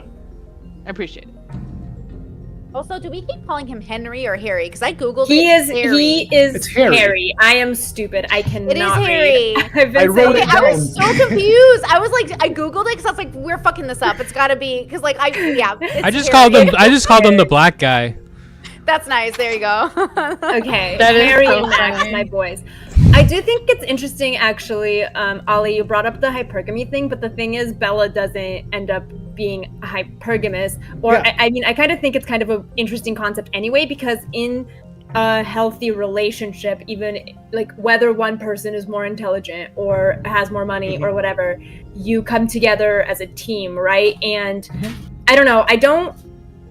I am not here for the Max McCandles hate. I love that man. I think that the fact that he sees her as a human being and also is okay, like more than okay, like is secure in the fact that she has her agency, that I think is actually pretty big. I think that is like it's one of the things that basically no other character other than Antoinette shows her in the movie, is actually being 100% okay with her agency. And Godwin, like as her father, he also like shows her that is when he lets her run off with Duncan, he does show her that is like how people should react to you wanting to express your agency. So I think her being attached to Max, whether it is in a brother way or a romantic way, whichever. Maybe they're in a throuple. Did we ever consider that? That's I don't think because she's expressed that, like, I think she laughed at Max when he expressed like sexual intrigue and interest, like she kind of like brushed it off. I don't think she had any desire for him. That's more what I was But maybe going it's because with. she thought it was cute. Because she might be. I don't remember when they had that conversation, because I do remember her being horny for him, when they and were then later strolling not at as the much. end. Yeah, I think she's like, oh, she's already had so much experience with sexuality that's not even like What it might she's not be thinking a about. thing on her, right? Like it might not That's even be a thing on relatable. the radar. As a sex worker, that's very relatable. Sex just gets really old very fast, unfortunately. Like, it's different when you love somebody, but still sort of like, okay, like there's more interesting things in life. Which is why I don't think she sees him in that way, because she has no desire for it in general, potentially, right? And then she doesn't see the desire within him. So, and like for me, like the difference between like, I guess like a romantic relationship and like a deep friendship or a brother would be the sex that would be involved in like within it, right? And so that's why I think at the end of it, it was less about sex, relationship. Yeah. I don't think she was married to anyone. That's why like, I think she was just like, all right, cool, I have these people around me. And I just think she was really like, she essentially fell into like just a patriarchal role where like, If a woman, well, no one's going to if a control woman me. is I'm in control. allosexual and she loves you, there will be sex. Yeah. But or we don't. lots of intimacy to some extent, right? Yeah. Well, I clarified by like allosexual, but yeah. Yeah. A lot of women, like not most women, but a lot of women do end up kind of, especially after teenagehood, having like less high of a sex drive, or like less, obviously not all women. I don't know But about shoots back Bella, up we in don't their know about 30s, Bella. right? Something like, Minor yeah, drive as you would go high. get closer to menopause. But it's so that is a phase that women go through, and they don't really get into that developmental stage of Bella or anything like that. But I do think that like whatever the relationship between her and Max is, whether it is romantic or familial, she does love him, and I think I do think that they have a connection because of his respect of her agency as a man. So she hasn't really, like, other than the madam, which even then, like, she was able to like leave, like she wasn't, physically, she was physically able to leave, whereas with a man, like, if he can physically overpower her, that's it, right? Like what happened with Duncan. So she knows that women will not be a threat to her agency. She doesn't necessarily know that about men until Max, and then also until Godwin. Well, her. did her father try to restrain her? Well, that's what I'm saying. Like her father tried to restrain her, or did he, or did he not? No. He let her go. Really? Like once he let her go. Okay, he said like go on, do your thing. Right. I think, But then she meets all these men who do want to limit her agency. I get it. I mean, Harry didn't want to limit her agency either, which is what he stuck out in my mind as well. In fact, he like introduced her to like a little bit more knowledge from a naive perspective, because I do think he was her peer at the time that they met. Sure. But I think like the thing with Max is that thing, and like at least for me, in my experience as a woman, when I do meet men that aren't a threat to my agency, they stick in my brain, and like I have a deep appreciation for them. Max, now you guys are you kind of are making Max seem like the fallback guy, the guy that was in love with me, but I'm gonna go explore my life and he'll be back sure. here Kind of waiting felt for to me. me. For sure. All men That's must pay for Do the you think- sins of the worst men, and yeah, Do you I know. think that This is she why doesn't this is necessarily view marriage as like a love or sex match, but like she's viewing her marriage. She with says it's Max a practical- from just more of like She a says it familial- herself. Yeah. Yeah. she said it's just practical. So she gets her sexual fulfillment elsewhere. That's not an Well, that's why important she- But we factor don't- in. That's why she don't said really- she'll do furious jump. When she told Duncan like, oh well, I'm betrothed to Max, but I'll only do furious jumping with you since you're the best. And so Right, yeah, she has two She hasn't even very clear experienced. She hasn't even categories that experienced she's putting Max, people right? in. Yeah. Yeah, she hasn't experienced You are for Max, this, don't know. and you are for this, and you are for this. Mhm. Yeah. Very Mhm. categorized. Why the autism Usarious, thing was which so is- like boom, boom, It is an boom. autism Everyone thing. has It's their also role. usarious, and it's power centric. Yeah. Yeah. The categorization's great. I do appreciate that. Like she knows where everything goes. On the Okay, I system. think that is what I like related to her the most. Like I am like so deeply aware of like my own like inherent self-deception as an autistic woman. Like to me, it's painful to like have that experience. So I see it celebrated on this film, and it doesn't feel realistic to me. Okay.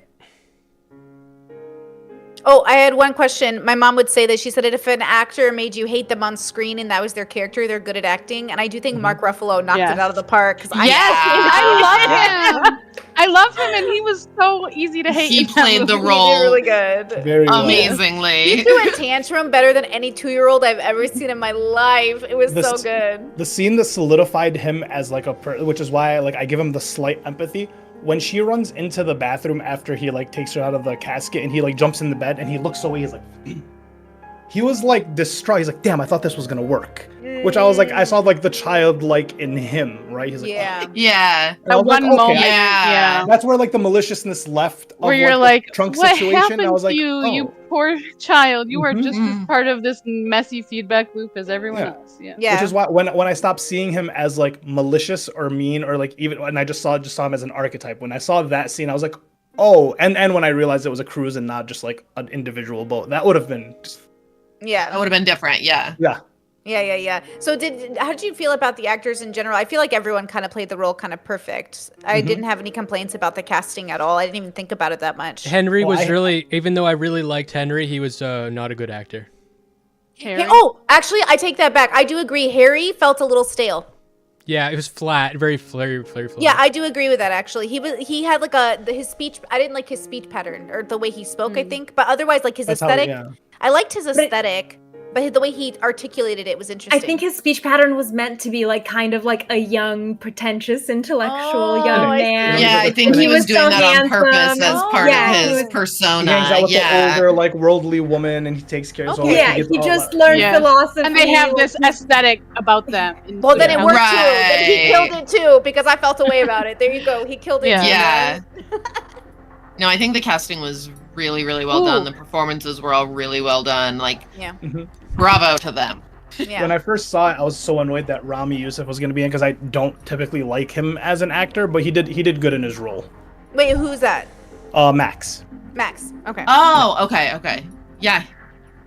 What Maiden were you gonna say? Golden. Oh, I just had so I want to talk about the title of the movie because it's called Poor Things. Yeah. Why is it called Poor Things? Plural. Maybe it's because everyone was the victim of Bella, or was it Of because themselves? yeah. Yeah. So what do we think about that? Yeah. What do we think about that? Poor Things. Well, I think that- it's like they were the ones with the commentary on- struggles.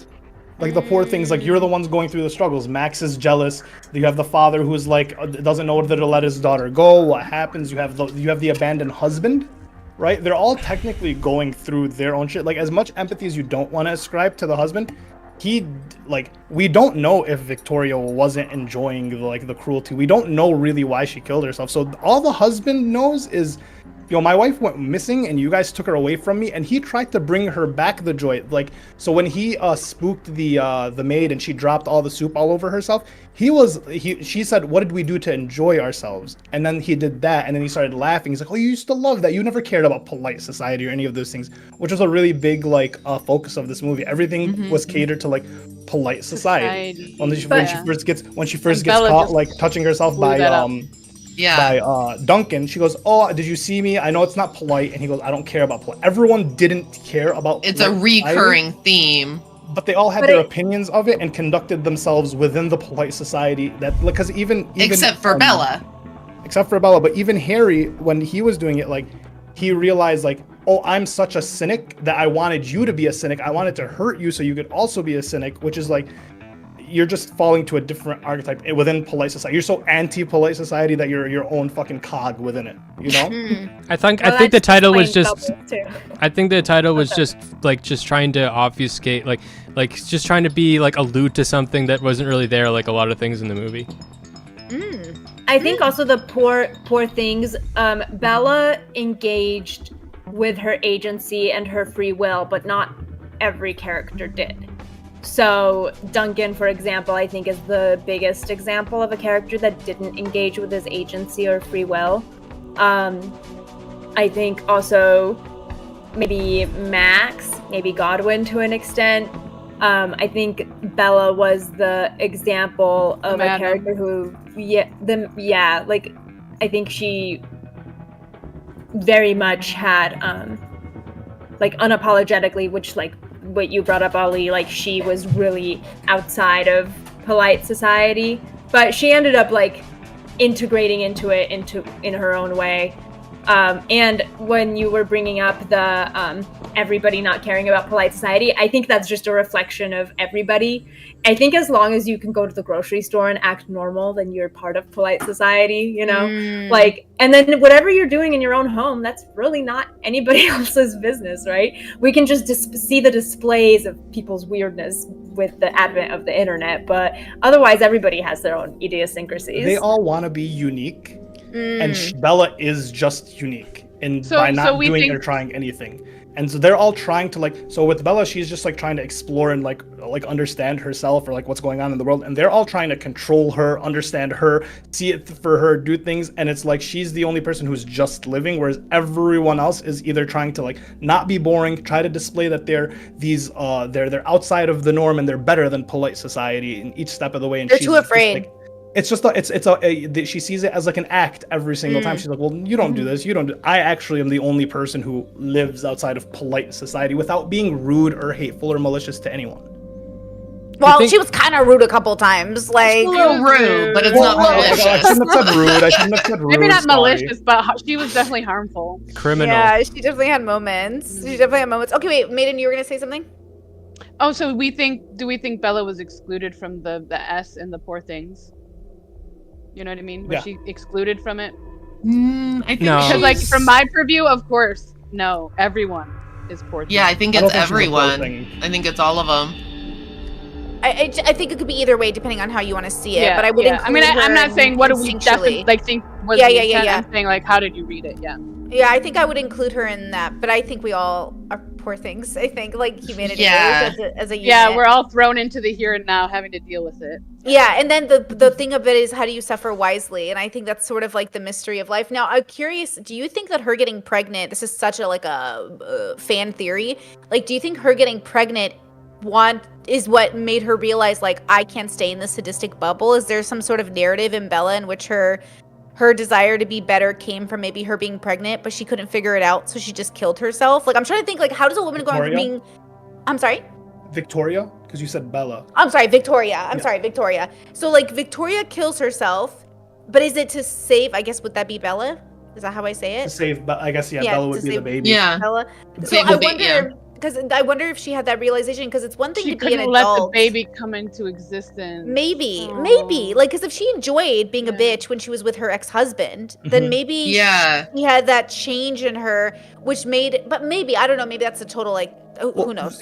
You'd have to take Alfie at his word, right? Which I think you're not meant to do. I think you're supposed to read Alfie as a liar. And so when Alfie says, like, when she asks, well, why did I kill myself? And Alfie says, well, because of the baby. You thought the baby was a monster. If we're looking at Alfie as a liar and a manipulator, I don't see him as a liar. He's just impressive. He Yeah, but he forces people to lie to him, but he doesn't lie to other people. He's like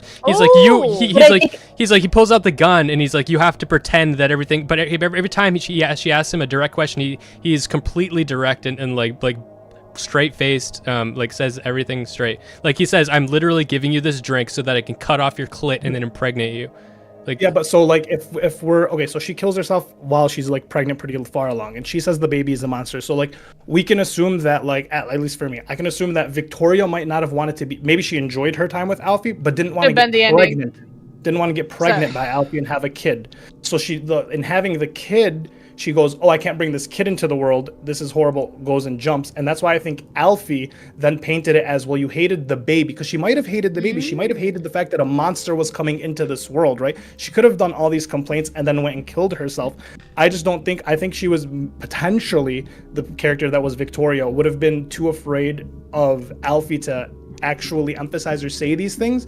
So Alfie's not necessarily lying, but the picture that he's painted in the world that he has, that is the truth for him, and it is a lie to like I don't think we should take it as the truth of the character that is Victoria, which is why I call Victoria her. probably didn't share her true thoughts or intentions with him. Yeah, Victoria probably didn't know what else to do when Alfie was cruel, because as Smeth pointed out, Alfie creates an environment where you're forced to lie to him to survive.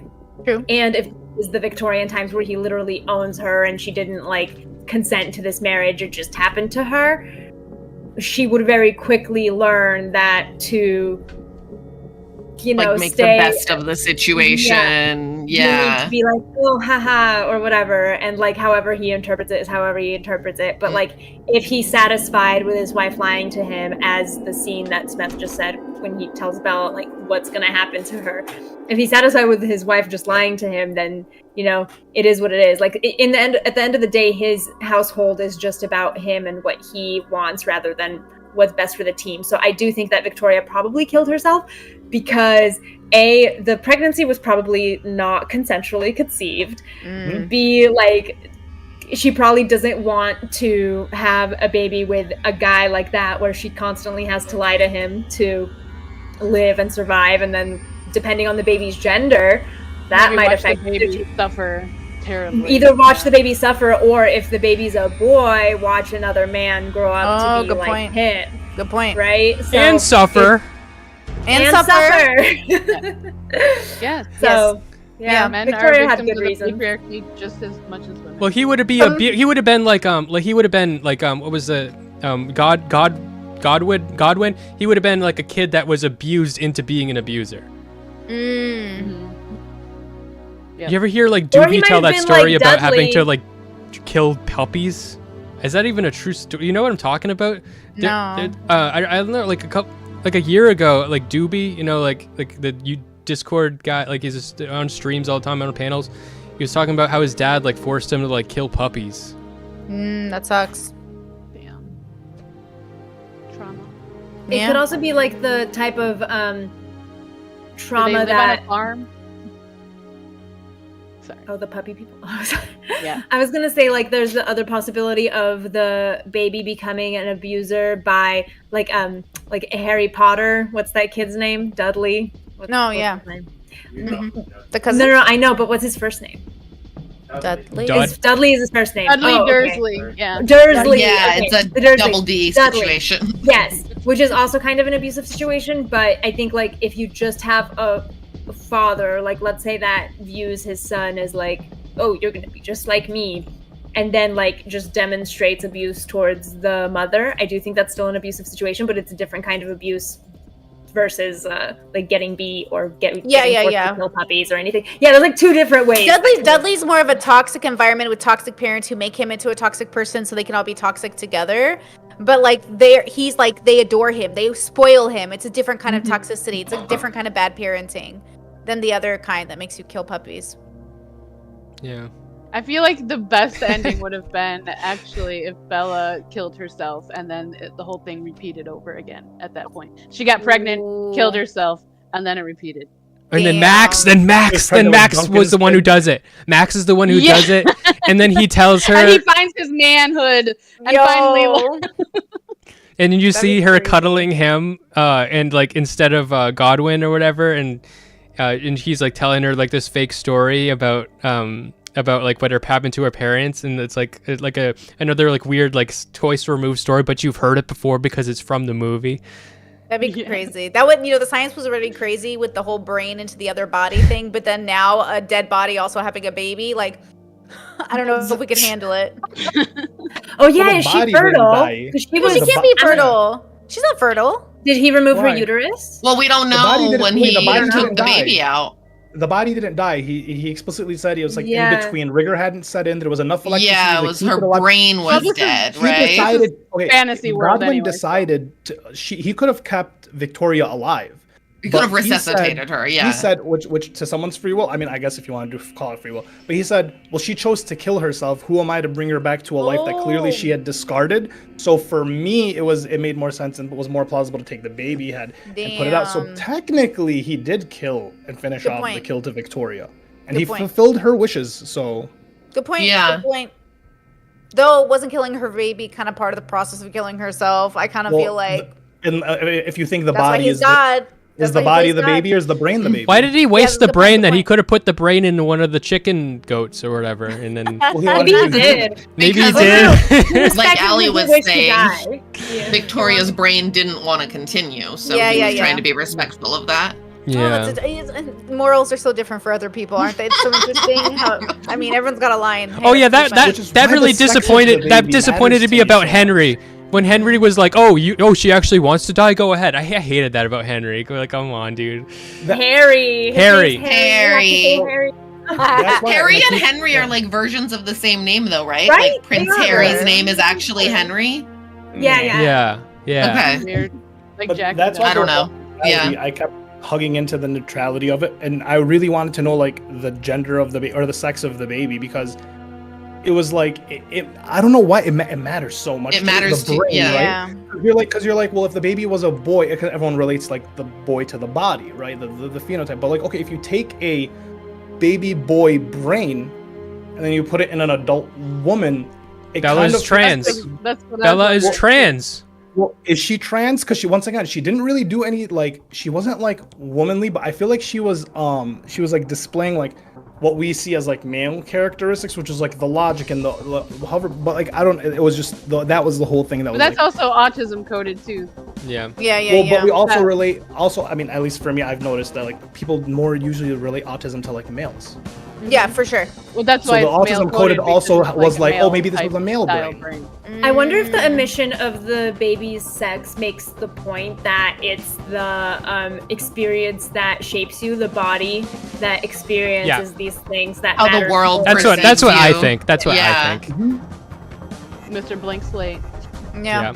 So it wasn't Now- performative, but it was like subjugation, right? It's like she's not performing as a woman, but everyone is treating her as such. And so it's Yeah. like even with the lack of performance, people are still gonna see you in this like certain way, and almost like so like the brain gender doesn't matter. It's kind of Or like what maybe I was she like was even getting like from them. masking, like, okay, this is what people expect of me, so I'm just gonna go with it because it's more efficient. So, and then I'm gonna like utilitize it or whatever, make use of it as well.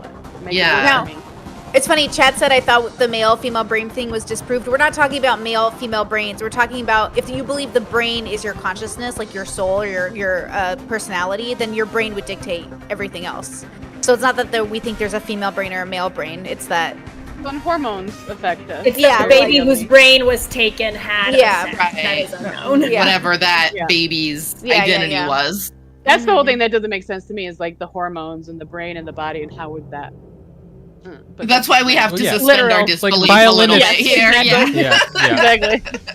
Well, that's why I think Don't they made her think so too much neutral. about that. That's why I Yeah. think they made her so neutral. Is like they didn't want us to be like see her as like a male brain and like a woman body, and they didn't want to like feminize her in any type of way. That's why they left. I feel like they left her as neutral for us to kind of be like, oh, what is going? Is this hormonal? But also, she wasn't raised within like any cultural norms, right? She wasn't raised in society. She was raised in a household where it was just like her paternal figures were technically Godwin and the maid, and the maid was a Mrs. by the way, so the maid was also married. Oh. Right, and it was Mrs. At some it was point, Mrs. we don't Pitt. know if her husband was still in the mix, if he was Well, she kept alive, or missing. like he. But can't you be a widow and still keep Mrs.? You're Ms. Aren't you Ms. at that point? I don't know. I honestly don't I don't know. know. Well, I okay, think so it's I'm just thinking of my grandmother, cultural and my bubble grandpa's preference. been dead for decades, but she still Mhm. goes by Mrs. So I Yeah, guess yeah, it's yeah. a preference. I just Yeah, I maybe. don't know. I thought Ms. was like either for widows or divorced. That's Yeah, what I I'm thought not sure. Ms. was like specifically for. Or But, single. Yeah. But yeah, so like for like I think like the whole like they tried to implement somewhat of like the blank slate, I thought, because like I don't think she got any like now that I think about it, I don't think she got any of the like when she killed the frog or when she was stabbing. I don't think she got that from the cruelty of her parents. I think she got that as she just sees dead bodies as things to cut and experiment and explore. So I do think they were really hitting this like blank slate with her. Yeah, that's where I just disagree because the other woman baby doesn't do that. But the other woman baby is a different consciousness, and maybe so, and Godwin at that point is also kind of a changed man. But he's crueler which to I don't her. know why. Yeah, and he says that was Yeah, the that's downfall really he had with interesting. Bella, was that he was treated her more nice like to an her. animal. Yes. Yeah, and Do That's what I'm we referring know, and maybe I missed this, but do we know the brain that went into the other girl? Did that also come from an unborn baby, or did that come from somewhere else? I don't know. we Maybe it was. We maybe don't it was know, right? Victoria. So maybe it Because he was an just had already finally a body. developed. because Godwin at Like that it point could just have said- been. yeah.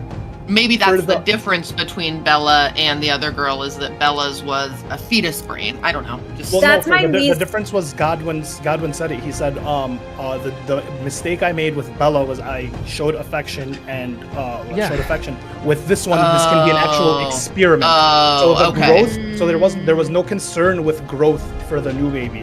Or the So new, it's the person. nurture element that's missing. Was Okay, gone. I got it. And I it's got it. Strictly blank slate, which is why when she's like hitting, she's like, boom, whore. And then Bella walks in, she goes, oh, Miss Pitt, I see you've introduced me already. She's, boom, whore, boom. It's very just like direct words that I heard like a parrot.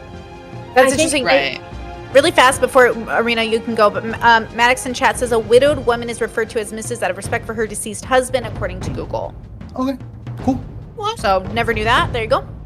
Arena. I was gonna quickly say, I just thought of like my least favorite thing from the movie. It was the I think Felicity was kind of the new woman baby was kind of shoved in there a little bit haphazardly, and it also. But so Godwin respects Bella's agency, doesn't seem to respect Felicity's. Well, Felicity's in her toddler stages by the time Bella gets there. And then Godwin dies, and then he, I think, really kind of demonstrates some sort of change. But I do think, like, it's interesting.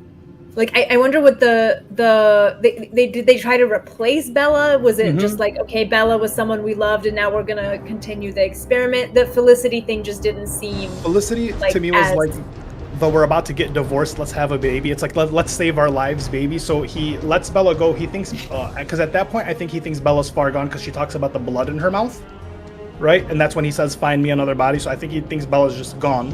And now he's trying to replace this like hole that he had this paternal like love for whatever. But then he has this second baby and he doesn't have the same emotions or love or care for her anymore, which is why I think she's so regressed in her learning, is that there's no attention, there's no affection, there's no like nurture.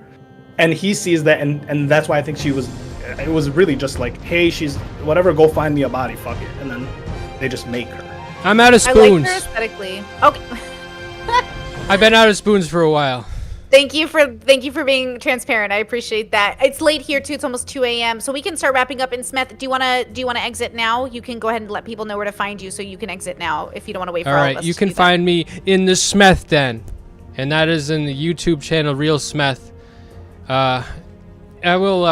Eventually you will experience a traumatic withdrawal, and you will have to drop trowel, and I'll stick you with a nice dose of methamphetamine. Just come right back. You know where to get it. All right.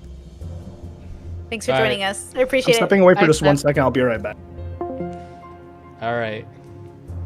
Okay. Okay. I am exhausted.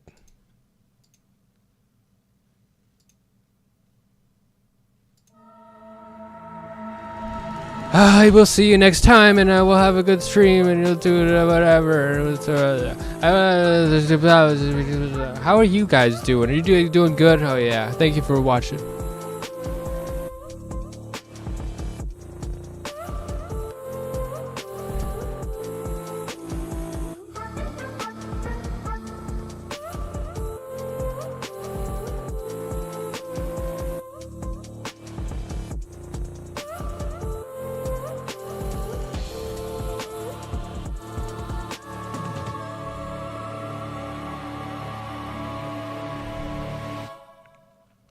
Have a good night.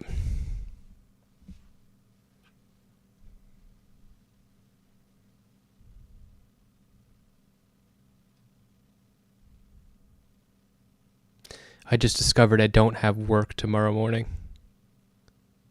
So maybe I'll stream tomorrow.